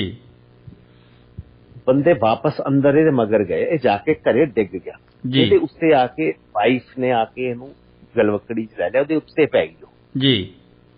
ਉਹਨੂੰ ਬੰਦਾ ਕੋਸ਼ਿਸ਼ ਵੀ ਕੀਤੀ ਸਿੱਖਾਂ ਨੇ ਵੀ ਇਹਨੂੰ ਪਰੇ ਕਰ ਦਿੱਤਾ ਜਾਵੇ ਵੀ ਇਹਦੇ ਨਾਲ ਆਪਣਾ ਕੋਈ ਲੈਣਾ ਦੇਣਾ ਨਹੀਂ ਹੈ। ਬਿਲਕੁਲ। ਪਰ ਉਹਨੇ ਨਹੀਂ ਛੱਡੀ ਗੱਲ ਬੱਕਰੀ। ਅਗਲੀ ਦਾ ਆਪਣਾ ਘਰ ਵਾਲਾ ਸੀ, ਉਹਦਾ ਤਾਂ ਜੀ ਬਿਲਕੁਲ ਉਹ ਉੱਤੇ ਪੈ ਗਈ। ਫਿਰ there was no other choice, ਫਿਰ ਉਹਨੂੰ ਵੀ ਨਾਲ ਸ਼ੂਟ ਡਾਊਨ ਕਰਨਾ ਪਿਆ ਜੀ। ਇੱਕ ਬੰਦੇ ਹੋਰ ਦੇ ਉੱਥੇ ਗੋਲੀ ਚ ਕਿਸੇ ਦੇ ਹੋਰ ਦੀ ਮੌਤ ਹੋਈ ਸੀ, ਉਹਦਾ ਬਹੁਤ ਅਫਸੋਸ ਆ ਸਾਨੂੰ ਜੀ। ਪਰ ਇਹਦੀ ਵਾਈਫ ਦਾ ਸਾਨੂੰ ਬਹੁਤ ਅਫਸੋਸ ਆ। ਮੈਂ ਅਵੰਤਿਕਾ ਮਾਕੜ ਨੂੰ ਵੀ ਕਿਹਾ ਸੀ ਜੀ I feel regretful for the killing of your mother। ਬਿਲਕੁਲ। ਇਹ ਨਹੀਂ ਕਿਹਾ ਵੀ ਲਲਿਤ ਮਾਕੜ ਮਾਰਨ ਲਈ ਸਾਨੂੰ ਕੋਈ ਰਿਗਰੈਟ ਨਹੀਂ। ਇਹ ਮੈਂ ਉਹਦੇ ਸਾਹਮਣੇ ਵੀ ਕਿਹਾ, ਹਜੇ ਵੀ ਅਵੰਤਿਕਾ ਮਾਕੜ ਜਿਉਂਦੀ ਆ, ਕੋਈ ਵੀ ਉਹਨੂੰ ਪੁੱਛ ਸਕਦਾ ਹੈਗਾ। ਜੀ। ਇਹ ਪ੍ਰੈਸ ਚ ਵੀ ਇਹੀ ਸਟੇਟਮੈਂਟਸ ਆਈ ਸੀ। ਜੀ। ਤੇ ਨਾ ਮੈਂ ਕਿਤੇ ਅੱਜ ਤੱਕ ਮਾਫੀਨਾਮਾ ਸਾਈਨ ਕੀਤਾ ਜੀ। ਮੇਰੇ ਤੇ 6 ਸਾਲ ਦਵਾ ਰਿਹਾ ਇੰਡੀਅਨ ਗਵਰਨਮੈਂਟ ਦਾ, ਕਿਉਂਕਿ ਜਦੋਂ ਉਮਰ ਕੈਦ ਵਾਲੇ ਬੰਦੇ ਦੀ ਲਾਈਫ ਸੈਂਟੈਂਸ ਕਮਿਊਟ ਹੁੰਦੀ ਆ ਜੀ, ਉਹਦੀ ਕੱਟੀ ਨੂੰ ਛੱਡਦੇ ਆ ਵੀ ਜਿੰਨੀ ਕੱਟ ਲਈ ਛੱਡ ਦੋ ਜੀ, ਉਦੋਂ ਤੁਹਾਨੂੰ ਲਿਖ ਕੇ ਦੇ ਕੇ ਆਉਣਾ ਪੈਂਦਾ ਕਿ ਮੈਂ ਆਹ ਕੰਮ ਕੀਤੇ, ਇਹਦੇ ਲਈ ਮੈਂ ਮਾਫੀ ਚਾਹੁੰਦਾ ਹਾਂ। ਮੈਂ ਕਿਹਾ ਵੀ ਮੈਂ ਨਾ ਕੋਈ ਏਦਾਂ ਦਾ ਕੰਮ ਕੀਤਾ, ਨਾ ਮੈਨੂੰ ਉਸ ਚੀਜ਼ ਦੇ ਲਈ ਕੋਈ ਮਾਫੀ ਦੀ ਲੋੜ ਆ। ਬਿਲਕੁਲ ਬਈ ਅਸੀਂ I am a self defined man ਜੀ, not defined by the others. ਜੇ ਮੈਨੂੰ ਦੂਜੇ ਦੱਸਣ ਕਿ ਤੂੰ ਆਹ ਕਰਨਾ ਜੀ, ਤੇ ਉਹ ਰੈਕਡ ਵੀ ਆ ਜੀ, ਉਹ ਫੈਕਚੁਅਲ ਰੈਕਡ ਆ ਜੀ। ਇਸ ਦੇ ਬਾਅਦ ਮਤਲਬ ਕਿ ਇੱਕ ਵਾਰ ਹਜੂਮ ਨੇ ਦੁਬਾਰਾ ਸਿਰ ਚੱਕਣਾ ਚਾਹਿਆ ਉਹਦੇ ਕਤਲ ਤੋਂ ਬਾਅਦ ਜੀ। ਇਨਫੈਕਟ ਅਸੀਂ ਜਿਹੜੇ ਘਰ ਚ ਰਹਿੰਦੇ ਸੀ ਟੈਗੋਰ ਗਾਰਡਨ ਚ ਜੀ, ਉਹ ਘਰ ਵਾਲੇ ਵੀ, ਕਿਉਂਕਿ ਉਹ ਲਲਿਤ ਮਾਕੜ ਦੀ ਕੰਸਟੀਚੁਐਂਸੀ ਸੀ ਸਾਊਥ ਦਿੱਲੀ ਜੀ, ਉਹ ਵੀ ਉਹਦੇ ਭਗਤ ਸੀ। ਉਹ ਉੱਥੇ ਜਾ ਕੇ ਵੀ ਆਏ ਜਦੋਂ ਮਾਕੜ ਦਾ ਕਤਲ ਹੋਇਆ ਜੀ। ਸਾਡੇ ਬੰਦੇ ਉਹਦੇ ਮਗਰ ਵੀ ਗਏ ਆ ਦੇਖਣ, ਜਦੋਂ ਹਸਪਤਾਲ ਲੈ ਕੇ ਗਏ। ਇਨਫੈਕਟ ਉੱਥੇ ਰਾਜੀਵ ਗਾਂਧੀ ਆਇਆ, ਇਹਨਾਂ ਨੇ ਉੱਥੇ ਦੇਖਿਆ ਵੀ ਆ, ਪਰ ਉਦੋਂ ਵੈਪਨ ਨਹੀਂ ਸੀਗੇ ਕੋਲੇ। ਵੈਪਨ ਉੱਥੋਂ ਅਸੀਂ ਮਾਰਨ ਤੋਂ ਬਾਅਦ ਇਹਨਾਂ ਨੇ ਇਮੀਡੀਏਟਲੀ ਅਸੀਂ ਉਹਨਾਂ ਨੂੰ ਕਿਤੇ ਰੱਖਤਾ ਸੀ ਜੀ। ਅਸੀਂ ਕੋਈ ਕਦੀ ਜਿਹੜਾ ਵੀ ਕਤਲ ਭਾਵੇਂ ਜਨਰਲ ਵੈਦਿਆ ਦਾ ਹੋਇਆ, ਚਾਹੇ ਕੋਈ ਵੀ ਕਤਲ ਹੋਇਆ, ਕਦੀ ਜ਼ਿੰਮੇਵਾਰੀ ਨਹੀਂ ਲਈ। ਜ਼ਿੰਮੇਵਾਰੀ ਦੇਣ ਦੀ ਲੋੜ ਨਹੀਂ ਪੈਂਦੀ, ਇਹ ਹੋਸ਼ੇਪਨ ਨੇ। ਬਿਲਕੁਲ ਆਪਾਂ ਜਵਾਬ ਦੇਣਾ, ਘਰ ਜਾ ਕੇ ਜਵਾਬ ਦਿੱਤਾ ਉਹਨਾਂ ਦਾ, ਜਿੱਥੋਂ ਉਹ ਲਪੜਕਾਂ ਮਾਰਦੇ ਸੀ ਉੱਥੇ ਜਾ। ਤਾਂ ਹੀ ਮੈਂ ਹਮੇਸ਼ਾ ਕਹਿੰਦਾ ਹੁੰਦਾ ਕਿ ਵੈਸਟਰਨ ਵਰਲਡ ਦੀਆਂ ਸੇਫ ਹੈਵਨਸ ਵਿੱਚੋਂ ਪੰਜਾਬ 'ਚ ਧਮਕੀਆਂ ਨਾ ਦਿਓ ਜੀ। ਬਿਲਕੁਲ, ਇੱਥੇ ਆ ਕੇ ਦੇਖੋ, ਜਿਹੜੇ ਜ਼ੋਰ ਜਮਾਈ ਕਰਨੀ ਆ ਇੱਥੇ ਆਓ। ਹਾਂ, ਮਤਲਬ ਕਿ ਜੇ ਅਸੀਂ ਬਲਦੀ ਚੋਂ ਗਏ ਸੀ ਤਾਂ ਮੈਂ ਬਲਦੀ 'ਚ ਵਾਪਸ ਵੀ ਆਇਆ ਜੀ। ਬਿਲਕੁਲ। ਇਹ ਤੁਹਾਡੇ ਜਦੋਂ ਜੇਲ੍ਹ ਦੇ ਵਿੱਚ ਸੀਗੇ, ਉਸ ਦੌਰਾਨ ਸੁੱਖੇ ਜਿੰਦੇ ਨੂੰ ਫਾਂਸੀ ਹੁੰਦੀ ਹੈ ਜੀ? ਹਾਂਜੀ। ਅੱਛਾ, ਅਸੀਂ ਤੁਹਾਡੇ ਕੋਲੇ ਫਿਰ ਖਬਰ ਕਿਵੇਂ ਪਹੁੰਚੀ ਜੀ? ਉਹ ਤਾਂ ਇਮੀਡੀਏਟਲੀ ਫਲੈਸ਼ ਹੋ ਗਈ ਸੀ ਨਾ ਖਬਰ। ਓਕੇ। ਸਾਡੀ ਕੁਝ ਸਾਲਾਂ ਬਾਅਦ ਜੀ ਮੇਰੀ ਜੇਲ੍ਹ ਬੰਦੀ ਦੌਰਾਨ ਸਾਡੀ ਆਪਸ ਚ ਚਿੱਠੀ ਪੱਤਰੀ ਸ਼ੁਰੂ ਹੋ ਗਈ ਸੀ। ਓਕੇ। ਮੈਂ ਚਿੱਠੀ ਲਿਖਦਾ ਸੀ, ਉਹ ਚਿੱਠੀ ਲਿਖਦੇ ਸੀ ਦੋਨੇ ਜਣੇ ਜੀ। ਇਹੀ ਚਿੱਠੀਆਂ ਦੇ ਆਧਾਰ ਤੇ ਹੀ ਉਹਨਾਂ ਦੀ ਜੇਲ੍ਹ ਚਿੱਠੀਆਂ ਦੀ ਕਿਤਾਬ ਛਪੀ ਹੋਈ ਹੈ। ਉਹ ਸਾਡੇ ਨਾਲ ਹੀ ਵਾਰਤਾਲਾਪ ਦੀਆਂ ਚਿੱਠੀਆਂ ਜੀ। ਸਾਡੀਆਂ 8 ਕੇ 9 ਚਿੱਠੀਆਂ ਆਪਸ ਚ ਹੋਈਆਂ ਨੇ। ਜਦੋਂ ਇਹਨਾਂ ਨੇ ਕਵਾਲੀਆ ਬਿਆਨ ਵੀ ਦਿੱਤਾ ਜੀ, ਕਿਉਂ ਸਾਡੇ ਤੇ ਪਹਿਲੇ ਕੌਂਸਪੀਰੇਸੀ ਸੀਗੀ ਜਨਰਲ ਵੈਦਿਆ ਦੇ ਕੇਸ ਦੀ, ਸਾਡੇ ਸਾਰਿਆਂ ਤੇ, ਸਾਡਾ ਗਰੁੱਪ ਸੀਗਾ, ਸਾਡੇ ਸਾਰਿਆਂ ਤੇ ਸਾਂਝੇ ਕੇਸ ਸੀ ਕਾਫੀ ਜੀ। ਪਰ ਅਲਟੀਮੇਟਲੀ ਮੇਰੇ ਤੇ ਲਲਿਤ ਮਾਕੜ ਦਾ ਕੇਸ ਚੱਲਿਆ ਜੀ, ਕਿਉਂਕਿ ਉਹ ਇੰਟਰਨੈਸ਼ਨਲ ਟ੍ਰੀਟੀ ਦੇ ਮੁਤਾਬਕ ਜਦੋਂ ਇਹਨਾਂ ਨੇ ਕਨਫੈਸ਼ਨ, ਪਹਿਲੇ ਕੇਸ ਚੱਲਿਆ ਜਨਰਲ ਵੈਦਿਆ ਦਾ ਜੀ, ਪਰ ਉਸ ਤੋਂ ਬਾਅਦ ਇਹਨਾਂ ਨੇ ਕੇਸ ਦੇ ਦੌਰਾਨ ਕਹਿਤਾ ਸੀ ਵੀ ਅਸੀਂ ਕੇਸ ਨਹੀਂ ਲੜਨਾ, ਅਸੀਂ ਮਾਰਿਆ, ਅਸੀਂ ਕਬੂਲ ਕਰਨਾ। ਈਵਨ ਜੱਜ ਰੂਏਕਰ ਸੀਗਾ ਜਿਹਨੇ ਉਹਨਾਂ ਨੂੰ ਫਾਂਸੀ ਦਿੱਤੀ ਹੈ, ਸੈਸ਼ਨ ਜੱਜ ਸੀਗਾ ਪੂਨੇ ਦਾ ਜੀ। ਉਹ ਮੈਨੂੰ ਦੱਸਿਆ ਗਿਆ ਕਿ ਅੱਜ ਵੀ ਉਹਨੇ ਜਿੰਦੇ ਉਹਨਾਂ ਦੀਆਂ ਫੋਟੋਆਂ ਆਪਣੇ ਘਰ 'ਚ ਰੱਖੀਆਂ ਹੋਈਆਂ। ਜੱਜ ਨੇ ਇਹਨਾਂ ਨੂੰ ਬਹੁਤ ਕਿਹਾ ਸੀ ਵੀ ਤੁਸੀਂ ਕਨਫੈਸ਼ਨ ਨਾ ਕਰੋ, ਤੁਹਾਨੂੰ ਕੋਈ ਗੱਲ ਨਹੀਂ, ਕੇਸ ਚੱਲਣ ਦਿਓ। ਬੜਾ ਕਿ ਇੱਕ ਚੰਗਾ ਜੱਜ ਕਿਹਾ ਜਾ ਸਕਦਾ, ਜਿਹਨੂੰ ਸਮਝ ਸੀ ਕਿਸ ਕੰਡੀਸ਼ਨਸ ਕਰਕੇ ਕਤਲ ਹੋਏ ਨੇ ਜੀ। ਇੱਦਾਂ ਦੀ ਜੁਡੀਸ਼ਰੀ ਬਹੁਤ ਘੱਟ ਹੈ ਇੰਡੀਆ 'ਚ। ਹੈ ਨਹੀਂ, ਬਿਲਕੁਲ। ਉਹਨਾਂ ਨੇ ਜਦੋਂ ਕਨਫੈਸ਼ਨ ਦਿੱਤੀ, ਉਹਨਾਂ ਨੇ ਸਾਰਾ ਕੁਝ ਜਿਹੜਾ ਸੀਗਾ, ਈਵਨ ਲਲਿਤ ਮਾਕੜ ਦਾ ਕੇਸ ਆ, ਅਰਜਨ ਦਾਸ, ਹੋਰ ਜਿੰਨੇ ਕੇਸ ਸੀਗੇ, ਬਾਕੀ ਤਾਂ ਹੋਰ ਅਸੀਂ ਕਿਸੇ ਨਾਲ ਪੰਗਾ ਲਿਆ ਨਹੀਂ ਜੀ, ਉਹਨਾਂ ਨੇ ਆਪਣੇ ਸਿਰ ਲੈ ਲਈ ਸੀ ਸਾਰਾ ਕੁਝ। ਸਟੇਟਮੈਂਟ ਰਾਜੋਆਣੇ ਦੇ ਵੀ ਦਿੱਤੀ ਆ ਕਨਫੈਸ਼ਨ ਦੀ ਜੀ ਪਰ ਇਹ ਸਟੇਟਮੈਂਟ ਨਾਲ ਹਵਾਰੇ ਹੁਣੀ ਫਸ ਗਏ ਜੀ ਜੇ ਕਨਫੈਸ਼ਨ ਉਹਨਾਂ ਨੇ ਜਿੰਦੇ ਉਹਨਾਂ ਦੀ ਕਨਫੈਸ਼ਨ ਅੱਜ ਦੁਨੀਆ ਦੇ ਸਾਹਮਣੇ ਆ ਜੇ ਉਹਨਾਂ ਨੇ ਕਨਫੈਸ਼ਨ ਕੀਤੀ ਉਹਦੇ ਨਾਲ ਸਾਡੇ ਸਾਰਿਆਂ ਤੋਂ ਕੇਸ ਇਹ ਟੁੱਟ ਗਿਆ ਬਿਲਕੁਲ ਉਹਨਾਂ ਨੇ ਸਾਰਾ ਭਾਰ ਆਪ ਤੇ ਲੈ ਲਿਆ ਹਾਂ ਪਰ ਜਿਹੜਾ ਇਹ ਕੇਸ ਆ ਬੇਅੰਤ ਸਿੰਘ ਵਾਲਾ ਇਹਦੇ ਚ ਬਾਕੀ ਸਾਰੇ ਫਸ ਗਏ ਬਿਲਕੁਲ ਆ ਫਰਕ ਆ ਬਿਲਕੁਲ ਇਸ ਦੌਰਾਨ ਜਦੋਂ ਜੀ ਜੀ ਜੀ ਹਾਂ ਉਹਨਾਂ ਨੇ ਜਦੋਂ ਅਸੀਂ ਜੇਲ੍ਹ ਚ ਸੀ ਜਦੋਂ ਸਾਨੂੰ ਦੱਸਿਆ ਗਿਆ ਜਿਹੜੇ ਇਹਨਾਂ ਨੂੰ ਮੁਲਾਕਾਤ ਕਰਕੇ ਆਉਂਦੇ ਸੀ ਉਹ ਸਾਨੂੰ ਦੱਸਦੇ ਸੀ ਕਿਉਂਕਿ ਅਸੀਂ ਫੋਨ ਕਰ ਸਕਦੇ ਸੀ ਜੇਲ੍ਹ ਚੋਂ ਉੱਥੇ ਲਾਉਡ ਆ ਜੀ ਅਮਰੀਕਾ ਚ ਜੀ ਤਾਂ ਇਹਨਾਂ ਨੇ ਜਿੱਦਣ ਫਾਂਸੀ ਚੜੇ ਆ ਜੀ ਇਹਨਾਂ ਨੇ ਲੱਡੂ ਵੰਡਿਆ ਫਾਂਸੀ ਚੜ੍ਹਨ ਜੀ ਸਪੈਸ਼ਲ ਜੇਲ੍ਹ ਉਹਨੂੰ ਸੁਪਰਡੈਂਟ ਨੂੰ ਕਿਹਾ ਵੀ ਅਸੀਂ ਆਹ ਕਰਨਾ ਚਾਹੁੰਦੇ ਹਾਂ। ਜਦੋਂ ਪਹਿਲੀ ਵਾਰੀ ਵੀ ਜਿੰਦਾ ਦਿੱਲੀ 'ਚ ਫੜਿਆ ਗਿਆ ਸੀ ਜੀ ਉਹ ਤੋਂ ਪਹਿਲੇ ਵੀ ਜਦੋਂ ਉਹਨੂੰ ਵੱਡੇ ਵੱਡੇ ਮਿਨਿਸਟਰ ਮਿਲਣ ਆਏ ਸੀਗੇ ਦੇਖਣ ਲਈ ਜਦੋਂ ਨੇ ਬਦਲ ਕੇ ਉਹਨਾਂ ਨੇ ਕਿਹਾ ਵੀ ਤੁਸੀਂ ਬੰਦਿਆਂ ਵਾਲੇ ਸ਼ੇਰਾਂ ਵਾਲੇ ਕੰਮ ਕੀਤੇ ਆ ਮੰਨ ਲਾ ਆਪਣੇ ਬੰਦਿਆਂ ਦਾ ਸਾਨੂੰ ਦੱਸ ਦੇ ਕਿਹੜੇ ਬੰਦੇ ਤੇਰੇ ਨਾਲ ਇਹ ਕਹਿੰਦਾ ਵੀ ਇਹਨੇ ਟਸ ਤੋਂ ਮਸ ਨਹੀਂ ਛੁਆ ਇਹਨੂੰ ਬਹੁਤ ਟੌਰਚਰ ਕੀਤਾ ਗਿਆ ਸੀ ਪਰ ਇਹ ਕੁਛ ਹਿੱਲਿਆ ਨਹੀਂ ਸੀ ਜੇ ਚਾਹੁੰਦਾ ਉਦੋਂ ਤਾਂ ਅਸੀਂ ਸਾਰੇ ਉਦੋਂ ਹੀ ਫੜੇ ਜਾਣਾ ਸੀ ਉਸ ਤੋਂ ਬਾਅਦ ਇਹ ਅਹਿਮਦਾਬਾਦ ਦੀ ਜੇਲ੍ਹ ਚੋਂ ਭੱਜਿਆ ਸੀ ਜੀ ਉਸ ਤੋਂ ਬਾਅਦ ਫਿਰ ਜਨਰਲ ਵੈਦਿਆ ਤੋਂ ਬਾਅਦ ਚ ਮਾਰਿਆ ਗਿਆ ਨਾ ਉਦੋਂ ਮਤਲਬ ਕਿ ਜੋ ਇਹ ਛੱਡ ਕੇ ਗਏ ਇਹਨਾਂ ਸਾਹਮਣੇ ਤਾਂ ਭਗਤ ਸਿੰਘ ਦਾ ਇਤਿਹਾਸ ਵੀ ਕੁਛ ਨਹੀਂ ਬਣਦਾ ਜੋ ਇਹਨਾਂ ਨੇ ਅੱਜ ਦੇ ਦਿਨਾਂ ਚ ਕਾਰਨਾਮੇ ਕੀਤੇ ਹੁਣ ਸਮਾਂ ਬਹੁਤ ਸਮਾਂ ਲੰਘ ਗਿਆ 38 37 36 ਸਾਲ ਹੋ ਗਏ ਇਸ ਗੱਲ ਨੂੰ ਜੀ ਜੀ ਪਰ ਮਤਲਬ ਕਿ ਫਿਰ ਇਹਨਾਂ ਦੀਆਂ ਬਾਡੀਜ਼ ਕਿਉਂਕਿ ਇਹਨਾਂ ਦਾ ਪਰਿਵਾਰ ਉੱਥੇ ਚਲਾ ਗਿਆ ਸੀ ਉਹਨਾਂ ਨੇ ਬਾਡੀਜ਼ ਇਹਨਾਂ ਨੂੰ ਦੇਤੀਆਂ ਸੀ ਭਾਈ ਸਤਵੰਤ ਸਿੰਘ ਦੀ ਬਾਡੀ ਨਹੀਂ ਸੀ ਭਾਈ ਗੇਰ ਸਿੰਘ ਜਿਹੜੇ ਨੇ ਇੰਦਰਾ ਗਾਂਧੀ ਉਹਨਾਂ ਅੰਦਰ ਹੀ ਤਿਹਾਰ ਜੇਲ੍ਹ ਚ ਸੰਸਕਾਰ ਹੋਇਆ ਉਹਨਾਂ ਦਾ ਜੀ ਇਹਨਾਂ ਦਾ ਸੰਸਕਾਰ ਫਿਰ ਪੇਰੈਂਟਸ ਫੈਮਿਲੀ ਨੇ ਯਾਰਵਾਡਾ ਉੱਥੇ ਨਦੀ ਹੈਗੀ ਕਿਤੇ ਪੂਨੇ ਚ ਉਹਦੇ ਕੰਢੇ ਇਹਨਾਂ ਦਾ ਸੰਸਕਾਰ ਕੀਤਾ ਸੀ ਜੀ ਤੇ ਸਿੱਖ ਸੰਗਤ ਨੇ ਨਾਲ ਸਹਿਯੋਗ ਦਿੱਤਾ ਸੀ ਬਿਲਕੁਲ ਗਿੱਲ ਸਾਹਿਬ ਜਿਸ ਦਿਨ ਤੁਸੀਂ ਇਹ ਕਤਲ ਹੁੰਦਾ ਜੀ ਲਲਿਤ ਮਾਕੜ ਦਾ ਉਸ ਦੌਰਾਨ ਕੋਈ ਅੱਗੋਂ ਮੁਕਾਬਲਾ ਕੋਈ ਨਹੀਂ ਹੋਇਆ ਜੀ ਅੱਗੇ ਸਿਕਿਉਰਿਟੀ ਇੰਨੀ ਸੀ ਨਾਲ ਸਿਕਿਉਰਿਟੀ ਨੇ ਕੋਈ ਰਿਐਕਟ ਨਹੀਂ ਕੀਤਾ ਜੀ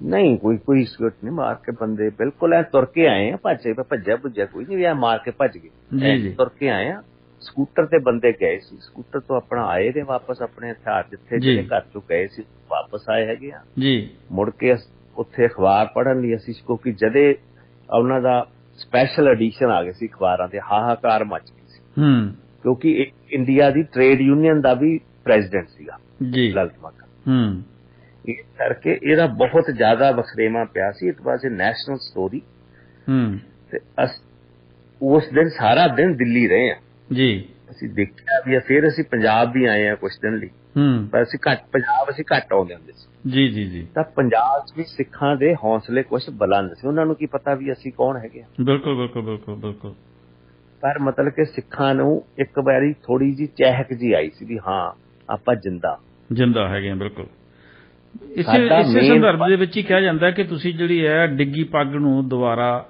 ਕੌਮ ਦੇ ਸਿਰ ਤੇ ਰੱਖਿਆ ਇਹ ਸਵਾਲ ਮੈਨੂੰ ਈਵਨ ਸਾਈਕਲਸ ਦੇ ਮੀਟਿੰਗ ਕਰਾਈ ਸੀ ਮਾਲਕਾਂ ਨੇ ਜੀ ਲੁਧਿਆਣੇ ਇੰਡਸਟਰੀਅਲਿਸਟ ਦਾ ਉਹ ਸਾਰੇ ਹਿੰਦੂ ਜੈਂਟਲਮੈਨ ਸੀ ਉਹਨਾਂ ਨੇ ਮੈਨੂੰ ਕੁਐਸਚਨ ਪੁੱਛਿਆ ਸੀ ਇਹ ਵੀ ਅਸੀਂ ਦੇਖੋ 47 ਦੀ ਪੀੜ ਚੱਲੀ ਆ ਅਸੀਂ ਦੁਬਾਰਾ ਨਹੀਂ ਚਾਹੁੰਦੇ ਕਿ ਇੱਥੇ ਇਦਾਂ ਦੀਆਂ ਵੱਡੀਆਂ ਪੈਣ ਅਸੀਂ ਤੇਰੇ ਤੋਂ ਜਾਣਨਾ ਚਾਹੁੰਦੇ ਵੀ ਤੁਸੀਂ ਇਹ ਕਦਮ ਕਿਉਂ ਚੱਕੇ ਪਰ ਇਹ ਮੈਂ ਤੁਹਾਨੂੰ ਸਾਫ਼ ਕਰਦਾ ਜਦੋਂ ਅਸੀਂ ਘਰੋਂ ਗਏ ਆ ਜਾਂ ਅਸੀਂ ਕੋਈ ਇਸ ਤਰ੍ਹਾਂ ਦਾ ਜਵਾਬ ਦਿੱਤਾ ਜੀ ਉਦੋਂ ਤੱਕ ਸਾਡੇ ਮਨ 'ਚ ਇਹ ਨਹੀਂ ਸੀ ਕਿ ਅਸੀਂ ਕੋਈ ਸਿੱਖ ਰਾਜ ਦੀ ਲੜਾਈ ਲੜ ਰਹੇ ਅਸੀਂ ਇਹ ਜ਼ਰੂਰ ਸੋਚਿਆ ਸੀ ਅਸੀਂ ਸਿੱਖਾਂ ਲਈ ਲੜਾਈ ਲੜ ਰਹੇ ਬਿਲਕੁਲ ਬਿਲਕੁਲ ਸਾਡੇ ਕੋਈ ਅਸੀਂ ਰਾਜ ਲੈਣ ਲਈ ਤਾਂ ਬੰਦੇ ਮਾਰਨ ਗਏ ਬਿਲਕੁਲ ਬਿਲਕੁਲ ਬਿਲਕੁਲ ਬਿਲਕੁਲ ਇਹ ਸੋਚ ਨੂੰ ਅਸੀਂ ਸਮਝਣ ਲਈ ਹੀ ਮੈਂ ਅਮਰੀਕਾ ਆਇਆ ਸੀ ਕਿ ਜੇ ਹੁਣ ਘਰੇ ਤਾਂ ਜਾਣਾ ਨਹੀਂ ਆਪਾਂ ਜਿਹੜੇ ਮਕਸਦ ਲਈ ਘਰੋਂ ਆਏ ਸੀ ਉਹ ਤਾਂ ਕਰ ਲਏ ਪੂਰੇ ਜਨਰਲ ਵੈਦਿਆ ਤਾਂ ਮੇਰੇ ਤੋਂ ਬਾਅਦ ਚ ਮਾਰਿਆ ਗਿਆ ਪਰ ਉਦੋਂ ਤੈਅ ਹੋ ਗਿਆ ਸੀ ਅਸੀਂ ਪੂਨੇ ਜਾ ਕੇ ਰਹਿਣ ਲੱਗੇ ਸੀ ਪੂਨੇ ਤੋਂ ਹੀ ਚੱਲ ਕੇ ਦਿੱਲੀ ਆਇਆ ਦਿੱਲੀ ਤੋਂ ਫਿਰ ਮੈਂ US ਆ ਗਿਆ ਜੀ ਇਹ ਉਦੋਂ ਇਸੇ ਲਈ ਆਏ ਸੀ ਕਿ ਵੀ ਇੱਥੇ ਆ ਕੇ ਸਿੱਖਿਆ ਜਾਵੇ ਕਿ ਜੇ ਕੋਈ ਸਮਾਜ ਆਪਾਂ ਸਿਰਜਣਾ ਪੰਜਾਬ 'ਚ, ਉਸ ਸਮਾਜ ਦੀ ਬਣਤਰ ਕਿਸ ਤਰ੍ਹਾਂ ਹੋਣੀ ਚਾਹੀਦੀ ਜੀ। ਉਹਦੇ ਲਈ ਸਾਨੂੰ ਸੀਗਾ ਵੀ ਇਹ ਵੈਸਟਰਨ ਵਰਲਡਸ ਜਿਹੜੀ ਹੈਗੀ ਆ ਸਿਵਲਾਈਜ਼ਡ ਵਰਲਡਸ ਨੇ, ਡਿਵੈਲਪਡ ਕੰਟਰੀਜ਼ ਨੇ, ਇੱਥੇ ਆਪਾਂ ਨੂੰ ਇੱਕ ਤਾਂ ਸੀਗਾ ਵੀ ਚੰਗੇ ਸਿੱਖਾਂ ਨੂੰ ਮਿਲਾਂਗੇ, ਆਪਾਂ ਨੂੰ ਪਤਾ ਲੱਗੇ ਕਿਉਂਕਿ ਉਦੋਂ ਜਗਜੀਤ ਸਿੰਘ ਚੌਹਾਨ ਹੁਣੀ ਇੰਗਲੈਂਡ ਚੋਂ ਕਿਸੇ ਨੇ ਸਰਕਾਰ ਬਣਾ ਲਈ ਸੀ, ਆਪਣੀ ਗਵਰਨਮੈਂਟ ਇਨ ਐਗਜ਼ਾਈਲ, ਕਿਸੇ ਨੇ ਪਾਸਪੋਰਟ ਜਾਰੀ ਕਰਤੇ ਸੀ, ਕਿਸੇ ਨੇ ਆਪਣੀ ਕਰੰਸੀ ਜਾਰੀ ਕਰਤੀ ਸੀ, ਗੱਲਾਂ ਸਾਡੇ ਕੋਲ ਉੱਥੇ ਆਉਂਦੀਆਂ ਰਹਿੰਦੀਆਂ ਸੀ। ਅਸੀਂ ਵੀ ਜਾਣਨਾ ਚਾਹੁੰਦੇ ਸੀ ਵੀ ਵਾਕਈ ਸਿੱਖਾਂ ਦੀ ਇੰਨੀ ਸਪੋਰਟ ਹੈਗੀ ਆ ਤੇ ਆਪਾਂ ਕੀ ਇਹ ਜਿਹੜਾ ਫਰੀडम ਦਾ ਸਟਰਗਲ ਆ, ਲਿਬਰੇਸ਼ਨ ਦਾ, ਇਹਨੂੰ ਸਸਟੇਨ ਕਰ ਸਕਾਂਗੇ ਕਿ ਨਹੀਂ। ਕਿ ਅਸੀਂ ਘਰੋਂ ਬੰਦੇ ਮਾਰਨ ਲਈ ਨਹੀਂ ਸੀ ਆਏ। ਬਿਲਕੁਲ ਇੱਕ ਸੋਚ ਲੈ ਕੇ ਚੱਲੇ ਸੀ, ਮਤਲਬ ਕਿ ਕੋਈ ਇਸ ਤਰ੍ਹਾਂ ਦੀ ਅੰਨੇ ਨਿਸ਼ਾਨਚੀ ਵਾਲੀ ਗੱਲ ਨਹੀਂ ਸੀ ਵੀ ਅਸੀਂ ਚੱਲੇ ਹਾਂ ਤੇ ਬਸ ਕੁਝ ਕਰਨ ਚੱਲੇ ਹਾਂ। ਉਹਦੇ ਪਿੱਛੇ ਕੋਈ ਸੋਚ ਸੀ ਕਿ ਅਸੀਂ ਕੀ ਕਰਨਾ, ਹਾਂ ਵੀ ਅਸੀਂ ਕਰਨਾ ਕਿਉਂ ਚਾਹੁੰਦੇ ਹਾਂ। ਹਾਂ, ਜਿਹੜਾ ਮਕਸਦ ਸੀਗਾ ਠੀਕ ਆ, ਉਹ ਤਾਂ ਕਰਨਾ ਹੀ ਪੈਣਾ ਸੀ, ਜਵਾਬ ਤਾਂ ਮੱਸੇ ਰੰਗੜਾਂ ਨੂੰ ਦੇਣੇ ਹੀ ਪੈਂਦੇ। ਬਿਲਕੁਲ ਗਿੱਲ ਸਾਹਿਬ ਇਸ ਚੀਜ਼ ਦਾ ਹਾਂਜੀ ਇਸ ਚੀਜ਼ ਦਾ ਹੀ ਪਰਪਸ ਲੈ ਕੇ ਅਸੀਂ ਆਪਣੀ ਲਾਈਫ ਚਲਾਈ ਆ। ਰੱਬ ਨੇ ਮਿਹਰ ਕੀਤੀ ਆ ਵੀ ਅੱਜ ਆਪਾਂ ਬੈਠੇ ਗੱਲ ਕਰ ਰਹੇ ਹਾਂ। ਜੀ ਬਿਲਕੁਲ। ਪਰ ਜਿਹੜੀਆਂ ਪਰਿਸਥਿਤੀਆਂ 'ਚ ਅਸੀਂ ਗਏ ਆ ਜੀ, ਉਹ ਜਿਹੜੀ ਹੁੰਦਾ ਸੀ ਵੀ ਅਸੀਂ ਹਨੇਰੇ ਵਿੱਚੋਂ ਚੰਨ ਲੱਭ ਰਹੇ ਸੀ ਜੀ। ਮਤਲਬ ਕਿ ਇੰਨਾ ਘਣਾ ਛਾਇਆ ਸੀ, ਅੱਜ ਜਿਵੇਂ ਅੱਜ ਵੀ ਪੰਜਾਬ ਸਹਿਮਿਆ ਹੋਇਆ। ਬਿਲਕੁਲ। ਪਰ ਜਿਹੜਾ ਉਦੋਂ ਸਹਿਮ ਸੀਗਾ, ਉਦੋਂ ਇੱਕ ਬੇਬਸੀ ਦਾ ਸਹਿਮ। ਉਦੋਂ ਦੋ ਮਾਰਾਂ ਪੈ ਚੁੱਕੀਆਂ ਸੀ ਨੇ, 2 ਮਾਰਾਂ ਬਹੁਤ ਵੱਡੀਆਂ ਪੈ ਗਈਆਂ ਸੀ ਲਗਾਤਾਰ, ਥੋੜੇ ਵਕਫੇ ਦੇ ਵਿੱਚ ਪੈ ਗਈਆਂ। ਇਸ ਕਰਕੇ ਇੱਕ ਸਾਨੂੰ ਹਨੇਰਾ ਦਿਸਣਾ ਜਿਹੜਾ ਉਹ ਸੁਭਾਵਕ ਸੀਗਾ ਉਸ ਕੌਮ ਦੇ ਵਾਸਤੇ। ਤੇ ਪਰ ਤੁਹਾਡਾ ਤਾਂ ਧੰਨਵਾਦੀ ਹੋਣਾ ਚਾਹੀਦਾ ਕੌਮ ਨੂੰ। ਔਰ ਤੁਸੀਂ, ਮੈਂ ਜਿਹੜਾ ਮੇਰਾ ਸਵਾਲ ਹੈ ਜੀ ਗਿੱਲ ਸਾਹਿਬ, ਕਿ ਜਿਸ ਤਰ੍ਹਾਂ ਤੁਸੀਂ ਮੈਂ ਕਿ ਜਾਣ ਫੂਲ ਕੇ ਇਹ ਕੰਮ ਕੀਤਾ ਔਰ ਚੰਗੀ ਸੋਚ ਨਾਲ ਕੀਤਾ, ਤੁਹਾਨੂੰ ਲੱਗਦਾ ਵੀ ਸਿੱਖ ਕੌਮ ਨੇ ਉਹਦਾ ਕੋਈ ਉਸ ਤਰ੍ਹਾਂ ਦਾ ਮੁੱਲ ਪਾਇਆ ਜੀ? ਇਹ ਤਾਂ ਸਵਾਲ ਮੈਨੂੰ ਪਹਿਲੇ ਵੀ ਹੋਇਆ ਜੀ। ਮਤਲਬ ਕਿ ਜਦੋਂ ਮੈਂ ਆ ਕੇ ਦੇਖਦਾ ਮੇਰੇ ਨਾਲ ਦੇ ਹੁਣ ਵਾਈਸ ਚਾਂਸਲਰਸ਼ਿਪ ਲਈ ਉਹਦਾ ਨਾਂ ਆ ਰਿਹਾ ਮੇਰੇ ਜਮਾਤੀ ਦਾ ਜੀ, ਪੀਏਯੂ ਦੇ ਪੰਜਾਬ ਯੂਨੀਵਰਸਿਟੀ ਜੀ, ਲੋਕੀ ਸੁਭਾਵਕ ਹੀ ਇਹ ਗੱਲ ਕਰ ਦਿੰਦੇ ਆ। ਬਿਲਕੁਲ ਵੀ ਦੇਖਿਆ ਤਾਂ ਪੰਥ ਨੇ ਕੀ ਦਿੱਤਾ। ਜੇ ਦੇਣਾ ਲੈਣਾ ਹੁੰਦਾ ਤਾਂ ਘਰੇ ਘਾਟ ਸੀ ਜੀ। ਜੇ ਮਤਲਬ ਕਿ ਸਾਡੇ ਤੇ ਇੰਨੇ ਲੱਖਾਂ ਕਰੋੜਾਂ ਰੁਪਏ ਦੇ ਬੈਂਕਾਂ ਦੇ ਡਾਕਿਆਂ ਦੇ ਦੋਸ਼ ਨੇ ਜੀ, ਪਰ ਕੋਈ ਦੱਸੇ ਸਾਡੇ ਤੇ ਵੀ ਅਸੀਂ ਕੋਈ 1 ਰੁਪਈਆ ਵੀ ਸਵਾਏ ਪੰਥ ਤੋਂ ਕਿਤੇ ਲਾਇਆ ਹੋਇਆ ਜੀ।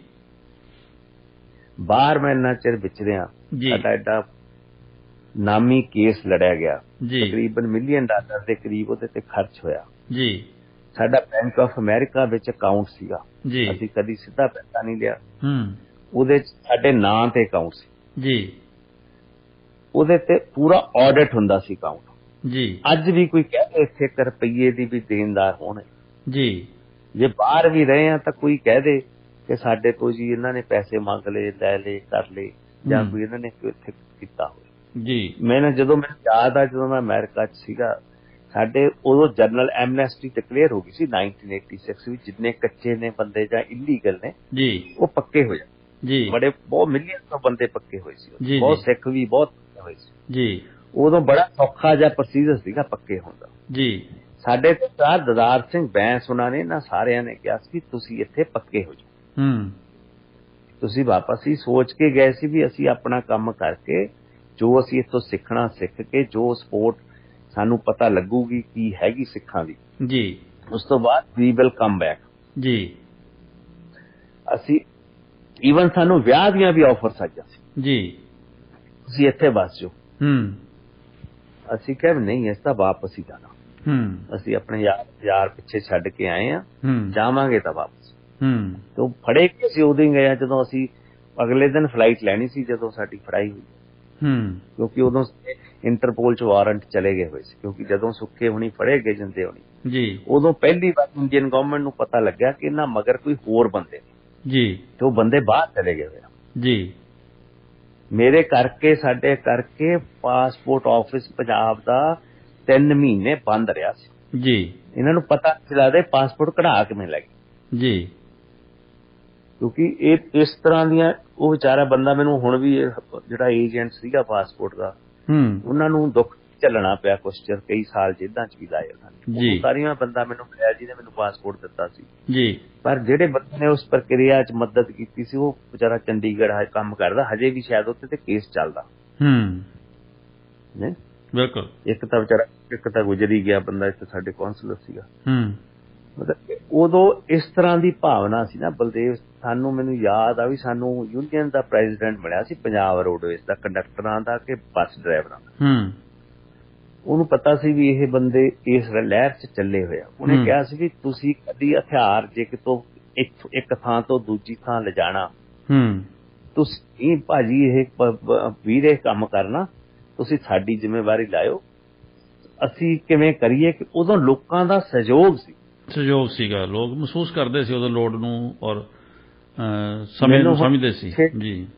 ਮੈਨੂੰ ਪਿੱਛੇ ਜੇ ਇੰਸਟਾਗ੍ਰਾਮ ਤੇ ਕਿਸੇ ਨੇ ਮੇਰੀ ਪੋਸਟ ਚੱਕੀ, ਉਹ ਲੇਡੀ ਗੁਰਦੇਵ ਨਗਰ ਸੀ, ਬੜਾ ਵੱਡਾ ਘਰ ਸੀ ਉਹਨਾਂ ਦਾ ਜੀ, ਤੇ ਇੱਕ ਰਾਤ ਸ਼ਾਮ ਹੋ ਗਈ ਸੀ ਜ਼ਿਆਦੇ, ਮੇਰੇ ਕੋਲ ਠਹਿਰ ਦੀ ਕੋਈ ਜਗ੍ਹਾ ਹੈ ਨਹੀਂ ਸੀ। ਮੈਂ ਪ੍ਰੋਫੈਸਰ ਇੰਦਰਪਾਲ ਗਿੱਲ ਨੂੰ ਸੁਨੇਹਾ ਲਾਇਆ ਵੀ ਮੈਨੂੰ ਮਿਲ। ਉਹ ਮੈਨੂੰ ਮਿਲੇ। ਮੈਂ ਕਿਹਾ ਵੀ ਰਾਤ ਕੱਟਣੀ ਆ, ਤੁਹਾਡੇ ਕੋਲੇ ਤਾਂ ਕੱਟ ਨਹੀਂ ਸਕਦਾ, ਵੀ ਤੁਹਾਡਾ ਤਾਂ ਸਕੈਨਰ ਤੇ ਆ ਘਰ। ਮੈਂ ਕਿਸੇ ਕੰਮ ਕਰਕੇ ਲੇਟ ਹੋ ਗਿਆ। ਉਹ ਮੈਨੂੰ ਗੁਰਦੇਵ ਨਗਰ ਉਹਨਾਂ ਦੇ ਘਰੇ ਲੈ ਗਿਆ, ਕਿਉਂਕਿ ਮੈਂ ਕਲੀਨ ਸ਼ੇਵਨ ਹੁੰਦਾ ਸੀਗਾ। ਉਹਨਾਂ ਦੇ ਘਰੇ ਮੈਨੂੰ ਉਹਨਾਂ ਦੇ ਵਾਕਫ ਸੀ, ਕਾਫੀ ਵੱਡਾ ਘਰ ਸੀ ਉਹਨਾਂ ਦਾ। ਮੈਂ ਉੱਥੇ ਰਾਤ ਕੱਟੀ ਆ। ਮੈਂ ਤੜਕੇ ਉੱਠ ਜਾਂਦਾ, ਮੈਨੂੰ ਸ਼ੁਰੂ ਤੋਂ ਹੀ ਇਹ ਆਦਤ ਆ, ਤੇ ਮੈਂ ਉੱਠ ਕੇ ਸਵੇਰੇ ਪਾਠ ਆਪਣਾ ਕੀਤਾ। ਉਹ ਲੇਡੀ ਮੈਨੂੰ ਆਵਾਜ਼ ਕਰਦੀ ਸੀ, ਬੰਦਾ ਕਲੀਨ ਸ਼ੇਪ, ਉਹ ਸਮਝ ਤਾਂ ਗਈ ਵੀ ਇਹ ਪੱਕਾ ਲਹਿਰ ਦਾ ਬੰਦਾ। ਮੈਂ ਤੜਕੇ ਉਹਨਾਂ ਨੂੰ ਇਹ ਵੀ ਪਤਾ ਲੱਗ ਗਿਆ ਬਾਅਦ ਚ ਕਿ ਪ੍ਰੋਫੈਸਰ ਜਿੰਦਰਪਾਲ ਗਿੱਲ ਨੇ ਘਰੇ ਪਾਪਾ ਜੀ ਨੂੰ ਸੀਗਾ ਵੀ ਤੈਨੂੰ ਬਹੁਤ ਮਹੀਨੇ ਹੋ ਗਏ ਗਏ ਨੂੰ, ਵੀ ਤੈਨੂੰ ਪਾਪਾ ਜੀ ਨਾਲ ਮਿਲਾ ਦਿੰਦੇ। ਪਰ ਉਹਨੇ ਮੈਨੂੰ ਦੱਸਿਆ ਨਹੀਂ। ਮੈਂ ਉਹਦੇ ਆਉਣ ਤੋਂ ਪਹਿਲੇ ਹੀ ਉੱਥੋਂ ਤੜਕੇ ਮੈਂ ਚਲਾ ਗਿਆ ਸੀ, ਪਾਠ ਕਰਕੇ ਆਪਣਾ ਮੈਂ ਨਿਕਲ ਗਿਆ। ਅਸੀਂ ਵੀ ਨਹੀਂ ਸੀ ਵਿਸਾਹ ਕਰਦੇ ਹੁੰਦੇ ਕਿਸੇ ਦਾ। ਬਿਲਕੁਲ ਬਿਲਕੁਲ ਬਿਲਕੁਲ। ਉਹ ਲੇਡੀ ਨੇ ਹੁਣ ਕਿਤੇ ਪਤਾ ਨਹੀਂ, ਮੈਂ ਤਾਂ ਉਸ ਤੋਂ ਬਾਅਦ ਭੁੱਲ ਗਿਆ ਸਭ ਕੁਛ। ਹੁਣ ਪਿੱਛੇ ਕੁਛ ਮਹੀਨਿਆਂ ਦੀ ਗੱਲ ਆ, ਉਹਨਾਂ ਨੇ ਮੈਨੂੰ ਇੰਸਟਾਗ੍ਰਾਮ ਤੇ ਦੱਸਿਆ ਵੀ ਮੈਨੂੰ ਅੱਜ ਵੀ ਉਹ ਰਾਤ ਯਾਦ ਆ ਜਦੋਂ ਤੂੰ ਪ੍ਰੋਫੈਸਰ ਸਾਹਿਬ ਨਾਲ ਆਇਆ ਸੀ। ਉਸ ਤੋਂ ਬਾਅਦ ਤੇਰੇ ਪਿਤਾ ਜੀ ਵੀ ਆਏ, ਪਾਪਾ ਜੀ, ਤੇਰੇ ਫਾਦਰ ਸਾਹਿਬ ਵੀ ਘਰੇ ਆਏ ਜਦ ਨੂੰ ਤੂੰ ਜਾ ਚੁੱਕਾ ਸੀ। ਤੇ ਕਹਿੰਦੀ ਅੱਜ ਵੀ ਮੈਨੂੰ ਉਹ ਮੰਜ਼ਰ ਯਾਦ ਆ। ਬਿਲਕੁਲ ਬਿਲਕੁਲ। ਇਦਾਂ ਦੀਆਂ ਬਹੁਤ ਹੀ ਨੇ ਲੋਕਾਂ ਦਾ ਸਹਿਯੋਗ ਨਾ ਹੁੰਦਾ ਤਾਂ ਅਸੀਂ ਜਿੰਦੇ ਕਿ ਨਹੀਂ ਸੀ ਹੋਣਾ। ਬਿਲਕੁਲ ਬਿਲਕੁਲ ਬਿਲਕੁਲ। ਸੋ ਗਿੱਲ ਸਾਹਿਬ, ਤੁਹਾਡੀ ਸੇਵਾ ਨੂੰ ਜਿਹੜੀ ਪੰਥ ਪ੍ਰਤੀ, ਕੌਮ ਪ੍ਰਤੀ ਤੁਸੀਂ ਕੀਤੀ ਹੈ, ਉਹਨੂੰ ਰੇਡੀਓ ਇੰਡੀਆ ਵੱਲੋਂ ਸਲੂਟ ਹੈ। ਔਰ ਔਰ ਅਸੀਂ ਕਿ ਇਸ ਬਾਰੇ ਹੁਣ ਕੁਛ ਵੀ ਨਹੀਂ, ਮੇਰੇ ਜਿਹਨ ਦੇ ਵਿੱਚ ਨਾ ਕੋਈ ਅਜਿਹੇ ਆ ਨਹੀਂ ਰਿਹਾ ਕਿ ਮੈਂ ਤੁਹਾਨੂੰ ਕਿਵੇਂ ਤੁਹਾਡਾ ਜਿਹੜਾ ਧੰਨਵਾਦ ਅਸੀਂ ਕਰੀਏ। ਕੌਮ ਤੁਹਾਡੇ ਕਿਵੇਂ ਧੰਨਵਾਦੀ ਹੋਵੇ, ਕੌਮ ਕਿਵੇਂ ਤੁਹਾਡਾ ਧੰਨਵਾਦ ਕਰੇ ਕਿ ਨਹੀਂ ਕੋਈ ਮੁੱਲ ਲੈਣ ਜਾਂ ਦੇਣ ਵਾਲੀਆਂ ਨਹੀਂ, ਮੁੱਲ ਦੇਣਾ ਬਣਦਾ, ਮੁੱਲ ਤੁਹਾਡਾ ਲੈਣਾ ਨਹੀਂ, ਤੁਹਾਡਾ ਨਾ ਲੈਣਾ ਤੁਹਾਡੀ ਬੜਪਣ ਹੈ, ਲੇਕਿਨ ਕੌਮ ਦਾ ਜਿਹੜਾ ਉਹ ਮੁੱਲ ਦੇਣਾ ਬਣਦਾ ਹੈ। ਇਹ ਮੈਂ ਜ਼ਰੂਰ ਕਹੂੰਗਾ, ਕਿਉਂਕਿ ਬੜੇ ਜਿਹੜੇ ਅਜਿਹੇ ਪਰਿਵਾਰ ਨੇ, ਬੜੇ ਅਜਿਹੇ ਸਿੱਖ ਨੌਜਵਾਨ ਨੇ ਜਿਹੜੇ ਹੁਣ ਮਤਲਬ ਆਪਾਂ ਕਹਿ ਸਕਦੇ ਹਾਂ ਵੀ ਪੈਸੇ ਨੂੰ ਤਰਸਣ ਵਾਲੇ ਵੀ ਬੰਦੇ ਬੈਠੇ ਆ। ਚਲੋ ਤੁਹਾਡੇ ਤੇ ਕਿਰਪਾ ਹੈਗੀ ਹੈ ਵਾਹਿਗੁਰੂ ਦੀ, ਤੁਹਾਡਾ ਪਿਛੋਕੜ ਚੰਗਾ ਹੋਣ ਕਰਕੇ ਤੁਸੀਂ ਠੀਕ ਹੋ ਔਰ ਆਪਣੇ ਹਾਂਜੀ ਔਰ ਆਈ ਐਮ ਵੈਰੀ ਬਿਲਕੁਲ ਥੈਂਕਫੁਲ ਟੂ ਮਨਿੰਦਰ ਗਿੱਲ ਜੀ, ਕਿਉਂਕਿ ਮੈਂ ਮਨਿੰਦਰ ਗਿੱਲ ਨੂੰ ਵੈਸੇ ਕਦੀ ਮਿਲਿਆ ਨਹੀਂਗਾ ਜੀ, ਪਰ ਮੈਨੂੰ ਇਹ ਜ਼ਰੂਰ ਮੈਨੂੰ ਨਹੀਂ ਸੀ ਪਤਾ ਵੀ ਇਹਦੇ ਬ੍ਰਦਰ ਆ ਉਹ ਜਿਹੜੇ ਡਾਕਟਰ ਗੁਰਪ੍ਰਤਾਪ ਵਿਰਕ ਨਾਲ ਜੇਲ੍ਹ ਰਹੀ ਆ, ਲੰਮੀ 10 ਸਾਲ ਜੇਲ੍ਹ ਕੱਟੀ ਉਹਨਾਂ ਨੇ ਜੀ ਰਾਜੀਵ ਗਾਂਧੀ ਵਿੱਚ ਮਨਿੰਦਰ ਗਿੱਲ ਦੇ ਬ੍ਰਦਰ ਨੇ ਜੀ ਤੇ ਬੜੀ ਔਖੀ ਜੇਲ੍ਹ ਕੱਟੀ ਆ। ਉਦੋਂ ਮੈਂ USC ਚ ਸੀ ਜੀ, ਉਸ ਤੋਂ ਬਾਅਦ ਫਿਰ ਇੰਗਲੈਂਡ ਚਲੇ ਗਿਆ ਜੀ। ਤੇ ਮੈਂ ਬੜਾ ਥੈਂਕਫੁਲ ਆ ਮਨਿੰਦਰ ਗਿੱਲ ਦਾ ਕਿ ਇਹਨੇ ਮੈਨੂੰ ਪਲੇਟਫਾਰਮ ਦਿੱਤਾ ਹੈਗਾ ਜੀ। ਤੇ ਆਪਾਂ ਕੋਈ ਨਹੀਂ ਰਲ ਮਿਲ ਕੇ ਪੰਜਾਬ ਵਿੱਚ ਠੀਕ ਆ, ਅੱਜ ਇੱਕ ਰੋਲ ਮਾਡਲ ਲੱਭ ਰਿਹਾ ਪੰਜਾਬ ਦਾ। ਬਿਲਕੁਲ ਜੀ, ਆਪਾਂ ਇੱਕ ਬਹੁਤ ਹੋਣਹਾਰ ਮੁੰਡਾ ਗਵਾਇਆ ਜੀ। ਬਿਲਕੁਲ ਠੀਕ ਆ, ਹਜੇ ਉਹ ਲੀਹ ਤੇ ਨਹੀਂ ਸੀ, ਉਹ ਆਪਣਾ ਹੋਰ ਤਰ੍ਹਾਂ ਦੀ ਦਬੰਗ ਟਾਈਪ ਦੀ ਜ਼ਿੰਦਗੀ ਚਾਹੁੰਦਾ ਸੀ। ਪਰ ਬੜਾ ਮੈਨੂੰ ਪਹਿਲੀ ਵਾਰੀ ਮੇਰੀ ਅੱਖਾਂ 84 ਤੋਂ ਬਾਅਦ ਅੱਖਾਂ ਭਰੀਆਂ ਨੇ ਜੀ। ਈਵਨ ਜਿੰਦੇ ਉਹਨਾਂ ਸ਼ਹੀਦੀ ਹੋਈ ਮੈਨੂੰ ਮਾਣ ਸੀ ਪਰ ਰੋਣਾ ਨਹੀਂ ਸੀ ਆਇਆ ਜੀ। ਮੇਰੇ ਨਾਲ ਹੋਰ ਵੀ ਮਥਰੇ ਹੋਣੀ ਟੌਰਚਰ ਕਰਕੇ ਪੰਜਾਬ ਪੁਲਿਸ ਨੇ ਮਾਰੇ ਨੇ ਜੀ। ਪਰ ਮੈਨੂੰ ਮਾਣ ਆ ਕਿ ਉਹਨਾਂ ਦੇ ਅੰਗ ਅੰਗ ਕੱਟਦੇ ਪਰ ਜੀ। ਬੰਦਿਆਂ ਨੇ ਕਿਹਾ ਸੀ ਸਾਡਾ ਨਾਂ ਹੀ ਪੁੱਛ ਲਓ। ਜੀ। ਇਹ ਅੱਜ ਦੇ ਭਾਈ ਮਨੀ ਸਿੰਘ ਨੇ ਜੀ, ਅੱਜ ਦੇ ਭਾਈ ਮਨੀ ਸਿੰਘ ਨੇ, ਵਾਕਿਆ ਬਿਲਕੁਲ। ਸੋ ਇਹਨਾਂ ਦਾ ਜੋ ਹੈਗਾ ਵੀ ਮਤਲਬ ਕਿ ਉਸ ਸੰਦਰਭ ਨੂੰ ਸਿੱਖ ਕੌਮ ਨੂੰ ਯਾਦ ਰੱਖਣਾ ਚਾਹੀਦਾ। ਬਿਲਕੁਲ ਜੀ, ਬਿਲਕੁਲ। ਮਤਲਬ ਕਿ no matter history is insignificant in itself, ਜੀ ਜੀ, but history matter। ਜੀ। ਸੋ ਗਿੱਲ ਸਾਹਿਬ, ਤੁਹਾਡਾ ਬਹੁਤ ਬਹੁਤ ਸ਼ੁਕਰੀਆ। ਸਾਡੇ ਜਿਹੜਾ 1984 ਦੀ ਜਿਹੜੀ ਲੜੀ ਸਾਡੀ ਹੈ ਉਹਦੇ ਵਿੱਚ ਅੱਜ ਦਾ ਤੁਹਾਡਾ ਐਪੀਸੋਡ ਜਿਹੜਾ ਉਹ ਬਹੁਤ ਇੱਕ ਮੀਲ ਪੱਥਰ ਸਾਬਤ ਹੋਊਗਾ। ਸਾਡੇ ਸਰੋਤਿਆਂ ਨੇ ਵੀ ਬਹੁਤ ਮੈਂ ਕਿ ਸਾਹ ਰੋਕ ਕੇ ਤੁਹਾਡੀ ਗੱਲ ਨੂੰ ਸੁਣਿਆ ਔਰ ਸਾਰੀ ਕੌਮ ਜਿਹੜੀ ਹੈ ਉਹ ਤੁਹਾਨੂੰ ਫਿਰ ਇੱਕ ਵਾਰੀ ਸਲੂਟ ਕਰਦੀ ਹੈ ਜੀ। ਬਹੁਤ ਬਹੁਤ ਸ਼ੁਕਰੀਆ। Thank you. ਸਤਿ ਸ਼੍ਰੀ ਅਕਾਲ ਜੀ। ਸੋ ਇਹ ਸਨ ਸਿੱਖ ਸੰਘਰਸ਼ ਦੇ ਉਹ ਸਿਰਲੱਥ ਯੋਧੇ ਭਾਈ ਰਣਜੀਤ ਸਿੰਘ ਕੁੱਕੀ ਗਿੱਲ। ਔਰ ਤੁਹਾਨੂੰ ਮਾਣ ਹੋਣਾ ਚਾਹੀਦਾ ਹੈ ਕਿ ਤੁਸੀਂ ਰੇਡੀਓ ਇੰਡੀਆ ਤੇ ਹਰ ਮੰਗਲਵਾਰ ਨੂੰ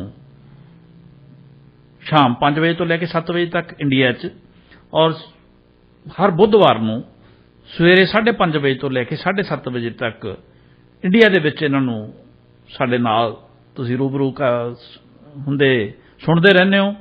ਔਰ ਤੁਸੀਂ ਸੁਣਿਆ ਕਰੋ ਇਹਨਾਂ ਦੀ ਵਿਦਵਤਾ ਜਿਹੜੀ ਹੈ ਉਹ ਵਾਕਿਆ ਹੀ ਕਿ ਪਤਾ ਲੱਗਦਾ ਹੈ ਕਿ ਕਿਸੇ ਸ਼ਖਸੀਅਤ ਨਾਲ ਸਾਡੀ ਗੱਲਬਾਤ ਹੋ ਰਹੀ ਹੈ। ਸੋ ਸਾਡੇ ਨਾਲ ਜੁੜੇ ਰਿਹਾ ਕਰੋ ਜੀ, ਕਿਉਂਕਿ ਹੁਣ ਸਮਾਂ ਹੋ ਗਿਆ ਹੈ ਸਾਡੇ ਪ੍ਰੋਗਰਾਮ ਦੀ ਸਮਾਪਤੀ ਦਾ। ਇਸ ਲਈ ਮੈਨੂੰ ਬਲਦੇਵ ਸਿੰਘ ਭਾਮ ਨੂੰ ਵੀ ਦਿਓ ਇਜਾਜ਼ਤ ਜੀ। ਮਿਲਾਂਗੇ ਜੀ ਅਗਲੇ ਪ੍ਰੋਗਰਾਮ ਦੇ ਵਿੱਚ ਕਿਸੇ ਹੋਰ ਸ਼ਖਸੀਅਤ ਦੇ ਨਾਲ ਕੋਈ ਹੋਰ ਵਿਸ਼ਾ ਲੈ ਕੇ ਅਸੀਂ ਤੁਹਾਡੇ ਰੂਬਰੂ ਹੋਵਾਂਗੇ। ਤਦ ਤੱਕ ਲਈ ਦਿਓ ਇਜਾਜ਼ਤ। ਜਿਉਂਦੇ ਵਸਦੇ ਰਹੋ ਜੀ।